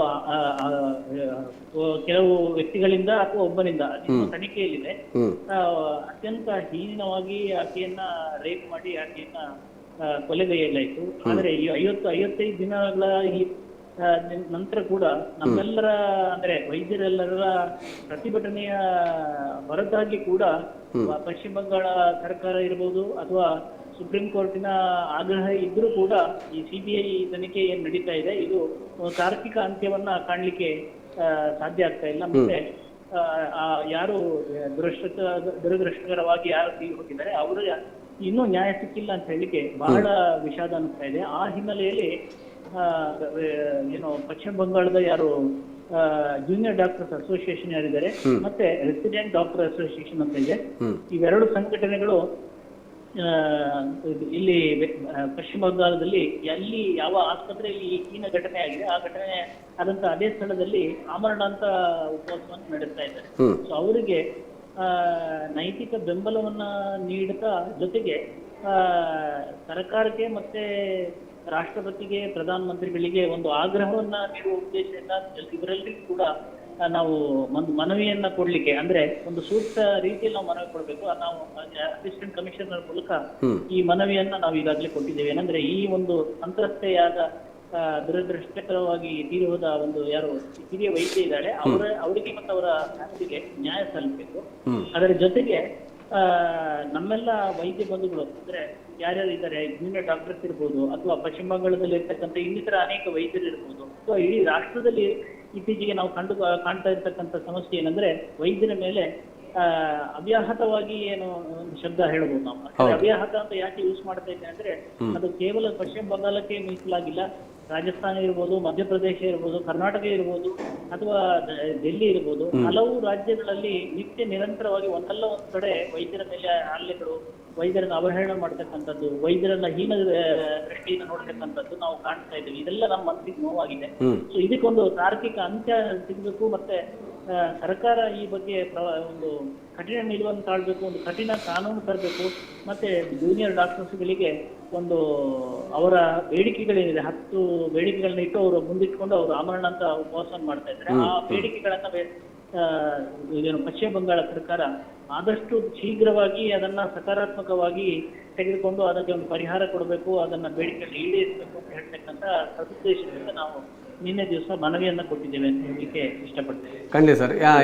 ನೀವು ಸಲ್ಲಿಸಂತ ಮನವಿ ಸಲ್ಲಿಸೋ ನಿಯೋಗದಲ್ಲಿ ಯಾರಲ್ಲಿದ್ರು ಸರ್? ಇಲ್ಲಿಯ ವೈದ್ಯರುಗಳು ಯಾರಲ್ಲಿದ್ರು? ಇಲ್ಲಿ ನಮ್ಮ ವೈದ್ಯರುಗಳಾದ ನಮ್ಮ ಭಾರತೀಯ ವೈದ್ಯಕೀಯ ಸಂಘದ ಅಧ್ಯಕ್ಷರಾಗಿರ್ತಕ್ಕಂಥ ಡಾಕ್ಟರ್ ನರಸಿಂಹ ಕಾನವ್ ಅವರು, ಜೊತೆಗೆ ಕಾರ್ಯದರ್ಶಿಯಾಗಿ ನಾನು ಡಾಕ್ಟರ್ ಗಣೇಶ್ ಪ್ರಸಾದ್ ಮುದ್ರಾಜೆ, ಜೊತೆಗೆ ನಮ್ಮೊಂದಿಗೆ ಆಸ್ಪತ್ರೆಯ ಒಂದು ಅಸೋಸಿಯೇಷನ್ ಅಂತ ಇದೆ, ಹಾಸ್ಪಿಟಲ್ ಅಸೋಸಿಯೇಷನ್, ಅದರ ಪ್ರೆಸಿಡೆಂಟ್ ಆಗಿರ್ತಕ್ಕಂಥ ಡಾಕ್ಟರ್ ಶ್ರೀಪತಿ ರಾವ್ ಅವರು, ಹಾಗೆ ಏನು ಚೇತನ ಆಸ್ಪತ್ರೆಯ ಡಾಕ್ಟರ್ ಜೆ.ಸಿ. ಅಡಿಗ ಅವರು, ಹಾಗೆ ಚರ್ಮರೋಗ ತಜ್ಞರಾದ ಡಾಕ್ಟರ್ ಬದ್ರಿನಾಥ್ ಅವರು, ಹಾಗೆ ಏನು ಸ್ಕ್ಯಾನಿಂಗ್ ಸ್ಪೆಷಲಿಸ್ಟ್ ಆಗಿರ್ತಕ್ಕಂಥ ಡಾಕ್ಟರ್ ರಾಮ್ ಕಿಶೋರ್ ಅವರು, ಇವರೆಲ್ಲ ನಮ್ಮೊಂದಿಗೆ ಜೊತೆಯಾಗಿದ್ರು. ಅದ್ರ ಜೊತೆಗೆ ಡಾಕ್ಟರ್ ಎಸ್ ಜೋಶಿ ಅಂತ ಹೇಳಿ ಆದರ್ಶ ಆಸ್ಪತ್ರೆಯವರು, ಹೀಗೆ ನಾವೆಲ್ಲ ಸೇರ್ಕೊಂಡು ಎಲ್ಲ ಪುತ್ತೂರು ಭಾರತೀಯ ವೈದ್ಯಕೀಯ ಸಂಘದ ಎಲ್ಲ ಸದಸ್ಯರ ಪರವಾಗಿ ನಾವು ಒಂದಿಷ್ಟು ಜನ ಹೋಗಿ ಅಲ್ಲಿ ಮನವಿಯನ್ನ ಕೊಟ್ಟಿದ್ದೇವೆ ಅಂತ ಹೇಳ್ತಾ ಇದ್ದೇವೆ. Okay sir, okay. ಅಂದರೆ ನಾವು ಹಾಗೆ ಆಶಿಸ್ತೇವೆ. ಯಾಕಂತ ಹೇಳಿದ್ರೆ ಜೀವವನ್ನು ರಕ್ಷಿಸುವಂಥ ವೈದ್ಯರ ಜೀವಕ್ಕೆ ಯಾವುದೇ ರೀತಿಯಾದಂಥ ಒಂದು ಅಪಾಯ ಇರ್ಬೋದು ಅಥವಾ ಒಂದು ಬೆದರಿಕೆ ಬರದೇ ಇರಲಿ ಅಂತ ನಮ್ಮ ಮಾಧ್ಯಮದ ಆಶಯವೂ ಸಹ. ಅದರಿಂದ ನಿಮ್ಮ ಈ ಮನವಿಗೆ ಮತ್ತು ಆ ಸಂತ್ರಸ್ತೆಗೂ ಶೀಘ್ರವಾಗಿ ಒಂದು ನ್ಯಾಯ ಸಿಗುವಂಥ ಕಾರ್ಯ ಆಗಲಿ ಅಂತೇಳಿ ನಾವು ಸಹ ಆಶಿಸ್ತೇವೆ ಸರ್. ನಮ್ಮೊಟ್ಟಿಗೆ ಮಾತಾಡಿ ಮಾಹಿತಿಯನ್ನು ನೀಡಿದ್ದಕ್ಕಾಗಿ ನಿಮಗೆ ಧನ್ಯವಾದಗಳು ಸರ್. Thank you. ನಿಮ್ಮ ಸುದ್ದಿ ಬಳಗದ ಎಲ್ಲ ಸದಸ್ಯರು ಕೂಡ ನೀವು ಕೂಡ ನಮ್ಮ ವೈದ್ಯರ ಒಂದು ಕಾಳಜಿಯೊಂದಿಗೆ ಇದ್ದೀರಿ ಅಂತ ಹೇಳಿ ತಿಳಿಸಿದ್ದಕ್ಕೆ ಮತ್ತೆ ನಿಮ್ಮ ಒಂದು ಹಾರೈಕೆಗೆ ತುಂಬ ಹೃದಯದ ಧನ್ಯವಾದ. Thank you sir. Thank you. So much. Okay. ಹಾಗೆ ಸರ್, ಅದೇ ನಾವೀಗ ಮಾತಾಡ್ತಿದ್ದೆ, ಎಲ್ಲ ಕಡೆಗಳಲ್ಲೂ ಇಂಥ ಒಂದೊಂದು ಘಟನೆಗಳು, ಅದು ಸಣ್ಣ ಘಟನೆ ಇರ್ಬೋದು, ದೊಡ್ಡ ಘಟನೆ ಇರ್ಬೋದು, ಯಾವುದಾದ್ರೂ ಘಟನೆ ಯಾಕಂತ ಹೇಳಿದ್ರೆ ಒಂದು ಆಸ್ಪತ್ರೆಯಲ್ಲಿ ಇಂಥ ಒಂದು ಘಟನೆ ನಡೆದಾಗ ಅಲ್ಲಿ ಎಲ್ಲೋ ಒಂದು ಕಡೆ ಆ ವೈದ್ಯಕೀಯ ಸೇವೆಗಳಿಗೆ ಅದು ವ್ಯತ್ಯಯವನ್ನು ಮಾಡ್ತಾ ಇರ್ತದೆ ಅಂತ ಹೇಳಿ. ಸೊ ಅದನ್ನ ಕಳೆದ ಸಲ ಬೇರೆ ವೈದ್ಯರು ಇದರ ಬಗ್ಗೆ ಮಾತಾಡ್ತಾ ಹೇಳ್ತಾ ಇದ್ರು, ನಮಗೂ ಒಂದು ರಕ್ಷಣೆ ಬೇಕು ಇಲ್ಲಿಯೂ ಸಹ. ಯಾಕೆಂತ ಹೇಳಿದ್ರೆ ಎಲ್ಲೋ ಒಂದು ಕಡೆ ಯಾರೋ ಒಂದು ಇಂಥ ಘಟನೆಗಳನ್ನು ಮಾಡಿದಾಗ ಅದು ರೋಗಿಗಳ ಕಡೆಯವರಿಗೂ ತೊಂದರೆ. ಯಾಕಂದ್ರೆ ಎಲ್ರಿಗೂ ಅಲ್ಲಿ ಮತ್ತೆ ಒಂದಷ್ಟು ಭದ್ರತಾ ನಿಯಮಗಳನ್ನು ಹಾಕಬೇಕಾಗ್ತದೆ, ಅದು ಉಳಿದವರಿಗೂ ತೊಂದರೆ ಆಗ್ತದೆ ಅಂತ ಹೇಳಿ. ಸೊ ಇಲ್ಲಿ ಒಂದು ಭಯಮುಕ್ತವಾದ ರೀತಿಯಲ್ಲಿ ವೈದ್ಯಕೀಯ ಸೇವೆಗಳನ್ನು ನೀಡುವಂಥ ವಾತಾವರಣ ಎಲ್ಲ ಕಡೆ ಸೃಷ್ಟಿ ಆಗಬೇಕು ಅನ್ನುವಂಥದ್ದು ಎಲ್ಲರದ್ದು ಆಶೆ. ಯಾಕಂತ ಹೇಳಿದ್ರೆ ವೈದ್ಯರ ಬಳಿಗೆ ಎಲ್ಲರೂ ಹೋಗುವಂಥ ಆರೋಗ್ಯ ತಪಾಸಣೆಗಿರ್ಬೋದು, ಎಲ್ರಿಗೂ ಹೋಗುವಂಥ ಒಂದು ಪರಿಸ್ಥಿತಿ ನಿರ್ಮಾಣ ಆಗ್ತದೆ. ಸೊ ಅದನ್ನೇ ಅವರಿಗೆ ಮುದ್ರಾಜ್ ಸರ್ ಅವರು ಹೇಳಿದರು, ನಾವು ಆ ಮನವಿಯನ್ನು ಸಲ್ಲಿಸಿದ್ದೇವೆ ಅಂತೇಳಿ. ಸೊ ಹಾಗೆ ಸರ್, ನಾವು ಮುಂದಿನ ಸುದ್ದಿಗೆ ಹೋಗೋದಾದ್ರೆ, ಮುಂದಿನ ಸುದ್ದಿ ಇದು ನವರಾತ್ರಿಗೆ ಸಂಬಂಧಿಸಿದ ವಿಶೇಷವಾದಂಥ ಸುದ್ದಿ. ಬಹುಶಃ ನವರಾತ್ರಿ ಬಂದಾಗ ಎಲ್ಲ ಕಡೆ ಹುಲಿ ಕುಣಿತ, ಪಿಲಿಗೊಬ್ಬು, ಪಿಲಿನಲಿಕೆ, ಪಿಲಿಪರ್ಬ ಎಲ್ಲ ಕಡೆ ನಡೀತಾರೆ. ಮಂಗಳೂರಲ್ಲಿ ಆಗಿರ್ಬೋದು, ಪುತ್ತೂರಿನಲ್ಲಿ ಕೂಡ ಆಗಿರುವಂಥದ್ದು ಪಿಲಿಗೊಬ್ಬು ಆಗಿದೆ. ಬಹುಶಃ ಈ ಹುಲಿ ಕುಣಿತ ಅನೇಕ ತಂಡಗಳು ಕೂಡ ಹುಲಿ ಕುಣಿತ ಮಾಡಿಕೊಂಡು ಒಂದು ಅಬ್ಬರವಾದ ಪ್ರವೇಶ ಮಾಡುವಂಥದ್ದೆಲ್ಲ ಇದೆ. ಆದರೆ ಇಲ್ಲಿ ವಿಶೇಷವಾಗಿ ನವರಾತ್ರಿ ಅಂತ ಹೇಳಿದ್ರೆ ಈ ಗ್ರಾಮೀಣ ಭಾಗದಲ್ಲಿ ಅದಕ್ಕೆ ನವರಾತ್ರಿ ಅಂತ ಬಂದ ಕೂಡ ನವರಾತ್ರಿ ಅಂತ ಗೊತ್ತಾಗುದಿಲ್ಲ, ಮಾರ್ನೇಮಿ ಅಂತ ಹೇಳ್ತಾರೆ. ಮಾರ್ನೇಮಿ ಬಂತು ಅಂತ ಅಂದ್ರೆ ಮಾರ್ನೇಮಿಯ ಸಂದರ್ಭದಲ್ಲಿ ಅನೇಕ ವೇಷಗಳು, ಹುಲಿ ವೇಷ ಆಗಿರ್ಬೋದು, ಕರಡಿ ವೇಷ, ಸಿಂಹ ವೇಷ, ಈ ತರದ ವೇಷಗಳೆಲ್ಲ ಮನೆ ಮನೆಗೆ ಬರುವಂಥದ್ದು ಸಹಜವಾಗಿರುವಂಥದ್ದು. ಸೊ ಅದೇ ಆ ಒಂದು ಸಂಪ್ರದಾಯ ಇದೆ ಅಥವಾ ಜನಪದೀಯವಾದಂಥ ಕಲೆ ಏನಿದೆ ಅದನ್ನು ಒಂದು ಮುನ್ನೆಲೆಗೆ ತರಬೇಕೆನ್ನುವ ದೃಷ್ಟಿಯಿಂದ ಕುಂಬ್ರದಲ್ಲಿ ನಡೆದಿರುವಂತಹ ಒಂದು ವಿಶೇಷ ಕಾರ್ಯಕ್ರಮ ಇದು. ಬಾಂತಲಪ್ಪು ಜನಸೇವಾ ಸಮಿತಿ ಕುಂಬ್ರ ಇವರು ಆಯೋಜಿಸಿದಂತಹ ಕಾರ್ಯಕ್ರಮ. ಇವರ ಕಾರ್ಯಕ್ರಮ ಹೇಗಿತ್ತು ಅಂತ ಹೇಳಿದ್ರೆ, ಮಾರ್ನೇಮಿಯ ವೇಷಗಳು ಮನೆ ಮನೆಗೆ ಹೋಗುವಂತ ವೇಷಗಳಿಗಿವೆ. ಆ ವೇಷಗಳೆಲ್ಲ ತಂಡಗಳನ್ನು ಅಲ್ಲಿಗೆ ಕರೆಸಿಕೊಂಡು ಅಲ್ಲಿ ಒಂದು ಸ್ಪರ್ಧೆ, ಆ ತಂಡಗಳಿಗೆ ಒಂದಷ್ಟು ಸಮಯಕೋಶನ ಕೊಟ್ಟು ಏನು ಪ್ರದರ್ಶನವನ್ನು ಕೊಡ್ತಾರೆ, ಆ ಪ್ರದರ್ಶನವನ್ನು ಮಾಡಿದ್ರಲ್ಲಿ ಪ್ರಥಮ, ದ್ವಿತೀಯ, ತೃತೀಯ ಅಂತ ಹಾಗೆ ಮಾಡಿಕೊಂಡು ಅವರಿಗೆ ಪ್ರಶಸ್ತಿಗಳು, ಏನು ಪ್ರಶಸ್ತಿ ಕೂಡ ಕೊಟ್ಟಿರುವಂತದ್ದು ಮುಡಿಯಕ್ಕಿ ಪ್ರಥಮ ಬಹುಮಾನವಾಗಿ 2 ಮುಡಿಯಕ್ಕಿ. ಅದು ವಿಶೇಷ. ಹೌದು, ಅದು ವಿಶೇಷವಾಗಿರುವಂತದ್ದು. ಸಂಪೂರ್ಣ ಜನಪದೀಯವಾಗಿ ಅಂದ್ರೆ ಏನು ಗ್ರಾಮೀಣ ಭಾಗದಲ್ಲಿ ರೈತರು ಆಗಿರ್ಬೋದು ಹಿಂದಿನ ಕಾಲದಲ್ಲಿ ಯಾವ ರೀತಿಯಾಗಿ ನಡೀತಾ ಇತ್ತ ಅದನ್ನೊಂದಷ್ಟು ಸ್ಪರ್ಧಾತ್ಮಕವಾಗಿ ನಡೆಸಿದ್ದಾರೆ. ಇಲ್ಲಿ ಸ್ಪರ್ಧೆ ಅಂತ ಇರಿಸ್ಕೊಂಡು ಮಾಡಿದ್ದಾರೆ. ಆದ್ರೆ ಅಲ್ಲಿ ಎಲ್ಲಿಯೂ ಕೂಡ ಆ ಒಂದು ಜನಪದದ ಆಶಯ ಏನಿದೆ, ಕಲಾ ಪ್ರಕಾರಗಳ ಆಶಯ ಏನಿದೆ, ಅದಕ್ಕೆ ಎಲ್ಲಿಯೂ ಕೂಡ ಕೊರತೆಯಾಗದ ರೀತಿಯಲ್ಲಿ ಇದೊಂದು ಕಾರ್ಯಕ್ರಮವನ್ನು ಆಯೋಜಿಸಿದ್ದಾರೆ. ಬಹುಶಃ ಆ ಕಾರ್ಯಕ್ರಮದಲ್ಲಿ ಬೇರೆ ಬೇರೆ ರೀತಿಯಾದಂತಹ ಕಾರ್ಯಕ್ರಮವನ್ನು ಇಟ್ಟುಕೊಂಡಿದ್ದಾರೆ. ನಮ್ಮ ಸಂಸ್ಥೆಯ ಮುಖ್ಯಸ್ಥರು, ಆಡಳಿತ ನಿರ್ದೇಶಕರಾಗಿರುವಂತಹ ಡಾಕ್ಟರ್ UP ಶಿವಾನಂದ್ರ ಅವರಿಗೆ ಸನ್ಮಾನ ಕಾರ್ಯಕ್ರಮ ಆಗಿತ್ತು. ಟೈಲರ್ ವಿಶ್ವನಾಥ್ ರೈ ಅವರು, ಬಹುಶಃ ಟೈಲರ್ ವಿಶ್ವನಾಥ್ ರೈ ಅವರು ಅಲ್ಲಿ ವಿಶೇಷವಾಗಿ ನೋಡಿದ್ರೆ ಈ ಹುಲಿ ಕುಣಿತಗಳಾಗಿರ್ಬೋದು, ಸಿಂಹಗಳಾಗಿರ್ಬೋದು, ಈ ವೇಷಗಳಿಗೆ ಬಟ್ಟೆಗಳನ್ನು ಹೊಲಿದು ಕೊಡುವಂಥದ್ದು ವಿಶ್ವನಾಥ್ ರೈ ಅವರು. ಬಹುಶಃ ಸಾಕಷ್ಟು ವರ್ಷಗಳಿಂದ ಇದನ್ನು ಮಾಡ್ತಾ ಇದ್ದಾರೆ. ಟೈಲರ್ ಗಂಗಣ್ಣ ಅಂತಲೇ ಹೆಸರು. ಟೈಲರ್ ಗಂಗಣ್ಣ, ಅಲ್ಲಿಯ ಪರಿಚಿತರು ಟೈಲರ್ ಗಂಗಣ್ಣ ಅಂತ. ಅವರಿಗೆ ಕೂಡ ಸನ್ಮಾನ ಮಾಡಿದ್ದಾರೆ. ಇನ್ನೊಬ್ರು ಶೇಖರ್ ರೈ ಕುರಿಕಾರ್ ಅಂತ, ಏನು ಅಲ್ಲಿ ಆ ಒಂದು ಹೌದು, ಅದರ ಒಂದು ಮಾಜಿ ಕಾರ್ಯದರ್ಶಿಗಳು ಕೂಡ ಹೌದು, ಅವರಿಗೂ ಕೂಡ ಸನ್ಮಾನ ಮಾಡಿದ್ದಾರೆ. ಒಟ್ಟು ಒಂದು ಕಾರ್ಯಕ್ರಮ ಸಾಕಷ್ಟು ಒಳ್ಳೆ ರೀತಿಯಲ್ಲಿ ನಡೆದಿದೆ. ಮತ್ತು ನಮ್ಮ ಚಾನೆಲ್ನಲ್ಲೂ ಕೂಡ ಅಲ್ಲಿ ಆ ಕಾರ್ಯಕ್ರಮದ ನೇರ ಪ್ರಸಾರ ಕೂಡ ನಡೆದಿತ್ತು. ನೇರ ಪ್ರಸಾರದಲ್ಲೂ ಕೂಡ ಸಾಕಷ್ಟು ಮಂದಿ, ಒಂದು 15,000 ಮಂದಿ ಜನರು ಆ ಒಂದು ಕಾರ್ಯಕ್ರಮವನ್ನು ಕೂಡ ವೀಕ್ಷಿಸಿದ್ದಾರೆ ಅಂತ ಹೇಳಲಿಕ್ಕೆ ತುಂಬಾ ನಮಗೆ ಕೂಡ ಹೆಮ್ಮೆ ಆಗ್ತಿದೆ. ಕರುಣಾಕರ್ ಸರ್ ಅವರು ಹೇಗೆ ನಡೆಯಿತು ಆ ಕಾರ್ಯಕ್ರಮಗಳಲ್ಲಿ? ಇಲ್ಲಿ ಮೊದಲಿಗೆ ಬಾಂತಲಪ್ಪು ಜನಸೇವಾ ಸಮಿತಿ ಅದರ ಬಗ್ಗೆ ಹೇಳೋದಾದ್ರೆ, ಇದೊಂದು ಸೌಹಾರ್ದ ಸಮಿತಿ. ಇದರೆಲ್ಲ ಇದ್ದಾರೆ, ಹಿಂದೂ, ಮುಸ್ಲಿಂ, ಕ್ರೈಸ್ತ ಎಲ್ಲ ಜಾತಿ ಧರ್ಮದವರಿದ್ದಾರೆ. ಮತ್ತೆ ಲೋಕಲ್ ಕಲಾವಿದರಿಗೆ ಅವಕಾಶ, ಮುಖ್ಯವಾಗಿ ಅವರ ಧ್ಯೇಯ ಅದು. ಈಗ ದೊಡ್ಡ ದೊಡ್ಡ ಮಟ್ಟದಲ್ಲಿ ಹೇಳಿದಾಗ ಪಿಲಿಗೊಬ್ಬು, ಪಿಲಿರಂಗ್, ಪಿಲಿನಲಿಕೆ ಎಲ್ಲ ಕಡೆ ಇರ್ತದೆ. ಈ ಸ್ಥಳೀಯ ಕಲಾವಿದರಿಗೆ ಅವಕಾಶ ಹೆಚ್ಚಿನ ಕಡೆಗಳಲ್ಲಿ ಸಿಗೋದಿಲ್ಲ. ಅವರಿಗೊಂದು ಅವಕಾಶ ಆಗಲಿ ಅಂತ ಒಂದು ಒಳ್ಳೆ ಕಾರ್ಯಕ್ರಮ ಮಾಡಿದ್ದಾರೆ. ಅದರೊಟ್ಟಿಗೆ ನೀವು ಹೇಳಿದಾಗೆ ಸನ್ಮಾನ, ಈಗ ನಮ್ಮ ಸಂಸ್ಥೆ ಮುಖ್ಯಸ್ಥರಿಗೆ ಮತ್ತು ಇಬ್ಬರಿಗೆ ಸನ್ಮಾನ ಮಾಡಿದ್ದಾರೆ. ಒಟ್ಟು ಇಡೀ ದಿನದ ಕಾರ್ಯಕ್ರಮ ಅದು, ಬೆಳಗ್ಗಿಂದ ಸಂಜೆ ರಾತ್ರಿ ತನಕ ಇತ್ತು. ಮತ್ತು ಬಹಳಷ್ಟು ಜನ ಪಾಲ್ಗೊಂಡಿದ್ದಾರೆ. ಮಾರ್ನೇಮಿದ ಗೌಜಿ, ನಿಜವಾಗಿ ಅದು ಮಾರ್ನೇಮಿದ ಗೌಜಿಯಾಗಿ ನಡೆದಿದೆ. ಅಂದ್ರೆ ಅಲ್ಲಿ ಶಾರ್ದೂಲ್ ಅಂತ ನಾವೇನು ಹೇಳ್ತೇವೆ, ಆ ಹುಲಿ ತಂಡಗಳಿಗೆ ಅವಕಾಶವನ್ನು ನೀಡಿರುವಂತದ್ದು. ಅಂದ್ರೆ ಅದೊಂದು ವಿಶಿಷ್ಟವಾಗಿ, ಈಗ ನೀವು ಹೇಳಿದಾಗೆ ದೊಡ್ಡ ದೊಡ್ಡ ವೇದಿಕೆಗಳಲ್ಲಿ ತಂಡಗಳಿಗೆ ಅವಕಾಶ ಸಿಗ್ತದೆ, ಅವರಿಗೆ ಬಹುಮಾನ ಸಿಗ್ತದೆ.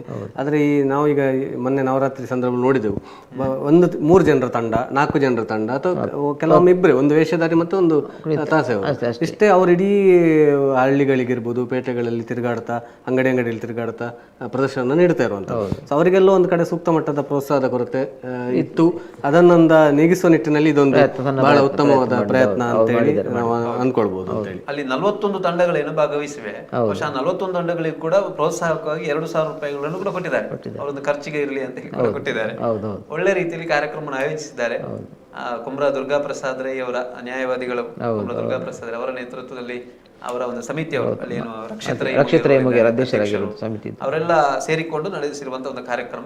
ಇಂತಹ ಕಾರ್ಯಕ್ರಮಗಳು ಇನ್ನು ಮುಂದಿನ ದಿವಸಗಳಲ್ಲಿ ಕೂಡ ಗ್ರಾಮೀಣ ಭಾಗಗಳಲ್ಲಿ ಇನ್ನಷ್ಟು ಬರಬಹುದು ಅಂತ ನಮ್ದು ಕೂಡ ಆಶಯ. ಹೌದು, ಬೆಲಿ ಕುಣಿತ, ಹುಲಿ ಕುಣಿತ ಅದೊಂದು ರೀತಿ ಒಂದು ದೊಡ್ಡ ಮಟ್ಟದಲ್ಲಿ ಹೌದು, ಇದೊಂದು ಸಣ್ಣ ಮಟ್ಟದಲ್ಲಿ ಕಾರ್ಯಕ್ರಮಗಳು, ಆದ್ರೆ ಎಲ್ಲಿಯೂ ಕೂಡ ಜನಪದದ ಕಲೆಗಳಿಗೆ ಧಕ್ಕೆ ಆಗದ ರೀತಿಯಲ್ಲಿ ನಡೆಸ್ತಾ ಇದ್ದಾರೆ ಅನ್ನುವಂಥದ್ದು ವಿಶೇಷತೆ. ಓಕೆ ಸರ್, ಮುಂದಿನ ಸುದ್ದಿಗೆ ಹೋಗೋಣ ಸರ್. ಮುಂದಿನ ಸುದ್ದಿ ನಾವು ಅಶೋಕ ಜನಮನ ನಾಡ್ದು ಮುಂಬರುವ ದೀಪಾವಳಿ ಸಂದರ್ಭದಲ್ಲಿ ನಡೆಯಿರುವಂಥ ವಸ್ತ್ರ ವಿತರಣೆ ಕಾರ್ಯಕ್ರಮ ಇದೆ. ಹಿಂದಿನ ಸಂಚಿಕೆಯಲ್ಲಿ ನಾವು ಇದರ ಬಗ್ಗೆ ಮಾಹಿತಿಯನ್ನು ಪಡ್ಕೊಂಡಿದ್ದೆವು. ಈಗ ಏನು ಅಂತ ಹೇಳಿದರೆ ಅವರಾಗಲೇ ನಮಗೆ ಇದರ ಸುದೇಶ್ ಶೆಟ್ಟಿ ಅವರು, ಟ್ರಸ್ಟ್ನ ಕಾರ್ಯಾಧ್ಯಕ್ಷರಾಗಿರುವಂಥ ಸುದೇಶ್ ಶೆಟ್ಟಿ ಅವರು ಮೊನ್ನೆ ಮಾತಾಡ್ತಾ ನಾವು ಗ್ರಾಮಗಳಲ್ಲಿ ಮನೆಗಳಿಗೆ ಇದರ ಒಂದು ಮಾಹಿತಿಯನ್ನು ತಲುಪಿಸುವಂಥ ಕೆಲಸವನ್ನು ಮಾಡ್ತೇವೆ ಅಂತೇಳಿ ಹೇಳಿದರು. ಅದಕ್ಕೆ ಪೂರಕವಾಗಿ ಪ್ರತಿ ಮನೆಗೆ ಆಹ್ವಾನ ಅನ್ನುವಂಥ ಒಂದು ಕರಪತ್ರ ಬಿಡುಗಡೆ ಕಾರ್ಯಕ್ರಮ ನಡೆಯಿತು. ಅದರ ಬಗ್ಗೆ ಒಂದು ಸುದ್ದಿ ನಮ್ಮಲ್ಲಿ ಪ್ರಕಟಗೊಂಡಿತ್ತು. ಇಲ್ಲಿ ಏನು ಅಂತ ಹೇಳಿದರೆ ಕೊಂಬೆಟ್ಟು ತಾಲೂಕು ಕ್ರೀಡಾಂಗಣದಲ್ಲಿ ನಡೀಲಿಕ್ಕಿರುವಂಥ ಬಹಳ ದೊಡ್ಡದಂಥ ಒಂದು ಕಾರ್ಯಕ್ರಮ, ಪಕ್ಷಾತೀತವಾಗಿ ಮತ್ತು ನಡೀಲಿಕ್ಕಿರುವಂಥ ಕಾರ್ಯಕ್ರಮ ಅಂತೇಳಿ ಈಗಾಗಲೇ ಅವರು ಆಯೋಜಕರು ಇದನ್ನು ಹೇಳಿಕೊಂಡಿದ್ದಾರೆ. ಶಾಸಕರ ನೇತೃತ್ವದಲ್ಲಿ ನಡೀಲಿಕ್ಕಿದೆ. ಇಲ್ಲಿ ಈ ಕಾರ್ಯಕ್ರಮದ ಗ್ರಾಮ ಪ್ರಚಾರ ಕಾರ್ಯಕ್ಕೆ ಚಾಲನೆ ನೀಡುವಂಥ ಒಂದು ಕೆಲಸ ಕೆದಂಬಾಡಿ ಗ್ರಾಮ ಪಂಚಾಯತ್ ಸಭಾಂಗಣದಲ್ಲಿ ನಡೆಯಿತು. ಸೊ ಈಗ ಮೊನ್ನೆ ಮಾತಾಡ್ತಿದ್ರ ಬಗ್ಗೆ ತುಂಬ ಮಾಹಿತಿಯನ್ನು ನೀಡಿದರು ಸರ್ ಸುದೇಶ್ ಶೆಟ್ಟಿ ಅವರು. ಬಹಳ ವ್ಯವಸ್ಥಿತ ರೀತಿಯಲ್ಲಿ ಪ್ರಚಾರ ಇರ್ಬೋದು ಮತ್ತು ಕಾರ್ಯಕ್ರಮದ ಆಯೋಜನೆ ಇರ್ಬೋದು, ಇದರದ್ದೆಲ್ಲ ವ್ಯವಸ್ಥಿತ ರೀತಿಯಲ್ಲಿ ಆ ವ್ಯವಸ್ಥೆಗಳು ನಡೀತಾ ಇದೆ. ಸೊ ಹೇಗೆ ಆಗ್ತದೆ ಸರ್ ಇದೀಗ? ನಾವೀಗ ಅದಕ್ಕೆ ಸಂಪರ್ಕಕ್ಕೆ ಸುದೇಶ್ ಶೆಟ್ಟಿ ಅವರನ್ನು ಪ್ರಯತ್ನ ಮಾಡ್ತಿದ್ದೇವೆ. ಅವರು ಕಾರ್ಯಾಧ್ಯಕ್ಷರು ಸಂಪರ್ಕ ಸಿಕ್ಕರೆ ಇನ್ನಷ್ಟು ಮಾಹಿತಿಯನ್ನು ಈ ಕರಪತ್ರಕ್ಕೆ ಬಿಡುಗಡೆ ಸಂಬಂಧಪಟ್ಟಾಗೆ ಮತ್ತು ಪ್ರಚಾರಕ್ಕೆ ಸಂಬಂಧಪಟ್ಟಾಗೆ ಹೆಚ್ಚಿನ ಮಾಹಿತಿಯನ್ನು ನೀಡ್ತಾರೆ. ಸೊ ಜನಮನ ಕಾರ್ಯಕ್ರಮವನ್ನು ನೀವೇ ಹೇಳಿದಾಗೆ ಚಿಕ್ಕದಾಗಿ ಆರಂಭಗೊಂಡಂಥ ಒಂದು ಕಾರ್ಯಕ್ರಮ ಇವತ್ತು ಬಹಳ ದೊಡ್ಡ ಮಟ್ಟಕ್ಕೆ ಆರಂಭಗೊಂಡು ಇವತ್ತು 75,000 ಜನರಿಗೆ ವಸ್ತ್ರ ವಿತರಣೆ ಮಾಡಬೇಕಂತ. ಹೌದು, ಬಹುದೊಡ್ಡ ಹೌದು, ಅದು ಒಂದು ಪುತ್ತೂರಿನಂಥ ಗ್ರಾಮೀಣ ಪ್ರದೇಶದಲ್ಲಿ. ಹೇಳಿ ಸರ್, ಹೇಳಿ. ಒಟ್ಟು ಅವರ ಉದ್ದೇಶ ಎಲ್ಲರೂ ಪಾಲ್ಗೊಳ್ಬೇಕು ಅಂತ ಕಾರ್ಯಕ್ರಮದಲ್ಲಿ. ಹಾಗೆ ಗ್ರಾಮದಲ್ಲಿ ಪ್ರಚಾರ ಮಾಡ್ತಾ ಇರೋದು.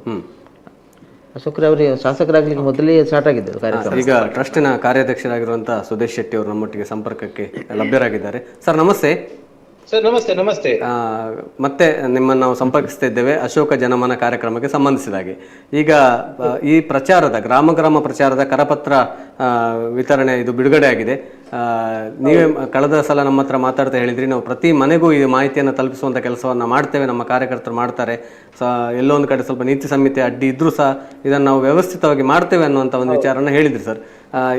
ಹೇಳಿ ಸರ್, ಇವತ್ತಿನ ಕರಪತ್ರ ಬಿಡುಗಡೆಯ ಆಹ್ವಾನ ಪತ್ರಿಕೆ ಬಿಡುಗಡೆಯ ಮಾಹಿತಿ ಏನಿದೆ ಸರ್? ಹೇಗೆ ನಡೀತಾ ಇದೆ ವ್ಯವಸ್ಥೆಗಳೆಲ್ಲ? ನಾವು ಈ ಸಲ ಯಾವ ರೀತಿ ಅಂದ್ರೆ ಕರಪತ್ರ ನಾವು ಮಾಡಿದ್ವಿ, ಪ್ರತಿ ವರ್ಷ ನಾವು ಮಾಡ್ತೇವೆ ಅದೇ ರೀತಿ. ಈ ಸಲ ಸಹ ನಾವು ಒಂದು ವಿಶೇಷ ಕರಪತ್ರ ಮಾಡಿದ್ದೇವೆ. ಅದರಲ್ಲಿ ಏನಂತ ನಾವು ಗೂಡಿದ ಸ್ಪರ್ಧೆ ಬೇರೆ ಮತ್ತೆ ನಮ್ಮ ಸಾಂಸ್ಕೃತಿಕ ಕಾರ್ಯಕ್ರಮ ಇದೆ ಈ ಸಲ. ಅದೇ ರೀತಿ ನಾವು ಅದನ್ನು ಮನೆಗೆ ಮುಟ್ಟಿಸುವಂತ ಕೆಲಸ ನಾವು ಮಾಡ್ತಾ ಇದ್ದೇವೆ. ಅದು ಯಾವ ರೀತಿ ಅಂತ ಹೇಳಿದ್ರೆ ನಾವೊಂದು ಗ್ರಾಮದಲ್ಲೇ ಒಂದು ಅಷ್ಟೊಂದು ಜಾಗ ನಾವು ಅಲ್ಲಿ ಸೆಲೆಕ್ಟ್ ಮಾಡಿ ಇಟ್ಕೊಂಡಿದ್ದೇವೆ ನಾವು.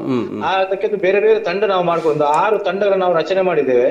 6 ತಂಡದ ಅದರ ಸದಸ್ಯರೆಲ್ಲ ಸೇರ್ಕೊಂಡು ಪ್ರತಿ ಗ್ರಾಮದಲ್ಲಿ ದಿವಸಕ್ಕೆ ನಾವು ಒಂದು 20-30 ಜಾಗಕ್ಕೆ ಹೋಗಿ ನಾವು ಈ ವಿಚಾರವನ್ನು ನಾವು ತಿಳಿಸುವಂತ ಕೆಲಸವನ್ನು ಮಾಡ್ತಾ ಇದ್ದೇವೆ ನಾವು. Okay okay. ಏನೆಲ್ಲ ವಿಚಾರಗಳನ್ನು ಈ ಸಂದರ್ಭದಲ್ಲಿ ಅವರಿಗೆ ಮಾಹಿತಿಯನ್ನು ನೀಡ್ತೀರಿ ಸರ್?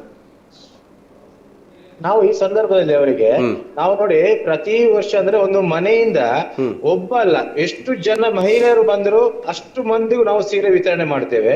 ಅದೇ ರೀತಿ ಮಕ್ಕಳು ಮತ್ತೆ ಗಂಡಸರು ಬಂದವರಿಗೆ ಪ್ರತಿಯೊಬ್ಬರಿಗೂ ನಾವು ಬೆಡ್ಶೀಟ್ ಅನ್ನು ನಾವು ಕೊಡುವಂತ ಕೆಲಸ ಮಾಡ್ತೇವೆ ನಾವು. ಅದು ಒಂದು ಮನೆಯಿಂದ ಒಬ್ಬರು ಅಂತ ಅಲ್ಲ, ಎಷ್ಟು ಜನ ಬಂದ್ರು ಪ್ರತಿಯೊಬ್ಬರಿಗೆ ಅದರ ಫಲಾನುಭವಿ ಸಿಗ್ತದೆ ಅದು. ಮತ್ತೆ ನಾವು ಅದೇ ರೀತಿ ಅದರ ಒಟ್ಟಿಗೆ ಊಟದ ವ್ಯವಸ್ಥೆ ಸಹ ಮಾಡಿಕೊಂಡಿದ್ದೇವೆ ನಾವು. ಪ್ರತಿಯೊಬ್ಬರು ಬಂದ್ರೆ ಬೆಳಿಗ್ಗೆ ಹೊತ್ತು ಉಪಹಾರ, ಅದೇ ರೀತಿ ಮಧ್ಯಾಹ್ನ ಊಟದ ವ್ಯವಸ್ಥೆ, ಸಂಜೆ ಪುನಃ ಉಪಹಾರದ ವ್ಯವಸ್ಥೆ ನಾವು ಮಾಡ್ಕೊಂಡಿದ್ದೇವೆ. ಬಂದವರಿಗೆ ಯಾರಿಗೂ ಊಟ ಇಲ್ಲ ಅಂತ ಆಗ್ಬಾರ್ದು ಅಂತ ನಿಟ್ಟಿನಲ್ಲಿ ನಾವು ಅದನ್ನೆಲ್ಲ ನಾವು ಮಾಡ್ತಾ ಇದ್ದೇವೆ, ಜೋಡಣೆ ಮಾಡ್ಕೊಂಡಿದ್ದೇವೆ. ಮತ್ತೆ ಬರುವವರು ಯಾವ ರೀತಿಯಲ್ಲಿ ಭಾಗವಹಿಸಬೇಕು ಈ ರೀತಿಯ ಮಾಹಿತಿಯನ್ನು ಅದನ್ನು ಕೊಡ್ತಾ ಇದ್ದೀರಾ ಸರ್? ಈಗ ಅಂದ್ರೆ ಬಹಳಷ್ಟು ಸುಮಾರು 75,000 ಜನರ ನಿರೀಕ್ಷೆ ನಿಮ್ಮ ಹತ್ರ ಇದೆ. ಸೊ ಅಷ್ಟು ಜನರನ್ನ ಒಂದು ನಿಯಂತ್ರಣ ಮಾಡೋ ನಿಟ್ಟಿನಲ್ಲಿ ಬರುವವರಿಗೆ ಈಗ ನೀವು ಕರಪತ್ರವನ್ನು ನೀಡುವಾಗ ಈ ರೀತಿಯಾಗಿ ಬನ್ನಿ ಹಾಗೇನಾದ್ರೂ ಮಾಹಿತಿಯನ್ನು ಕೊಡ್ತಾ ಇದ್ದೀರಾ? ಆ ರೀತಿಯಾದ ಮಾಹಿತಿಗಳನ್ನು ಏನಾದ್ರೂ ಹೇಳ್ತಾ ಇದ್ದೀರಾ ಹೇಗೆ? ಇಲ್ಲ, ನಾವು ನೋಡಿ ಇದು ನಾವು ಮಾಡಿದ ಕಾರ್ಯಕ್ರಮ ಕೊಂಬೆಟ್ಟು ಗ್ರೌಂಡ್ ಅಲ್ಲಿ ಇರುವಂತ ನಾವು ಮಾಡುವಂತ ಕಾರ್ಯಕ್ರಮ. ಈ ಕೊಂಬೆಟ್ಟು ಎನ್ನುವ ಗ್ರೌಂಡ್ ಗೆ ಬರ್ಲಿಕ್ಕೆ ಒಂದು 3-4 ಕಡೆಯಿಂದ ಬರುವಂತ ವ್ಯವಸ್ಥೆಗಳಿದೆ. ಅಲ್ಲಿ ಯಾವ್ದು ಸಮಸ್ಯೆ ಇಲ್ಲ ಅಲ್ಲಿ ಬರುವಂತವ್ರಿಗೆ. ಮತ್ತೆ ನಮ್ಮ ಟ್ರಾಫಿಕ್ ಪೊಲೀಸ್ ಅವರೆಲ್ಲ ನಮ್ಮೊಟ್ಟಿಗೆ ಕೈ ಜೋಡಿಸಿಕೊಂಡಿದ್ದಾರೆ. ಅದಕ್ಕೆ ಬೇಕಾದಂತ ನಾವು ಸಿದ್ಧತೆಗಳೆಲ್ಲ ಮಾಡ್ಕೊಂಡಿದ್ದೇವೆ ನಾವು. ಸರಿ ಸರಿ. ಯಾಕಂದ್ರೆ ಬರುವವರಿಗೆ ಯಾವುದೇ ರೀತಿ ತೊಂದರೆ ಆಗ್ಬಾರ್ದು ನಿಟ್ಟಿನಲ್ಲಿ ನಾವು ಅದನ್ನ ಮಾಡ್ಕೊಂಡಿದ್ದೇವೆ. ಓಕೆ. ಮತ್ತೆ ಇಲ್ಲಿ ವ್ಯವಸ್ಥೆಗಳು ಹೇಗೆ ನಡೀತಿದೆ ಸರ್? ಈಗ ಕಾರ್ಯಕ್ರಮ ನಡೆಯುವಂತ ಜಾಗದಲ್ಲಿ ಅದಕ್ಕೆ ಇರ್ಬೋದು, ಅದರ ಪೂರ್ವಭಾವಿ ವ್ಯವಸ್ಥೆಗಳು ಹೇಗೆ ನಡೀತಾ ಇದೆ ಅಂತ ಹೇಳಿ. ಈಗ ನೋಡಿ, ಇವತ್ತು ಸಹ ನಾವು ಅದಕ್ಕೆ ಬೇಕಾದಂತ ಶಾಮಿಯಾನರು ಇರ್ಬೋದು, ಊಟವನ್ನು ತಯಾರು ಮಾಡುವಂತ ಅಡುಗೆಯವರು ಇರ್ಬೋದು, ನಾವು ಪ್ರತಿಯೊಬ್ಬರು ನಾವು ಈಗ ಭೇಟಿಯಾಗಿ ಅವ್ರ ಹತ್ರ ಎಲ್ಲ ಮಾಹಿತಿ ತಕೊಂಡು ಒಂದು 75,000 ಜನಕ್ಕೆ ಒಂದು ಊಟದ ವ್ಯವಸ್ಥೆ ಮಾಡ್ಬೇಕಂತ ಅದು ಚಿಕ್ಕ ವಿಷಯ ಅಲ್ಲ, ದೊಡ್ಡ ವಿಷಯ. ಅದು ಪುತ್ತೂರಿನ ಇತಿಹಾಸದಲ್ಲಿ ಇಷ್ಟರವರೆಗೆ ಅಷ್ಟು ಜನರು ಸೇರಿಸುವಂತ ಕೆಲಸ ಯಾವತ್ತೂ ಆಗಿಲ್ಲ. ಇದು ನಾವು ಒಂದು ಇತಿಹಾಸ ಸೃಷ್ಟಿ ಆಗ್ತಾ ಇದೆ. ಅದಕ್ಕೆ ಬೇಕಾದ್ರೆ ನಾವು ಈಗಲೇ ಪೂರ್ವ ತಯಾರಿಯಾಗಿ ನಾವು ಪ್ರತಿ ಒಂದು ಪಂಗಡ ಕರ್ಕೊಂಡು ನಾವು ಅದರ ಬಗ್ಗೆ ಮೀಟಿಂಗ್ ಅನ್ನು ಮಾಡ್ತಾ ಇದ್ದೇವೆ. ನಾವು ಶಾಮಿಯಾನ ಇರ್ಬೋದು, ಊಟ ಅಂತ ಮಾನಸಿಕರಿರ್ಬೋದು, ಅವರೆಲ್ಲ ಕರೆದು ನಾವು ಮಾತಾಡಿಸಿ ಅದಕ್ಕೆ ಬೇಕಾದಂತ ನಾವು ಸಿದ್ಧತೆ ಮಾಡ್ಕೊಳ್ತಾ ಇದ್ದೇವೆ. Okay sir, okay. ಮುಂದಿನ ದಿನಗಳಲ್ಲೂ ನಾವು ಈ ಕಾರ್ಯಕ್ರಮ ಸಂಬಂಧಪಟ್ಟಕ್ಕೆ ನಿಮ್ಮನ್ನು ಸಂಪರ್ಕಿಸಿ ಮಾಹಿತಿಯನ್ನು ಪಡ್ಕೊಳ್ಳುವಂಥ ಪ್ರಯತ್ನವನ್ನು ಮಾಡ್ತೇವೆ ಸರ್. ಹಾಗೆ ಈ ಕಾರ್ಯಕ್ರಮದಲ್ಲಿ ನೀವು ಮಾಡ್ತಿರುವಂಥ ಪೂರ್ವಭಾವಿ ಕೆಲಸಗಳಿರ್ಬೋದು, ನಿಮ್ಮ ಶ್ರಮ, ನಿಮ್ಮ ತಂಡ ಹಾಕ್ತಿರುವಂಥ ಶ್ರಮ ಅದು ಯಶಸ್ವಿ ಆಗಲಿ ಅಂತ ನಾವು ಸಹ ಹಾರೈಸ್ತೇವೆ ಸರ್. ಥ್ಯಾಂಕ್ ಯು ಮಾಹಿತಿಗಾಗಿ. ತುಂಬಾ ಸಂತೋಷ. ನೀವು ಸಹ ಇದೇ ರೀತಿ ನಮ್ಮ ಕಾರ್ಯಕ್ರಮದ ಬಗ್ಗೆ ವಿವರವನ್ನು ಎಲ್ಲರಿಗೂ ಸಮಾಜಕ್ಕೆ ತಿಳಿಸುವಂತ ಕೆಲಸ ಮಾಡ್ಬೇಕಂತ ನಿಮ್ಮ ಹತ್ರ ನಾನು ಕಳಕಳಿ ವಿನಂತಿಯನ್ನು ಮಾಡ್ತಾ ಇದ್ದೀನಿ. ಖಂಡಿತ ಸರ್, ಧನ್ಯವಾದ ಸರ್, ಥ್ಯಾಂಕ್ ಯು. ಹಾಗೆ ಈಗಾಗಲೇ ಸ್ವಲ್ಪ ಮಳೆಯ ಭೀತಿಯೂ ಇದೆ. ಯಾವ ರೀತಿಯಾಗಿ ಆ ಕಾರ್ಯಕ್ರಮವನ್ನು ಅವರು ಆಯೋಜಿಸಿ, ಯಾಕಂದ್ರೆ ಅಷ್ಟು ಜನ ಬರುವಾಗ ಒಂದು ಕ್ರೀಡಾಂಗಣದಲ್ಲಿ ವ್ಯವಸ್ಥೆಗಳು ಬಹಳ ಅಚ್ಚುಕಟ್ಟಾಗಿ ನಡೀಬೇಕು. ಯಾಕಂದ್ರೆ ಎಲ್ಲೋ ಒಂದು ಕಡೆ ಮುಖ್ಯಮಂತ್ರಿಗಳು ಬರ್ತಾರೆ ಅಂತ ಇವತ್ತು ಬೆಳಿಗ್ಗೆ ಹೌದು, ಮೊನ್ನೆ ಅವರು ಹೇಳಿದ್ದಾರೆ, ಶಾಸಕ ಬರ್ತಾರೆ ಅಂತ ಕನ್ಫರ್ಮ್ ಆಗಿದೆ ಅಂತ. ಸೊ ಆಗ ಅಲ್ಲಿ ಒಂದು ಭದ್ರತೆಯ ಒಂದು ವಿಚಾರವೂ ಇರ್ತದೆ. ಮುಖ್ಯಮಂತ್ರಿ ಬರ್ತಾರೆ ಅಂತ ಹೇಳುವಾಗ ಕಾರ್ಯಕ್ರಮದ ಬದಲಾವಣೆ ಆಗ್ತದೆ. ಭದ್ರತೆಯ ಒಂದು ವ್ಯವಸ್ಥೆ ಇರ್ಬೋದು, ಅದಕ್ಕೆ ಸರಿಯಾಗಿ ಜನರನ್ನ ನಿಯಂತ್ರಿಸುವಂತ ವ್ಯವಸ್ಥೆ ಇರ್ಬೋದು, ಎಲ್ಲವನ್ನು ಬಹಳ ವ್ಯವಸ್ಥಿತವಾಗಿ ಮಾಡಬೇಕಾಗ್ತದೆ. ಈಗಾಗಲೇ ಅವ್ರು ಹೇಳಿದ್ರು ತುಂಬಾ ದಾರಿಗಳಿದೆ ಅಲ್ಲಿ ಬರ್ಲಿಕ್ಕೆ. ಹೌದು, ಯಾಕಂದ್ರೆ ಬಳುವಾರ್ ಸೈಡ್ ಇಂದ ಬರ್ಬೋದು, ಈ ಕಡೆಯಿಂದ ಬರ್ಬೋದು.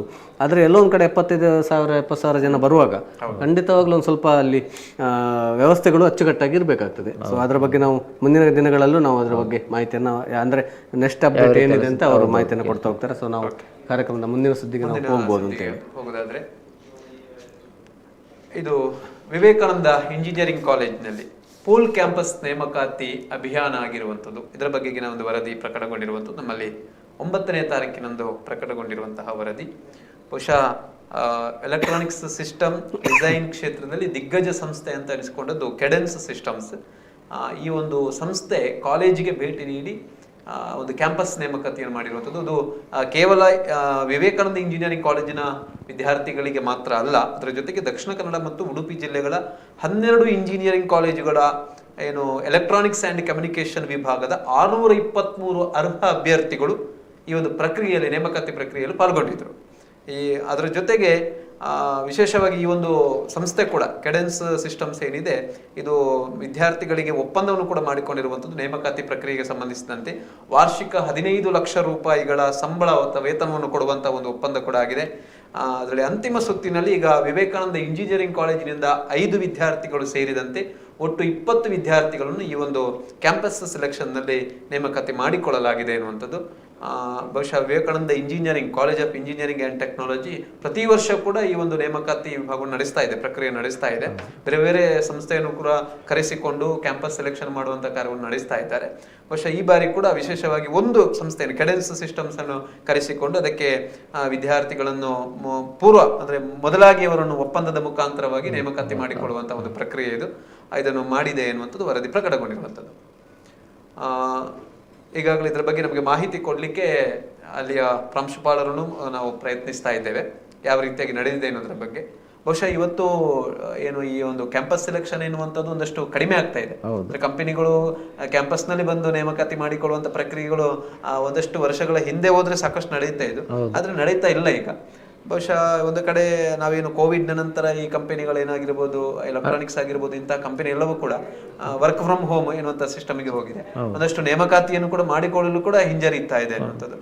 ಆದ್ರೆ ಇನ್ನೊಂದು ವಿಚಾರ ಅಂತ ಹೇಳಿದ್ರೆ, ನೀವು ಹೇಳಿದ್ರೆ ಕೋವಿಡ್ ನಂತರ ಒಂದು ವರ್ಕ್ ಫ್ರಮ್ ಹೋಮ್ ಮತ್ತೆ ಸ್ವಲ್ಪ ಆನ್ಲೈನ್ ನೇಮಕಾತಿ ಸಿಸ್ಟಮ್ಗೆ ಅದಕ್ಕೆ ಮೊದಲು ವಿವೇಕಾನಂದ ಇಂಜಿನಿಯರಿಂಗ್ ಕಾಲೇಜಿನ ಪ್ರಾಂಶುಪಾಲರಾಗಿರುವ ಡಾಕ್ಟರ್ ಮಹೇಶ್ ಪ್ರಸನ್ನ ಅವರು ನಮ್ಮ ಜೊತೆ ಸಂಪರ್ಕದಲ್ಲಿ ಇದ್ದಾರೆ.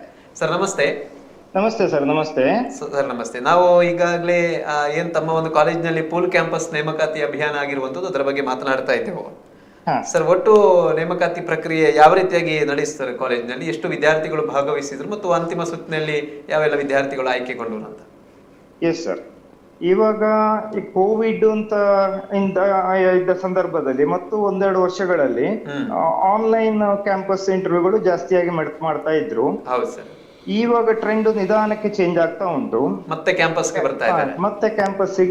ಬರ್ತಾ ಇದ್ದಾರೆ ಕಂಪನಿಯವರು. ಸೊ ಹಾಗೆ ನಮ್ಮಲ್ಲಿ ಹೆಚ್ಚು ಕಮ್ಮಿ ಒಂದು 10-12 ಕಂಪನಿ ಈ ವರ್ಷದಲ್ಲಿ ಮೊನ್ನೆ ಸೆಪ್ಟೆಂಬರ್ ನಂತರ ಬಂದಿದೆ. Okay sir. ಇದರಲ್ಲಿ ಮುಖ್ಯವಾಗಿ ಹೇಳುದಾದ್ರೆ ಕ್ಯಾಡೆನ್ಸ್ ಅಂತ ನಾನೊಂದು ರೆಫರ್ ಮಾಡಬಹುದು. ದಕ್ಷಿಣ ಕನ್ನಡದ ಎಲ್ಲ ಇಂಜಿನಿಯರಿಂಗ್ ಕಾಲೇಜಿನ ಹೆಚ್ಚಿನ ಇಂಜಿನಿಯರಿಂಗ್ ಕಾಲೇಜಿನ ಕ್ಯಾಂಡಿಡೇಟ್ಗಳು ರಿಜಿಸ್ಟರ್ ಆಗಿದ್ದಾರೆ ಇದಕ್ಕೆ. ಇದರಲ್ಲಿ ಹೆಚ್ಚು ಕಮ್ಮಿ 950 ಸ್ಟೂಡೆಂಟ್ಗಳು ರಿಜಿಸ್ಟ್ರೇಷನ್ ಆಗಿದ್ರು. ಒಂದು 750 ಸ್ಟೂಡೆಂಟ್ಗಳು 8 ರೌಂಡ್ ಇಂಟರ್ವ್ಯೂ ಅನ್ನ ಫೇಸ್ ಮಾಡ್ತಾರೆ. ಇದರಲ್ಲಿ ಫಸ್ಟ್ ಗೆ ರಿಟರ್ನ್ ಟೆಸ್ಟ್ ಇರ್ತದೆ ಒಂದು ದಿನದಲ್ಲಿ, 2 ರೌಂಡ್ ರಿಟರ್ನ್ ಟೆಸ್ಟ್ ಇರ್ತದೆ. ಅದರಲ್ಲಿ ಹೆಚ್ಚು ಕಮ್ಮಿ ಒಂದು 50 ಜನ ಸೆಲೆಕ್ಟ್ ಆಗಿ 2ನೇ ದಿನಕ್ಕೆ face to face interview technical round ಗಳನ್ನ ಫೇಸ್ ಮಾಡ್ತಾರೆ. ಸೊ ಇದರಲ್ಲಿ ಒಂದು 6 ಜನ ಐಡೆಂಟಿಫೈ ಆಗಿದ್ರು. ಅದರಲ್ಲಿ ಫೈನಲ್ ಆಗಿ 8 ರೌಂಡ್ ಇಂಟರ್ವ್ಯೂ ಆಗಿ ಎಲೆಕ್ಟ್ರಾನಿಕ್ಸ್ ಬೇಸ್ಡ್ ಕಂಪನಿ ಅದು, ಅಂದ್ರೆ ಎಲೆಕ್ಟ್ರಾನಿಕ್ ಕ್ಯಾಂಡೆನ್ಸ್ ಅನ್ನುವಂಥದ್ದು. 8 ರೌಂಡಿನ ಬೇರೆ ಬೇರೆ ಇಂಟರ್ವ್ಯೂ ಆಗಿ 6 ಜನವನ್ನ ಫೈನಲೈಸ್ ಮಾಡ್ಕೊಂಡು ಹೋಗಿದ್ರು. ಅದಾಗಿ ಒಂದು 4 ದಿನ ಕಳೆದ ಮೇಲೆ ಫೈನಲ್ ರಿಸಲ್ಟ್ ಅನೌನ್ಸ್ ಮಾಡಿದ್ರು. ಅದರಲ್ಲಿ ನಮ್ಮ ಕಾಲೇಜಿನ ಒಬ್ಬ ಹುಡುಗ ಫೈನಲ್ ಆಗಿ ಸೆಲೆಕ್ಟ್ ಆಗಿದ್ದ, ವಿವೇಕಾನಂದ ಇಂಜಿನಿಯರಿಂಗ್ ಕಾಲೇಜಿನ. ಇನ್ನು 3 ಜನ ಬೇರೆ ಕಾಲೇಜಿನವರು ವೇಟಿಂಗ್ ಲಿಸ್ಟ್ ಅಲ್ಲಿ ಇಟ್ಟಿದ್ದಾರೆ. ಅಂದ್ರೆ ಇವರ campus interview process all over Karnataka ಮತ್ತೆ ಆದ ಮೇಲೆ ಮತ್ತು ಅವರಿಗೆ ವೇಕೆನ್ಸಿ ಇದ್ರೆ ಇವರಿಗೆ ಇನ್ನೊಂದು ರೌಂಡ್ ಇಂಟರ್ವ್ಯೂ ಮಾಡಿ ಅವರನ್ನು ಕೂಡ ತಗೊಳ್ಳುವ ಯೋಚನೆಯಲ್ಲಿ ಇರ್ತಾರೆ ಅವರು. ಅಂದ್ರೆ ಈಗ ಕ್ಯಾಡೆನ್ಸಿನ ಪ್ರೊಸೆಸ್ ಹೀಗಾಗಿತ್ತು. Okay sir. ಈಗ ಪ್ರತಿ ವರ್ಷ ಈ ಸಂಸ್ಥೆಯವರು ಬಂದ್ರು ಅಂದ್ರೆ ಬೇರೆ ಬೇರೆ ಇಂಜಿನಿಯರಿಂಗ್ ಕಾಲೇಜಿನಲ್ಲಿ ಈ ತರ ನೇಮಕಾತಿ ಮಾಡಿಸಿಕೊಳ್ತಾರೆ ಸರ್? ಹೌದು, ಕಳೆದ ವರ್ಷವೂ ಕ್ಯಾಡೆನ್ಸ್ ಬಂದಿತ್ತು. ಪುನಃ ನಮ್ಮ ಕಾಲೇಜಿನಲ್ಲಿ ಧನ್ಯ ಅಂತ ಒಬ್ಳು ಹುಡುಗಿ ಕಳೆದ ವರ್ಷ ಸೆಲೆಕ್ಟ್ ಆಗಿದ್ದು. 15 ಲಕ್ಷ ಪ್ಯಾಕೇಜ್ ಅವರದ್ದು ಕ್ಯಾಡೆನ್ಸ್ ಇಂದು. ಇದು ಅಲ್ಲದೆ ಮೊನ್ನೆ ಸೈನ್ ಡೆಸ್ಕ್ ಅಂತ ಇನ್ನೊಂದು ಕಂಪನಿಯು, ಸಾಫ್ಟ್ವೇರ್ ಕಂಪನಿ ಅದು ಬೆಂಗಳೂರಿಂದು, ಅದು ಕೂಡ ಬಂದಿತ್ತು. 3ನೇ ತಾರೀಕಿಗೆ ಬಂದು ಅವರದ್ದು ಕೂಡ ಇಂಟರ್ವ್ಯೂ ಪ್ರಾಸೆಸ್ ಕಂಪ್ಲೀಟ್ ಮಾಡಿ ರಿಸಲ್ಟ್ ಅನೌನ್ಸ್ ಮಾಡಿದ್ದಾರೆ. ಹಾಗೆ ಯುನಿಕೋರ್ಟ್, ಡೆಲ್ಟಾ ಎಕ್ಸ್, ಸ್ಟ್ರೀಬೋ, ಇಲೆಕ್ಟ್ರಾನಿಕ್ಸ್ ಗೆ ಮತ್ತೆ ಸೆಲ್ಫೋ, EGDK ಇದೆಲ್ಲವೂ ಕಂಪನಿಗಳು ಇವಾಗ IT ಮತ್ತೆ ಸರ್ಕ್ಯೂಟ್ ಬ್ರಾಂಚ್ ಗಳಿಗೆ ಇಂಟರ್ವ್ಯೂ ಪ್ರಾಸೆಸ್ ಅನ್ನ ಕ್ಯಾಂಪಸ್ಗೆ ಬಂದ್ ಮಾಡಿದ್ದಾರೆ. ಹಾಗೆ ಸಿವಿಲ್ ಮೆಕ್ಯಾನಿಕಲ್ ಹಿಂದೆ ಅಂತ ಹೇಳ್ಬೇಕಾದಿಲ್ಲ, ಈ ವರ್ಷದಿಂದ ಸಿವಿಲ್ ಮೆಕ್ಯಾನಿಕಲ್ಗೂ ಡಿಮಾಂಡ್ ಬರ್ತಾ ಉಂಟು. ಸ್ಪೆಸಿಫಿಕಲಿ ಹೇಳೋದಾದ್ರೆ RB ಸ್ಟ್ರಕ್ಚರ್ಸ್ ಅಂತ ಸಿವಿಲ್ ನವರಿಗೆ ಈ ವರ್ಷ ಕ್ಯಾಂಪಸ್ ರಿಕ್ರೂಟ್ಮೆಂಟ್ ಮಾಡಿದ್ದಾರೆ ನಮ್ಮಲ್ಲಿ. ಇನ್ನೊಂದು ಕ್ಯಾಮಲ್ ಅಂತ ಮೆಕ್ಯಾನಿಕಲ್ ನವರಿಗೆ ಅವರದ್ದು ಪ್ಯಾಕೇಜ್ ಕೂಡ 6 ಲಕ್ಷ ಇದೆ. ಅವರು ಇಂಟರ್ವ್ಯೂ ಪ್ರಾಸೆಸ್ ಕಂಪ್ಲೀಟ್ ಮಾಡಿದ್ದಾರೆ, ರಿಸಲ್ಟ್ ಕೊಡ್ಬೇಕಷ್ಟೇ. ಇನ್ನೊಂದು ಹ್ಯಾಮರ್ ಅಂಡ್ ನೈಲ್ ಅಂತ ಸಿವಿಲ್ ಮತ್ತೆ ಮೆಕ್ಯಾನಿಕಲ್ 2 ಡಿಪಾರ್ಟ್ಮೆಂಟ್ ಗೆ ಇಂಟರ್ವ್ಯೂ ಪ್ರಾಸೆಸ್ ಕಂಪ್ಲೀಟ್ ಮಾಡಿದ್ದಾರೆ ಕಾಲೇಜಲ್ಲಿ. ಈ ವರ್ಷದಿಂದ ಟ್ರೆಂಡ್ ಸ್ವಲ್ಪ ಚೇಂಜ್ ಉಂಟು. ಕಂಪನಿಗಳು HR ಗಳೆಲ್ಲ ಕಾಲೇಜಿಗೆ ಬಂದು ರಿಕ್ರೂಟ್ ಮಾಡುವ ಪ್ರೋಸೆಸ್ ಅನ್ನ ಪುನಃ ಶುರು ಮಾಡ್ಕೊಂಡಿದ್ದಾರೆ. Okay sir. ಸರ್, ಈಗ ಕಾಲೇಜಿಗೆ ಬಂದು ರಿಕ್ರೂಟ್ ಮಾಡಬೇಕಾದ್ರೆ ಒಂದಷ್ಟು ಅಲ್ಲಿ ವಿದ್ಯಾರ್ಥಿಗಳಿಗೂ ಕೂಡ ಅದರ ಬಗ್ಗೆ ಪೂರ್ವಯೋಜಿತವಾಗಿ ಒಂದಷ್ಟು ಮಾಹಿತಿ ಅಥವಾ ತರಬೇತಿ ಕೂಡ ಬೇಕಾಗ್ತದೆ. ಈ ವಿದ್ಯಾರ್ಥಿಗಳನ್ನು ಹೇಗೆ ತಾವು ತರಬೇತಿಗೊಳಿಸ್ತೀರಿ ಅಂತ ಪೂರ್ವಭಾವಿಯಾಗಿ? ಸರ್, ತರಬೇತಿ ಅಂತ ಹೇಳಿದ್ರೆ ಅದು ಒಂದು ದಿನದ ಪ್ರೋಸೆಸ್ ಅಲ್ಲ. 4 ವರ್ಷ ಇಂಜಿನಿಯರಿಂಗ್ ಅಲ್ಲಿ ಫಸ್ಟ್ ಇಯರ್ ಇಂದಲೇ ಬೇರೆ ಬೇರೆ ರೀತಿಯಲ್ಲಿ ಅವರಿಗೆ ಬೇಕಾದ ಟ್ರೈನಿಂಗ್ ಅನ್ನು ಕೊಡ್ಲಿಕ್ಕೆ ವ್ಯವಸ್ಥೆ ಮಾಡಿದ್ದೀವಿ ಕಾಲೇಜಿನಲ್ಲಿ. ಅದಕ್ಕೆ ಬೇಕಾಗಿ ಬೆಂಗಳೂರಿನ ಕೆಲವು ಕಂಪನಿಗಳ ಜೊತೆಗೆ ಟೈ ಅಪ್ ಮಾಡಿಕೊಂಡು ಅಲ್ಲಿಂದ ಎಕ್ಸ್ಪರ್ಟ್ ಗಳನ್ನ ಕರೆಸಿ ಇಲ್ಲಿ ಸ್ಪೆಷಲ್ ಕೋಚಿಂಗ್ ಟ್ರೈನಿಂಗ್ ಕೊಡುವ ಏರ್ಪಾಡು ಇರ್ತದೆ. ಸೆಮಿಸ್ಟರ್ ನಲ್ಲಿ ಒಂದು 15ರಿಂದ ಅಥವಾ ವರ್ಷಕ್ಕೊಂದು 15ರಿಂದ 20 ದಿನದ ಬೇರೆ ಬೇರೆ ಕಂಪನಿಗೆ ಸೂಕ್ತವಾದ ಟ್ರೈನಿಂಗ್ ಅನ್ನು ಕೊಡ್ತೇವೆ ಪ್ರತಿ ವಿದ್ಯಾರ್ಥಿಗೂ. ಫೈನಲಿ 7th ಸೆಮಿಸ್ಟರ್ಗೆ ಬರುವಾಗ ಅವರು ಅದಕ್ಕೆ ರೆಡಿ ಆಗಿರ್ತಾರೆ. ನಂತರ ನಾಳೆ ಅಥವಾ ನಾಡಿದ್ದು ಇಂಥ ಕಂಪನಿ ಬರ್ತದೆ ಅಂತ ಗೊತ್ತಾದ ಮೇಲೆ ಕಂಪನಿ ಸ್ಪೆಸಿಫಿಕ್ ಅಂತಲೂ ಅದಕ್ಕೆ ಬೇಕಾದ ಹಾಗೆ ಮಕ್ಕಳನ್ನ ಪ್ರಿಪರೇಷನ್ ಮಾಡ್ತೀವಿ. ಅಂದ್ರೆ ಒಂದೊಂದು ಕಂಪನಿಯ ರಿಕ್ವೈರ್ಮೆಂಟ್ ಗಳು ಬೇರೆ ಬೇರೆ ಇರ್ತದೆ. ಅದಕ್ಕೆ ಸಂಬಂಧಪಟ್ಟ ಸೂಕ್ತವಾದ ಟ್ರೈನಿಂಗ್ ಅನ್ನ 2 ದಿನ ಮೊದಲಲ್ಲಿ ಮಕ್ಕಳಿಗೆ ಕೊಡುವಂತ ಏರ್ಪಾಡು ಮಾಡ್ತೇವೆ sir. Okay sir, thank you sir ತಮ್ಮೆಲ್ಲ ಮಾಹಿತಿಗಾಗಿ ನಮ್ಮ ಜೊತೆಗೆ ಸಂಪರ್ಕಕ್ಕೆ ಬಂದಿದ್ದಕ್ಕೆ. Okay sir. ಇದು ಕೂಡ ಒಂದು ಒಳ್ಳೆ ಇನ್ಸ್ಟಿಟ್ಯೂಟ್ ಅಂತ ಹೇಳ್ಬೋದು. ವಿದ್ಯಾರ್ಥಿಗಳಿಗೆ ಅಂದ್ರೆ ಕೇವಲ ಕಾಲೇಜು ಶಿಕ್ಷಣ ಮಾತ್ರ ಅಲ್ಲ, ಅಲ್ಲಿ ಅದ್ರ ಜೊತೆಗೆ ಒಂದು ಕ್ಯಾಂಪಸ್ ಸೆಲೆಕ್ಷನ್ ಆದಾಗ ಒಂದಷ್ಟು ಆ ವಿಭಾಗಗಳಲ್ಲಿ ಅಥವಾ ಹೋಗ್ಲಿಕ್ಕೂ ಕೂಡ ಅವರಿಗೆ ಉದ್ಯೋಗ ಅವಕಾಶ ಎಲ್ರಿಗೂ ಸರ್ಕಾರಿ ಉದ್ಯೋಗ ಅದು ಸಾಧ್ಯ ಇಲ್ಲ ಅಂತದಲ್ಲಿ ಇದೊಂದು ಒಳ್ಳೆ. ಮತ್ತೆ ಎಲ್ಲೊಂದು ಕಡೆ ಬೇರೆ ಬೇರೆ ಕ್ಷೇತ್ರ ನಗರ ಪ್ರದೇಶಗಳಿಗೆ ಸೀಮಿತವಾಗಿದ್ದ ಈ ಕ್ಯಾಂಪಸ್ ಇಂಟರ್ವ್ಯೂ ಅನ್ನುವಂಥದ್ದು ಈಗ ಗ್ರಾಮೀಣ ಪ್ರದೇಶಗಳಿಗೂ ಪ್ರದೇಶಗಳಲ್ಲಿ ಮಾತ್ರ ಆಗ್ತಾ ಇತ್ತು. ಮಂಗಳೂರು, ಬೆಂಗಳೂರು ಅಂತ ಈಗ ಅವರು ಗ್ರಾಮೀಣ ಪ್ರತಿಭೆಗಳ ಮೇಲೂ ಫೋಕಸ್ ಮಾಡ್ತಾ ಇರೋದು. ಎಲ್ಲೊಂದು ಕಡೆ ಈಗ ಅವರು ಸರ್ ಮಾತಾಡಿದ ತುಂಬಾ ವಿಷಯ ಹೇಳಿದ್ರು, ತುಂಬಾ ಕಂಪನಿಗಳು ಬಂದಿದ್ದಾವೆ ಅಂತ ಹೇಳಿ. ಸೊ ಎಲ್ಲೊಂದು ಕಡೆ ಇಲ್ಲಿಯ ಪ್ರತಿಭೆಗಳಿಗೆ ಅವಕಾಶ ಸಿಗುವಂತ ಒಂದು ಸಾಧ್ಯತೆಗಳನ್ನ ಮುಂದಿನ ದಿನಗಳಲ್ಲಿ ಇನ್ನಷ್ಟು ಕಂಪನಿಗಳು ಇದನ್ನು ಹುಡುಕೊಂಡು ಬರುವಂತ ಅವಕಾಶಗಳು ಇರ್ತವೆ ಅಂತ. ಮುಂದಿನ ಸುದ್ದಿ ಅಂತ ಹೇಳಿದ್ರೆ ಡಾಕ್ಟರ್ ಶಿವರಾಮ್ ಕಾರಂತ್ ಅವರ 123ನೇ ಜನ್ಮ ದಿನಾಚರಣೆ ನಡೆದಿರುವಂಥದ್ದು. ಕೋಟದಲ್ಲಿ ಹುಟ್ಟಿದರೂ ಸಹ ಪುತ್ತೂರನ್ನು ತಮ್ಮ ಕಾರ್ಯಕ್ಷೇತ್ರ ಮಾಡಿಕೊಂಡು ಸಾಹಿತ್ಯ ಕೃಷಿಯನ್ನು ಮಾಡಿದವರು, ಹಾಗೆ ವೈಚಾರಿಕ ಹಿನ್ನೆಲೆಯಲ್ಲಿ ಒಬ್ಬ ಸಾಹಿತಿಯಾಗಿ ಗುರುತಿಸಿಕೊಂಡವರು, ಮತ್ತು ಜ್ಞಾನಪೀಠ ಪ್ರಶಸ್ತಿಗೆ ಪುರಸ್ಕೃತರಾದ ಕಡಲ ತಡಿಯ ಭಾರ್ಗವ ಅಂತೇಳಿ ಕರೆಸಿಕೊಂಡಂಥ ಡಾಕ್ಟರ್ ಶಿವರಾಮ ಕಾರಂತ್ ಅವರ 123ನೇ ಜನ್ಮ ದಿನಾಚರಣೆ ಕರ್ನಾಟಕ ಸರ್ಕಾರ ಕನ್ನಡ ಮತ್ತು ಸಂಸ್ಕೃತಿ ಇಲಾಖೆ ಡಾಕ್ಟರ್ ಕೋಟ ಶಿವರಾಮ ಕಾರಂತರ ಬಾಲವನ ಸಹಾಯಕ ಆಯುಕ್ತರ ಕಾರ್ಯಾಲಯ ಇದರ ಜಂಟಿ ಸಹಯೋಗದಲ್ಲಿ ಬಾಲವನದ ಪರ್ಲಕದಲ್ಲಿರುವ ಬಾಲವನದಲ್ಲಿ ಶಿವರಾಮ ಕಾರಂತರು ವಾಸ್ತವ್ಯದ ಮನೆಯಲ್ಲಿ ನಡೆದಿರುವಂಥದ್ದು. ಸ್ವಲ್ಪ ಈ ಉಪಚುನಾವಣೆಯ ನೀತಿ ಸಂಹಿತೆ ಇದ್ದ ಕಾರಣ ಈ ಸಲ ಪ್ರಶಸ್ತಿ ಇದೆಲ್ಲ ಸರಳವಾಗಿ ನಡೆದಿರುವಂಥದ್ದು. ಆದರೆ ಇಲ್ಲಿ ಒಂದು ಗಮನಿಸಬೇಕಾದ ಅಂಶ ಅಂತ ಹೇಳಿದ್ರೆ ನಮ್ಮ ಈ ವರದಿಯಲ್ಲಿ ಪ್ರೊಫೆಸರ್ ವಿ.ಬಿ. ಅರ್ತಿಕಜಿ ಅವರು ಹಿರಿಯ ಉಪನ್ಯಾಸಕರು ಹಾಗೆ ಲೇಖಕರು ಮತ್ತು ಸುದ್ದಿ ಬಿಡುಗಡೆಯೊಂದಿಗೆ ಒಂದು ಅವಿನಾಭಾವ ಸಂಬಂಧವನ್ನು ಹೊಂದಿರುವಂಥ ವಿ.ಬಿ. ಅರ್ತಿಕಜಿಯವರು ಒಂದು ನೆನಪನ್ನು ಹಂಚಿಕೊಳ್ತಾರೆ. ಡಾಕ್ಟರ್ ಶಿವರಾಮ್ ಕಾರಂತ್ ಅವರು ಪರ್ಲಡ್ಕದಿಂದ ಈಗ ಶ್ರೀಧರ ಭಟ್ ಅವರ ಅಂಗಡಿ ಇರುವಲ್ಲಿ, ಅಂದ್ರೆ ಎಲ್ಲಿ ಪೊಲೀಸ್ ಠಾಣೆ, ಮಹಿಳಾ ಪೊಲೀಸ್ ಠಾಣೆ ಇದೆಯಲ್ಲ, ಅಲ್ಲಿವರೆಗೆ ನಡ್ಕೊಂಡು ಬಂದು ಅವರ ಸ್ನೇಹಿತರಲ್ಲಿ ಮಾತಾಡ್ತಾ ಇದ್ದ, ಸ್ನೇಹಿತ ಸದಸ್ಯರು ಅವರಲ್ಲಿ ಮಾತಾಡ್ತಾ ಇದ್ದನ್ನು ನಾನು ನೋಡಿದ್ದೇನೆ ಅಂತ. ಎಲ್ಲೊಂದು ಕಡೆ ನಾನು ಹಿಂದೆ ಒಂದು ಸಲ ನಮ್ಮ ಡಾಕ್ಟರ್ ವಿ.ಪಿ. ಶಿವಾನಂದ ಅವರು ಮಾತಾಡ್ತಾ ಶಿವರಾಮ್ ಕಾರಂತರನ್ನು ನೋಡಿದ ನೆನಪನ್ನು ಹಿಂದೆ ಒಂದು ಇಂಟರ್ವ್ಯೂಲಿ ಹಂಚಿಕೊಂಡದ್ದು ನೆನಪಾಗ್ತಾ ಇದೆ. ಅವರು ನಾನು ಹೋಗ್ತಿರೋದನ್ನು ನೋಡಿದ್ದೆ ಅಂತ ಅನ್ನುವಂಥದ್ದು. ಹಾಗೆ ಈಗ ಅರ್ತಿಕಜಿಯವರು ಅಂದರೆ ನಮಗೆಲ್ಲ ಅದನ್ನು ಊಹಿಸ್ಕೊಳ್ಳೋ ಸಾಧ್ಯ ಇಲ್ಲ. ಯಾರವರನ್ನು ನೋಡಿದವರಿದ್ದಾರೆ ಅವರಿಗೆ ಆ ನೆನಪನ್ನು ಹಂಚಿಕೊಳ್ಳುವಂಥದ್ದು. ಇಂಥ ಒಂದು ಮಹಾನ್ ಚೇತನದ ಜನ್ಮದಿನಾಚರಣೆ ಸಂದರ್ಭದಲ್ಲಿ ಅವರು ಪುತ್ತೂರನ್ನ ಕಾರ್ಯಕ್ಷೇತ್ರವನ್ನಾಗಿ ಮಾಡಿಕೊಂಡು ಇಲ್ಲೇ ಇದ್ದು ಆ ಬಾಲವನವನ್ನು ಇವತ್ತೊಂದು ದೊಡ್ಡ ಮಟ್ಟಕ್ಕೆ ಬೆಳೆಸುವಲ್ಲಿ ಅವರ ಕೊಡುಗೆ ಅಪಾರವಾಗಿರುವಂಥದ್ದು. ಸೊ ಸರ್, ನೀವು ಏನು ಹೇಳ್ತೀರಿ ಅಂತ ಇದ್ರ ಬಗ್ಗೆ? ಕಾರ್ಯಕ್ರಮದ ಬಗ್ಗೆ ಹೇಳಿದಾಗ ಕಳೆದ ಒಂದು 8 ವರ್ಷಗಳಿಂದ ಒಳ್ಳೆ ಆಗ್ತಾ ಉಂಟು ಕಾರ್ಯಕ್ರಮ. ಇಲ್ಲಿ ಹರ್ಷ ಗುಪ್ತರು ಸಹಾಯಕ ಆಯುಕ್ತರಾಗಿ ಬಂದ ಮೇಲೆ ಬಾಲವನ ಅಭಿವೃದ್ಧಿ ಆದ್ದು. ಅದರ ಮೊದಲು ಬಾಲವನ ಇತ್ತು, ಅದರ ಅಭಿವೃದ್ಧಿ ಅವರ ಟೈಮಲ್ಲಿ ಆದ್ದು. ಈ ಕಾರಂತರ ಜನ್ಮದಿನ ಸಂದರ್ಭದಲ್ಲಿ ಈಗ ಕಳೆದ ಕೆಲವು ವರ್ಷಗಳಿಂದ ಇಲ್ಲಿ ಬಾಲವನದ ಪ್ರೋಗ್ರಾಮ್ ಆಗ್ತಾ ಉಂಟು. ಪ್ರತಿಯೊಂದು ಕ್ಷೇತ್ರದವರಿಗೆ ಸಾಧಕರಿಗೆ ಸನ್ಮಾನ, ಕಾರಂತ ಪ್ರಶಸ್ತಿ ಇದೆಲ್ಲ ಕೊಡ್ತೇವೆ. ಈ ಸಲ ವಿಧಾನ ಪರಿಷತ್ ಚುನಾವಣಾ ನೀತಿ ಸಂಹಿತೆ ಹಿನ್ನೆಲೆಯಲ್ಲಿ ಜನ್ಮದಿನಾಚರಣೆ ಮಾತ್ರ ಕಾರ್ಯಕ್ರಮ ಸರಳವಾಗಿ ಮಾಡಿದ್ದಾರೆ. ಇನ್ನು ಪ್ರಶಸ್ತಿ ಪ್ರದಾನ ಬಹುಶಃ ಮುಂದೆ ನಡೀಲಿಕ್ಕೆ ಇರ್ಬೋದು. ಹೌದು. ಹಾಗೆ ಈಗ ನಮ್ಮ ಸಹಾಯಕ ಆಯುಕ್ತರು ಸಹ ಮಾತಾಡ್ತಾರೆ, ಜುಬಿನ್ ಮೊಹಪಾತ್ರ ಅವರು ಕಾರಂತರ ಬಗ್ಗೆ ಸ್ವಲ್ಪ ಎಲ್ಲೋ ಒಂದ್ ಕಡೆ ಅವರೊಂದು ಅಧ್ಯಯನ ಮಾಡಿದಾಗ ಮಾತಾಡುವಾಗ, ಯಾಕಂದ್ರೆ ಅವರು ಸಹ ಸ್ವಲ್ಪ ಯುವ ಉತ್ಸಾಹಿ ಎಸಿ ಅವರು. ಸೊ ಅವರು ನಮ್ಮ ಸಾಹಿತ್ಯ ಕಾರಂತರ ಬಗ್ಗೆ ಸ್ವಲ್ಪ ತಿಳ್ಕೊಂಡು ಮಾಹಿತಿಯನ್ನ ನೀಡಿರುವಂತದ್ದು ನಾವು ನೋಡ್ಬೋದು. ಸೊ ಈಗ ನಾವು ಇದೊಂದು ಕಾರ್ಯಕ್ರಮ ನಡೆದಿರುವಂಥದ್ದು. ಸರ್, ನಾವು ಮುಂದಿನ ಸುದ್ದಿಗೆ ಹೋಗ್ಬೋದು ಅಂತ ಅನಿಸ್ತದೆ. ಯಾಕಂತೇಳಿದ್ರೆ ಇನ್ನೊಂದು 2-3 ಸುದ್ದಿಗಳು ನಮ್ಮ ವಿಶ್ಲೇಷಣೆಗೆ ಬಾಕಿ ಇದೆ. ಸರಿ.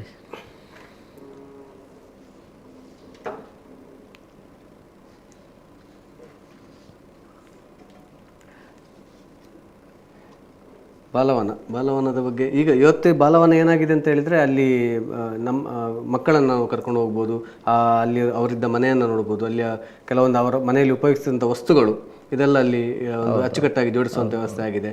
ಸೊ ಎಲ್ಲೊಂದು ಕಡೆ ನಮ್ಮ ನಡುವೆ ಇದ್ದ ಒಬ್ಬರು ಮಹಾನ್ ಸಾಹಿತಿ, ಮಹಾನ್ ಚೇತನ ಮತ್ತು ಮಹಾನ್ ಮಾನವತಾವಾದಿಯವರು. ಸೊ ಅವರು ಬದುಕಿದಂಥ ರೀತಿಯನ್ನು ನಮಗೆ ಮತ್ತು ನಮ್ಮ ಮಕ್ಕಳಿಗೆ ತೋರಿಸುವಂಥ ಒಂದು ವ್ಯವಸ್ಥೆಯನ್ನು ಸಮಿತಿಯವರು ವ್ಯವಸ್ಥಿತವಾಗಿ ಮಾಡ್ತಾ ಇದ್ದಾರೆ. ಸೊ ಬಾಲವನದ ನಿರ್ವಹಣೆ ಈಗ ಹೇಗಿದೆ ಸರ್? ಅಂದರೆ ಯಾವ ರೀತಿಯಾಗಿ ಅಲ್ಲಿ ವ್ಯವಸ್ಥೆಗಳಿದೆ ಏನು ಅಂತೇಳಿ? ಈಗ ಅದಕ್ಕೊಂದು ಕಮಿಟಿ ಉಂಟು. ಬಾಲವನ ಮುಖ್ಯವಾಗಿ ಮಕ್ಕಳ ಚಟುವಟಿಕೆ ಇರುವ ಕೇಂದ್ರ. ಇಲ್ಲಿ ಮಕ್ಕಳ ಚಟುವಟಿಕೆ ನಿರಂತರ ನಡಿಬೇಕು ಅನ್ನೋದು ಉದ್ದೇಶ. ಇಲ್ಲಿ ಸಹಾಯಕ ಆಯುಕ್ತರ ಕಮಿಟಿಯ ಕಾರ್ಯದರ್ಶಿಯಾಗಿರ್ತಾರೆ. ಮತ್ತು ಬಾಲವನ ಅಭಿವೃದ್ಧಿ ಸಮಿತಿ ಅಂತಲೇ ಉಂಟು. ಮತ್ತು ಅಲ್ಲಿ ಬಾಲವನದಲ್ಲಿ ಈಜುಕೊಳ ಉಂಟು. ಅಲ್ಲಿ ನಿರಂತರ ತರಬೇತಿ ಆಗ್ತಾ ಉಂಟು. ಒಟ್ಟಾರೆ ಈಗ ಒಂದು ಬಾಲವನ ಅಂತ ಹೇಳಿದ್ರೆ ಒಂದು ಚಟುವಟಿಕೆ ಕೇಂದ್ರ ಆಗಿದೆ. ಮೊದಲು ಬಾಲವನದಲ್ಲಿ ಯಾವಾಗಾದ್ರೂ ಒಮ್ಮೆ ಕಾರ್ಯಕ್ರಮ ಆಗ್ತಾ ಇತ್ತು, ಅದೀಗ ನಿರಂತರ ಏನಾದರೂ ಒಂದು ಸಾಂಸ್ಕೃತಿಕ ಕಾರ್ಯಕ್ರಮ, ಸಾಹಿತ್ಯದ ಕಾರ್ಯಕ್ರಮ ನಡೀತಾ ಉಂಟು. ಹೌದು. ಆಮೇಲೆ ಸರ್, ಈಗ ಈ ಸಲ ಕೊಡ್ಲಿಲ್ಲ, ಇಲ್ಲದ್ರೆ ಆ ಪ್ರಶಸ್ತಿ ಅದು ಹೇಗೆ ಸರ್, ಯಾರಿಗೆ ಕೊಡ್ತಾರೆ, ಯಾವ ರೀತಿ ಅದಕ್ಕೆ ಮಾನದಂಡ ಇರ್ತದೆ? ಅದಕ್ಕೊಂದು ಪ್ರಶಸ್ತಿ ಆಯ್ಕೆ ಸಮಿತಿ ಇರ್ತದೆ. ಆ ಆಯ್ಕೆ ಸಮಿತಿಯವರೊಂದು 4-5 ಹೆಸರನ್ನು ಶಿಫಾರಸು ಮಾಡ್ತಾರೆ. ಅದು ನಂತರ ಸಾಹಿತ್ಯಕ್ಕೆ ಸಂಬಂಧಪಟ್ಟವರ, ಸಾಹಿತ್ಯದ್ದು, ಯಕ್ಷಗಾನದ, ಬೇರೆ ಬೇರೆ ಕ್ಷೇತ್ರದವರು ಇರ್ತಾರೆ. ಅವರು ಎಲ್ಲ ಪ್ರಕಾರಗಳಲ್ಲಿ ಇರ್ತಾರೆ. ಅದರಲ್ಲಿ ಒಬ್ಬರನ್ನ ಸೆಲೆಕ್ಟ್ ಮಾಡ್ತಾರೆ. ಅದನ್ನ ಅವರ ಜನ್ಮದಿನಾಚರಣೆ ಸಂದರ್ಭದಲ್ಲಿ ಕೊಡುವುದು. ಹೌದು. ಸೊ ಹಿಂದೆ ನಾವು ಈಗ ಪ್ರಶಸ್ತಿ ಪುರಸ್ಕಾರ ನೆನಪಿಸಿಕೊಳ್ಳೋದಾದರೆ ಸ್ವಲ್ಪ ಅಂದರೆ ನಮ್ಮಲ್ಲಿ ಈಗ ಹೆಸರಾಂತ ವ್ಯಕ್ತಿಗಳಲ್ಲಿ ಯಾರು ಸರ್ ಈಗ ಪ್ರಶಸ್ತಿ ಕಾರಂತ ಪ್ರಶಸ್ತಿ ಪುರಸ್ಕೃತರಾದವರು ಯಾರಿದ್ದಾರೆ ಅಂತೇಳಿ ನೆನಪಿಸಿಕೊಳ್ಳೋದಾದರೆ? ಇಲ್ಲ, ತುಂಬ ಜನ ಇದ್ದಾರೆ. ಭಾಳ ಅಂದರೆ ಈ ಸಲ ಅದನ್ನೊಂದು ನೀತಿ ಸಂಹಿತೆ ಕಾರಣ ಮುಂದಕ್ಕೆ ಕೊಡ್ತಾರೆ. ಹೌದು. ಈಗ ಮೊನ್ನೆ ಜನ್ಮದಿನಾಚರಣೆ ಕಾರ್ಯಕ್ರಮ ಅಷ್ಟೇ ಸಾಂಕೇತಿಕವಾಗಿ ಅಧಿಕಾರಿಗಳು ಮಾತ್ರ ಇದ್ದು, ಜನಪ್ರತಿನಿಧಿಗಳು ಯಾರು ಇರಲಿಲ್ಲ ಅದರಲ್ಲಿ. ಸರಿ, ಖಂಡಿತವಾಗ್ಲೂ ನಾವು ಈಗ ಮುಂದಿನ ಸುದ್ದಿಗೆ ಹೋಗೋದಾದರೆ, ಮುಂದಿನ ಸುದ್ದಿ ಮತ್ತು ಇದು ಕೊನೆಯ ಸುದ್ದಿ ಇವತ್ತಿನ ವಿಷಯದಲ್ಲಿ ಮತ್ತೊಂದು ಸುದ್ದಿ ಇದೆ ಅಂತ. ಓಕೆ, ಮುಂದಿನ ಸುದ್ದಿ ಹೇಳೋದಾದ್ರೆ, ಕಡಬ ತಾಲೂಕು 4ನೇ ಕನ್ನಡ ಸಾಹಿತ್ಯ ಸಮ್ಮೇಳನ ನಡೆಯಲಿಕ್ಕಿರುವುದು. ಅದರ ಅಧ್ಯಕ್ಷರಾಗಿ ಎನ್ ಕರುಣಾಕರ ಗೋಗಟೆ ಇವರು ಆಯ್ಕೆಗೊಂಡಿರುವಂಥದ್ದು. ಈ ಒಂದು ವರದಿ ನಮ್ಮಲ್ಲಿ 9ನೇ ತಾರೀಕಿನಂದು ಪ್ರಕಟಗೊಂಡಿರುವಂಥದ್ದು. ಎನ್ ಕರುಣಾಕರ ಗೋಗಟೆ ಇವರು ಬರಹಗಾರರು, ಸಾಮಾಜಿಕ ಮುಂದಾಳು ಕೂಡ ಹೌದು. ಇವರನ್ನು ಆಯ್ಕೆ ಮಾಡಿರುವಂಥದ್ದು ದಕ್ಷಿಣ ಕನ್ನಡ ಜಿಲ್ಲಾ ಕನ್ನಡ ಸಾಹಿತ್ಯ ಪರಿಷತ್ನ ಅಧ್ಯಕ್ಷ ಡಾಕ್ಟರ್ MP ಶ್ರೀನಾಥ್ ರವರು ಇವರನ್ನು ಕಡಬ ತಾಲೂಕಿನ 4ನೇ ಕನ್ನಡ ಸಾಹಿತ್ಯ ಸಮ್ಮೇಳನದ ಅಧ್ಯಕ್ಷರಾಗಿ ಆಯ್ಕೆ ಮಾಡಿದ್ದಾರೆ. ಬಹುಶಃ ಇವರ ಬಗ್ಗೆ ಒಂದಷ್ಟು ಹೇಳೋದಾದ್ರೆ, ಹಳ್ಳಿ ಬದುಕಿನ ಚಿತ್ರಣವನ್ನು ನೀಡುವಂಥ ಒಂದು ಕೃತಿ ಒಂದು ಸೇತುವೆಯ ಕಥೆ ಹಾಗೂ ಉರುಂಬಿ ಜಲವಿದ್ಯುತ್ ಯೋಜನೆಯ ವಿರುದ್ಧ ನಡೆದ ಹೋರಾಟದ ಹಾದಿಯನ್ನು ಇವರದೇ ಆದಂತಹ ಒಂದು ದೃಷ್ಟಿಕೋನದಲ್ಲಿ ಬರೆದಿರುವಂಥದ್ದು, ಪುಸ್ತಕಗಳು ಮಾಡಿರುವಂಥದ್ದು. ಉರುಂಬಿ ಸಂರಕ್ಷಣೆಯ ಯಶಸ್ಸಿನಲ್ಲಿ ಎನ್ನುವಂಥ ಒಂದು ಪುಸ್ತಕಗಳನ್ನು ಕೂಡ ಬರ್ಕೊಂಡಿರುವವರು. ಸಹಕಾರ ರತ್ನ ಮತ್ತು ಆರ್ಯಭಟ ಪ್ರಶಸ್ತಿ ಪುರಸ್ಕೃತರು ಕೂಡ ಹೌದು ಇವರು. ಹೊಸಮಠ ಪ್ರಾಥಮಿಕ ಕೃಷಿ ಪತ್ತಿನ ಸಹಕಾರಿ ಸಂಘದ ಅಧ್ಯಕ್ಷರಾಗಿ, ಕುಮಾರಧಾರ ಪರಿಸರ ಸಂರಕ್ಷಣಾ ಸಮಿತಿಯ ಅಧ್ಯಕ್ಷರಾಗಿ ಕೂಡ ಸೇವೆ ಸಲ್ಲಿಸಿದ್ದಾರೆ. ಪ್ರಸ್ತುತ ಕನ್ನಡ ಜಾನಪದ ಪರಿಷತ್ತು ಇದರ ಕಡಬ ತಾಲೂಕು ಸಂಚಾಲಕರಾಗಿ, ಶ್ರೀ ಕ್ಷೇತ್ರ ಧರ್ಮಸ್ಥಳ ಗ್ರಾಮಾಭಿವೃದ್ಧಿ ಯೋಜನೆ ಜನಜಾಗೃತಿ ವೇದಿಕೆಯ ಕಡಬ ವಲಯ ಅಧ್ಯಕ್ಷರಾಗಿ ಸೇವೆ ಸಲ್ಲಿಸ್ತಾ ಇದ್ದಾರೆ. ಒಬ್ಬ ಭಜನಾಪಟು ಹೌದು, ಪರಿಸರವಾದಿ ಕೂಡ ಹೌದು. ಸಹಕಾರ, ಸಾಮಾಜಿಕ, ಶೈಕ್ಷಣಿಕ, ಧಾರ್ಮಿಕ, ಯಕ್ಷಗಾನ, ಸಾಹಿತ್ಯ ಸಂಘಟನೆ, ಲೇಖನ, ಕ್ರೀಡೆ ಎಲ್ಲ ಕ್ಷೇತ್ರಗಳಲ್ಲಿಯೂ ಕೂಡ, ಬಹುಶಃ ಎಲ್ಲ ಕ್ಷೇತ್ರಗಳಲ್ಲೂ ಕೂಡ ಇವರು ಛಾಪನ್ನು ಮೂಡಿಸಿಕೊಂಡವರು. ಕಡಬದ ಹಿರಿಯ ಸಾಹಿತಿಗಳು, ಸಂಘಟಕರು, ಕನ್ನಡ ಸಾಹಿತ್ಯ ಪರಿಷತ್ ಕಡಬ ಘಟಕದ ಸದಸ್ಯರು ಸೇರಿ ಇವರನ್ನು ಆಯ್ಕೆ ಮಾಡಿದ್ದಾರೆ ಅಧ್ಯಕ್ಷರನ್ನಾಗಿ, ಸಮ್ಮೇಳನದ ಅಧ್ಯಕ್ಷರನ್ನಾಗಿ. ಬಹುಶಃ ಒಂದು ಕಡಬ ತಾಲೂಕು ರಚನೆಯಾದ ನಂತರ ಇದು 4ನೇ ಸಾಹಿತ್ಯ ಸಮ್ಮೇಳನ ಆಗ್ತಾ ಇರುವಂತದ್ದು ಕಡಬ ತಾಲೂಕಿನಲ್ಲಿ. ಮೊದಲು ಪುತ್ತೂರು ಮತ್ತು ಕಡಬ ಒಟ್ಟಿಗೆ ನಡೀತದೆ, ಪುತ್ತೂರು ತಾಲೂಕು ನಡೀತಾ ಇತ್ತು. ಈಗ ಕಡಬ ತಾಲೂಕು ಆದ್ಮೇಲೆ ಪ್ರತ್ಯೇಕವಾಗಿ ನಡೀತಾ ಇದೆ. ಓಕೆ, ತಾಲೂಕು ಈ ಸಾಹಿತ್ಯ ಸಮ್ಮೇಳನಗಳು ಇಲ್ಲಿ ಒಂದು ಕಡೆ ಕನ್ನಡದ ಒಂದು ಭಾಷೆ ಮತ್ತು ಸ್ವಲ್ಪ ಕನ್ನಡದ ಕೃತಿ, ಸಾಹಿತ್ಯ ಕ್ಷೇತ್ರ, ಅದರಲ್ಲಿ ಹೊಸ ತಲೆಮಾರಿಗೆ ಒಂದು ಆಸಕ್ತಿಯನ್ನು ಮೂಡಿಸುವಂಥ ಕೆಲಸ ರಾಜ್ಯ ಮಟ್ಟದಲ್ಲಿ ಸಾಹಿತ್ಯ ಸಮ್ಮೇಳನ ನಡೀತದೆ, ದೊಡ್ಡ ಮಟ್ಟದಲ್ಲಿ ನಡೀತದೆ. ತಾಲೂಕು ಮಟ್ಟದಲ್ಲೆಲ್ಲ ನಡೆದಾಗ ಅದು ಬಹಳ ಪ್ರಯೋಜನಕಾರಿ ಆಗ್ತದೆ. ಅವರು ಎನ್ ಕರುಣಾಕರ ಗೋಗಟೆ ಅವರು ನೇರ ಸಂಪರ್ಕದಲ್ಲಿದ್ದಾರೆ. ಅವ್ರ ಹತ್ರ ಮಾತು ಮುಂದುವರಿಸಿ ಮತ್ತೆ ನಾವು ಮಾತು ಮುಂದುವರಿಸುವ. ಹಲೋ ಸರ್, ನಮಸ್ತೆ. ಹಲೋ ಹಲೋ ಸರ್, ನಮಸ್ತೆ. ತಮಗೆ ಮೊದಲಾಗಿ ಅಭಿನಂದನೆಗಳು ಸುದ್ದಿ ಬಳಗದ ಕಡೆಯಿಂದ. 4ನೇ ಕನ್ನಡ ಸಾಹಿತ್ಯ ಸಮ್ಮೇಳನದ ಅಧ್ಯಕ್ಷರಾಗಿ ತಾವು ಆಯ್ಕೆಯಾಗಿದ್ದೀರಾ. ಸೊ ಫಸ್ಟ್ ರಿಯಾಕ್ಷನ್ ಏನ್ ಸರ್ ತಮ್ದು? ಏನು ಅನಿಸಿಕೆ ಹೇಳಿಕ್ಕೆ ಇಷ್ಟಪಡ್ತೀರಿ? ನಾನು ಏನು ಹೇಳಲಿಕ್ಕೆ ಇಷ್ಟಪಡ್ತೇನೆ ಅಂದ್ರೆ, ನಾನು ಯಾವುದೇ ಸಾಹಿತಿ ಅಲ್ಲ, ನಾನೊಂದು ಸಮಾಜ ಸೇವಕನಾಗಿ ಇರುವಂತವ. ಒಂದೆರಡು ಪುಸ್ತಕಗಳನ್ನು ಬರೆದಿದ್ದೇನೆ. ಅದು ಕೂಡ ನಮ್ಮ ಸಮಾಜ ಸೇವೆಯಲ್ಲಿ ನಾವು ಮಾಡಿದ ಒಂದು ಹೋರಾಟದ ವಿಷಯದಲ್ಲಿ. ಮತ್ತೊಂದು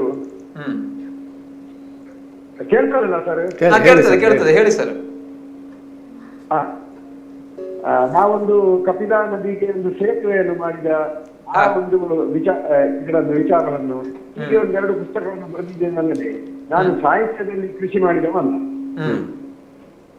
ಆದರೂ ನಾನು ಈ ಜನಹಿತಕ್ಕಾಗಿ ನೆಲ ಜಲದ ಒಂದು ನಮ್ಮಲ್ಲಿ ಒಂದು ವಿದ್ಯುತ್ ಇದು ಯೋಜನೆ ಬರುದು ಅಂತಿತ್ತು. ಮತ್ತು ನಮ್ಮ ಕುಮಾರಧಾರ ಪರಿಸರಕ್ಕೆ ತುಂಬಾ ಹಾನಿ ಆಗ್ತದೆ ಹೇಳುವ ವಿಷಯದಲ್ಲಿ ನಾವು ಹೋರಾಟ ಎಲ್ಲ ಮಾಡಿದೆವು. ಹಾಗೆ ಈ ಜನಹಿತದ ಕಾರ್ಯಕ್ರಮ ನಾವು ಮಾಡಿದ್ದೇವಲ್ಲದೆ ಅದು ಕೂಡ ಸಾಹಿತ್ಯಕ್ಕೆ ಸಂಬಂಧಪಟ್ಟದ್ದೇ ಅಂತ ನಾನು ಭಾವಿಸ್ತೇನೆ. ಹಾಗೆ ಅವರು ಸಾಹಿತ್ಯ ಸಮ್ಮೇಳನದ ಅಧ್ಯಕ್ಷತೆಯನ್ನು ನಿರ್ವಹಿಸಬೇಕು ಅಂತ ಹೇಳುವಾಗ ನಮಗೆ ನಿರಾಕರಿಸಲಿಕ್ಕೆ ಆಗಲಿಲ್ಲ. ಅಲ್ಲದೆ ಸಾಹಿತ್ಯದಲ್ಲಿ ನಾನೇನು ದೊಡ್ಡ ಪಂಡಿತ ಅಂತ ನಾನು ಹೇಳೋದೇ ಇಲ್ಲ. ಹೇಳಿ ಸರ್, ಕೇಳ್ತಾ ಉಂಟು. ಹೇಳಿ ಸರ್, ಹೇಳಿ. ನಮ್ಮ ಊರಿನ ಯಾವುದೇ ಒಂದು ಕಾರ್ಯಕ್ರಮ, ಅದು ಶೈಕ್ಷಣಿಕ ಇರ್ಲಿ, ಧಾರ್ಮಿಕ ಇರ್ಲಿ, ಸಾಂಸ್ಕೃತಿಕ ಇರ್ಲಿ, ಯಾವುದರಲ್ಲಿ ಆದ್ರೂ ನಮ್ಮ ಭಾಗವಹಿಸಿಕೆ ಉಂಟು ಅದರಲ್ಲಿ, ನಮ್ಮ ಊರಿನಲ್ಲಿ. ಅಷ್ಟೇ ಅಲ್ಲದೆ ಏನು ನಾನು ಸಾಹಿತ್ಯದ ಕೃಷಿಯನ್ನು ಮಾಡಿದ್ವಲ್ಲ. ಆದ್ರೆ ತಾವು ಬಹುಮುಖವಾಗಿದ್ದೀರಿ, ಎಲ್ಲಾ ಕಡೆಯಲ್ಲೂ ಕೂಡ ಸಾಮಾಜಿಕವಾಗಿದ್ದೀರಿ, ಶೈಕ್ಷಣಿಕವಾಗಿ ಕೂಡ ಇದ್ದೀರಿ, ಹಾಗಾಗಿ ತಮ್ಮನ್ನು ಆಯ್ಕೆ ಮಾಡಿರ್ಬೋದು ಅಂತ. ಹೌದು ಹೌದು ಹೌದು. ನಾನು ಶೈಕ್ಷಣಿಕವಾಗಿ ಅಂದ್ರೆ ಎಲ್ಲಾ ಶಾಲಾ ಕಾಲೇಜುಗಳು ಇಲ್ಲಿ ಇರುವಂತದ್ರಲ್ಲಿ ಯಾವುದೇ ಕಾರ್ಯಕ್ರಮದಲ್ಲಿ ಕೂಡ ನಾನು ಭಾಗವಹಿಸ್ತೇನೆ. ಶೈಕ್ಷಣಿಕವಾಗಿ ಅಂದ್ರೆ ನಮ್ಮ ದೇವಸ್ಥಾನಗಳ ಮತ್ತು ನಮ್ಮ ಊರಿನ ಏನಾದ್ರೂ ಧಾರ್ಮಿಕ ಕಾರ್ಯಕ್ರಮಗಳಿದ್ರೆ ಅದರಲ್ಲಿ ನಾನು ಭಾಗವಹಿಸ್ತೇನೆ. ಆಮೇಲೆ ಬೇರೆ ಬೇರೆ ನಮ್ಮ ಜಾನಪದ ಒಂದು ಪರಿಷತ್ ಇದೆ, ನಮ್ಮ ಕಡಬ ತಾಲೂಕಿನ ಜಾನಪದ ಪರಿಷತ್ತಿನ ಸಂಚಾಲಕನಾಗಿ ನಾನು ಆಯ್ಕೆ ಆಗಿದ್ದೇನೆ. ಹಾಗೆ ಅದೆಲ್ಲ ಮತ್ತೆ ಒಬ್ಬ ಭಜನೆಯಲ್ಲಿ ನಮ್ಮದು ಯಾವಾಗಲೂ ಒಂದು ಭಜನಾ ತಂಡದ ಒಬ್ಬ ನಾನು ಸದಸ್ಯ ಒಬ್ಬ. ಹೀಗೆ ಬೇರೆ ಬೇರೆ ವಿಷಯಗಳಲ್ಲಿ ಮತ್ತೆ ಒಬ್ಬ ಸಹಕಾರಿ ಸಂಘದಲ್ಲಿ ಕೂಡ ನಾನು ತೊಡಗಿಸಿಕೊಂಡಿದ್ದೆ.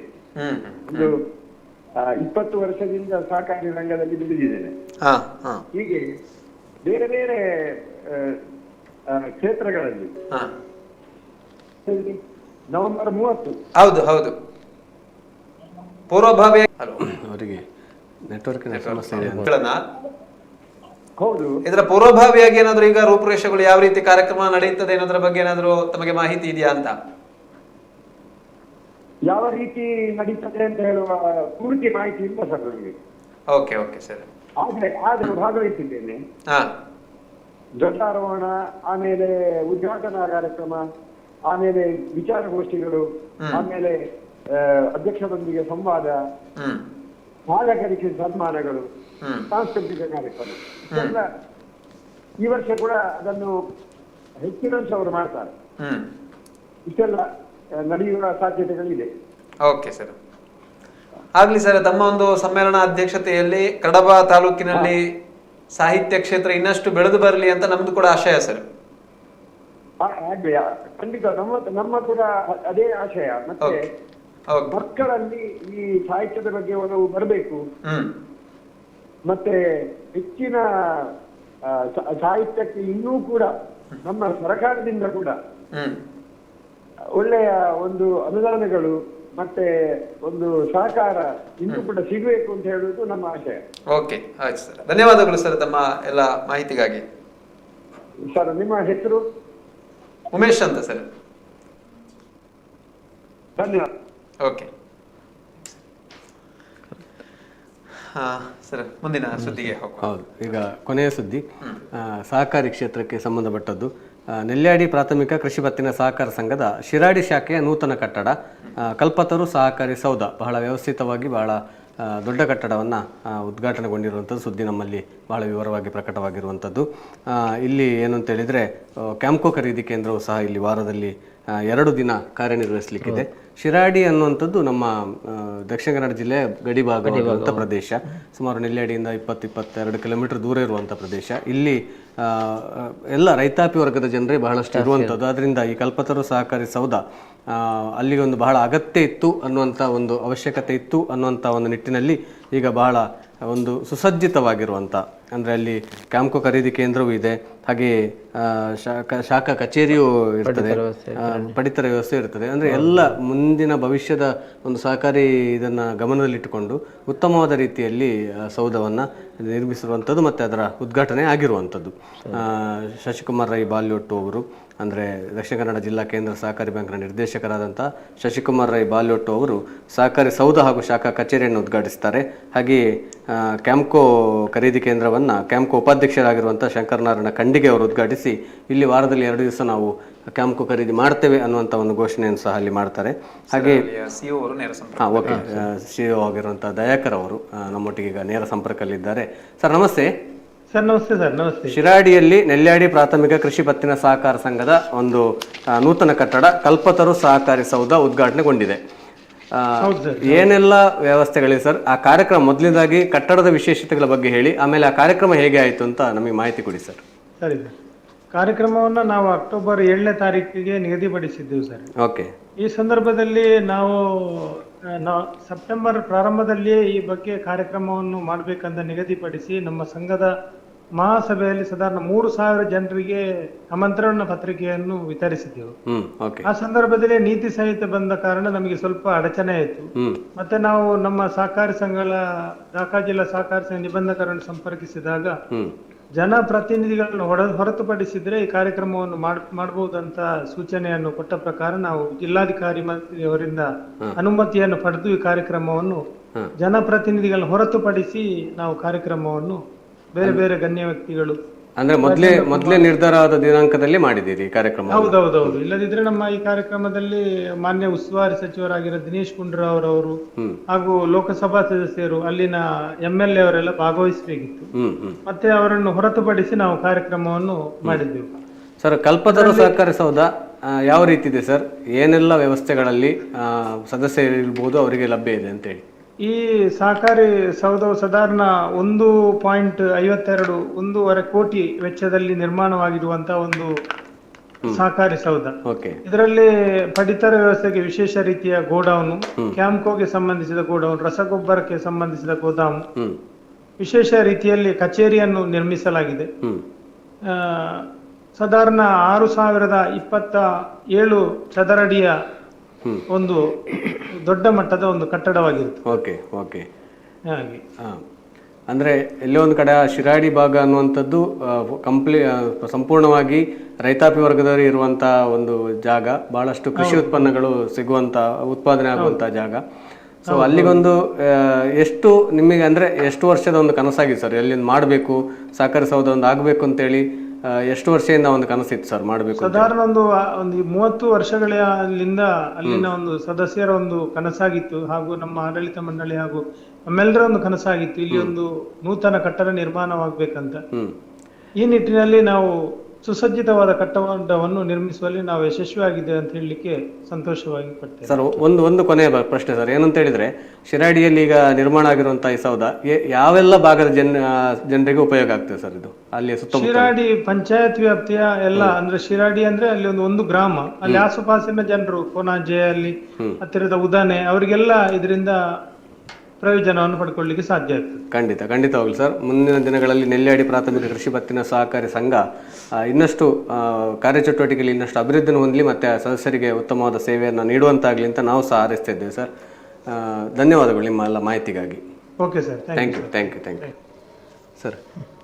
ಕಲ್ಪತರು ಬಗ್ಗೆ ಸಹಕಾರಿ ಅಂದರೆ ನಾವು ಕಳೆದ ಸಲ ನಮ್ಮ ಹೊಸಮಠದಲ್ಲಿ ಒಂದು ಸುಸಜ್ಜಿತವಾದಂಥ ಒಂದು ಸಹಕಾರಿ ಸೌಧ ನಿರ್ಮಾಣಗೊಂಡಿತ್ತು. ಎಲ್ಲೊಂದು ಕಡೆ ನಾವು ಆಗ ಬ್ಯಾಂಕಿನ ವಿಚಾರದಲ್ಲಿ ಮಾತಾಡ್ತಿದ್ವಿ, ನೀವು ಹೇಳಿದ್ರಿ ಜನರು ಸ್ವಲ್ಪ ಸಹಕಾರಿ ಬ್ಯಾಂಕ್ಗಳ ಹತ್ರ ಮುಖ ಮಾಡ್ತಿದ್ದಾರೆ, ಅಲ್ಲಿ ವ್ಯವಹಾರಗಳನ್ನು ಜಾಸ್ತಿ ಮಾಡ್ತಿದ್ದಾರೆ ಅಂತೇಳಿ. ಸೊ ಒಂದೆರಡು ಮಾತು ಇದ್ರ ಬಗ್ಗೆ ಹೇಳೋದು ಸರ್. ಇತ್ತೀಚಿನ ವರ್ಷಗಳಲ್ಲಿ ಸಹಕಾರಿ ಸಂಘಗಳಿಗೆ ತುಂಬಾ ಕಡೆ ಸ್ವಂತ ಕಟ್ಟಡ, ಅದು ದೊಡ್ಡ ಮಟ್ಟದ ಕಟ್ಟಡ ಆಗ್ತದೆ. ಮೊದಲೆಲ್ಲ ಸಣ್ಣ ಇದರಲ್ಲಿ ಕಟ್ಟಡ 1.5 ಕೋಟಿ ಸಣ್ಣ ವಿಷಯ ಇಲ್ಲ. ಹೌದು, ಅಷ್ಟು ದೊಡ್ಡ ವಿಚಾರ, ಅಷ್ಟು ದೊಡ್ಡ ಕಟ್ಟಡ ಅಂದ್ರೆ ಎಲ್ಲ ಒಂದು ಮುಂದಿನ 10 ವರ್ಷಕ್ಕೆ ಅಲ್ಲ 10 ವರ್ಷ ಅಲ್ಲ ಇನ್ನೊಂದು ಮುಂದಿನ ತಲೆಮಾರಿಗೆ ಒಂದು ಉಪಯೋಗ ಆಗುವಂತ ರೀತಿಯಲ್ಲಿ ಕಟ್ಟಡವನ್ನು ಮಾಡುವಂಥದ್ದು. ಹೌದೌದು. ಸರ್, ನಾವೀಗ ಇವತ್ತು ಆಲ್ಮೋಸ್ಟ್ ಸುಮಾರು 20 ಸುದ್ದಿಗಳನ್ನು ನಾವು ಇವತ್ತು ವಿಶ್ಲೇಷಣೆ ಮಾಡಿದ್ದೇವೆ ಮತ್ತು ಅದರ ಬಗ್ಗೆ ಸಂಬಂಧಪಟ್ಟವರಿಂದ ಮಾಹಿತಿಯನ್ನು ಪಡ್ಕೊಂಡಿದ್ದೇವೆ. ಎಲ್ಲ ವರದಿಗಳನ್ನು ನೋಡಿಯಾಗಿದೆ. ಇವತ್ತಿನ ಸಂಚಿಕೆಯನ್ನು ಮುಗಿಸುವಂತಹ ಹಂತ. ಇನ್ನಷ್ಟು ವರದಿಗಳ ಜೊತೆಗೆ ಮುಂದಿನ ವಾರದಲ್ಲಿ ನಾವು ಮತ್ತೆ ಭೇಟಿಯಾಗಲಿಕ್ಕೆ ಇದ್ದೇವೆ. ಸಾಕಷ್ಟು ವರದಿಗಳು ನಡೆಯುವಂತಹ ತಾಲೂಕಿನಲ್ಲಿ ಆಗಿರ್ಬೋದು ನಡೆಯುವಂತಹ ಘಟನೆಗಳು, ವಿದ್ಯಮಾನಗಳು, ಅದರ ಬಗ್ಗೆ ವಿಸ್ತೃತವಾದಂತಹ ಚರ್ಚೆಯನ್ನು ನಡೆಸುವಂತಹ ಕಾರ್ಯಕ್ರಮ. ಬಹುಶಃ ಮುಂದಿನ ದಿನಗಳಲ್ಲಿ ಜನರು ಕೂಡ ಈ ಒಂದು ಕಾರ್ಯಕ್ರಮದಲ್ಲಿ ಭಾಗವಹಿಸಿ ಅವರ ಅನಿಸಿಕೆಗಳೇನಿವೆ, ಅಭಿಪ್ರಾಯಗಳೇನಿವೆ ಅವುಗಳನ್ನು ಕೂಡ ಹಂಚಿಕೊಳ್ಳುವಂತಹ ಒಂದು ಪ್ರಯತ್ನವನ್ನು ಕೂಡ ನಾವು ಮಾಡಲಿಕ್ಕೆ ಇರುವಂಥದ್ದು. ಒಟ್ಟು ನಮ್ಮ ಈ ಕಾರ್ಯಕ್ರಮದ ಆಶಯ ಏನಂತ ಹೇಳಿದ್ರೆ, ಏನು ನಮ್ಮ ಆಡಳಿತ ಮುಖ್ಯಸ್ಥರಾಗಿರುವಂತಹ ಡಾಕ್ಟರ್ ಯು ಪಿ ಶಿವಾನಂದರವರ ಒಂದು ಚಿಂತನೆ ಇದೆ, ಹಳ್ಳಿಯಿಂದ ದಿಲ್ಲಿಗೆ ಆಡಳಿತ ಆಗಬೇಕು, ದಿಲ್ಲಿಯಿಂದ ಹಳ್ಳಿಗಲ್ಲ. ಈ ಒಂದು ಪರಿಕಲ್ಪನೆಗೆ ಪೂರಕವಾಗಿ ನಮ್ಮ ಈ ಮಾಧ್ಯಮದ ಮುಖಾಂತರವಾಗಿ ಅಂದ್ರೆ ಜನರ ಧ್ವನಿ ಆಗಬೇಕು. ಜನರಿಗೆ ಏನೋ ಸಮಸ್ಯೆಗಳಿವೆ, ಅಹವಾಲುಗಳಿವೆ, ಅವರ ವಾಸ್ತವವಾದಂತಹ ಸಮಸ್ಯೆ ಏನಿದೆ ಅದನ್ನು ಸರ್ಕಾರ ಆಗಿರ್ಬೋದು, ಆಡಳಿತ ವ್ಯವಸ್ಥೆಗಳಾಗಿರ್ಬೋದು ಸರಿಪಡಿಸಿಕೊಳ್ಬೇಕು. ಮತ್ತು ಜನರು ಸೇವಕರು ಅಲ್ಲ, ಜನಪ್ರತಿನಿಧಿಗಳು ಸೇವಕರು. ನಿಜವಾಗಿ ಕೂಡ ರಾಜ್ಯರು ಇಲ್ಲಿ ಪ್ರಭುಗಳಾಗಿರುವಂಥದ್ದು ಆ ಒಂದು ಪರಿಕಲ್ಪನೆ ಮೂಲಕ ಆಗಬೇಕು ಎನ್ನುವಂಥದ್ದು. ಅದಕ್ಕೆ ಪೂರಕವಾಗಿ ನಮ್ಮ ಕಾರ್ಯಕ್ರಮಗಳು ಕೂಡ ನಡೀತಾ ಇರುವಂಥದ್ದು. ಇವತ್ತಿನ ಸಂಚಿಕೆಯನ್ನು ಮುಗಿಸೋಲ್ಲ ಸರ್? ಖಂಡಿತ. ಇವತ್ತು ಭಾಗವಹಿಸಿದಂತ ನಮ್ಮ ಸುದ್ದಿ ಬಿಡುಗಡೆ ಪತ್ರಿಕೆಯ ಪ್ರಧಾನ ಸಂಪಾದಕರಾಗಿರುವಂತಹ ಕರುಣಾಕರ್ ರೈ ಅವರಿಗೆ ವಂದನೆಗಳು. ಹಾಗೆ ನಮ್ಮ ವೆಬ್ಸೈಟ್ ಮುಖ್ಯಸ್ಥರಾಗಿರುವಂತಹ ಹರಿಪ್ರಸಾದ್ ನಿಲ್ಯಾಡಿ ಸರ್, ತಮಗೂ ಕೂಡ ವಂದನೆಗಳು ಸರ್. ಹಾಗೆ ಕಾರ್ಯಕ್ರಮವನ್ನು ನಿರೂಪಿಸಿ ಸುದ್ದಿಗಳನ್ನು ವಿಶ್ಲೇಷಣೆ ಮಾಡಿದಂಥ ನಿಮಗೂ ಸಹ ನಾವು ವಂದನೆಗಳನ್ನು ಅರ್ಪಿಸಿದ್ದೇವೆ. ಹಾಗೆ ಈ ಒಂದು ವಿಶೇಷ ನೇರ ಪ್ರಸಾರ ನಡಿಬೇಕು ಅಂತಂದ್ರೆ ಅದರ ಹಿಂದೆ ಒಂದು ತಂಡದ ಪರಿಶ್ರಮ ಇರ್ತದೆ. ಸೊ ಅವರಿಗೂ ನಾವು ಈ ಸಂದರ್ಭದಲ್ಲಿ ನಮ್ಮ ಬಳಗದ ಪರವಾಗಿ ಧನ್ಯವಾದಗಳನ್ನು ಸಮರ್ಪಿಸಿದ್ದೇವೆ. ಹಾಗೆ ನಮ್ಮ ವೀಕ್ಷಕರಿಗೂ ಸಹ ನಿರಂತರ ಸುದ್ದಿ ಮತ್ತು ಮನೋರಂಜನೆಗಾಗಿ ಸುದ್ದಿ ನ್ಯೂಸ್ ಪುತ್ತೂರನ್ನು ಸಬ್ಸ್ಕ್ರೈಬ್ ಆಗಿ ನೋಡ್ತಾ ಇರಿ ಅಂತ ಒಂದು ನಾವು ಕೋರಿಕೆಯನ್ನು ಮಾಡ್ತಾ ಇದ್ದೇವೆ. ಆ ಮೂಲಕ ಕಾರ್ಯಕ್ರಮವನ್ನು ಮುಗಿಸ್ತಾ ಇದ್ದೇವೆ. ನಮಸ್ಕಾರ.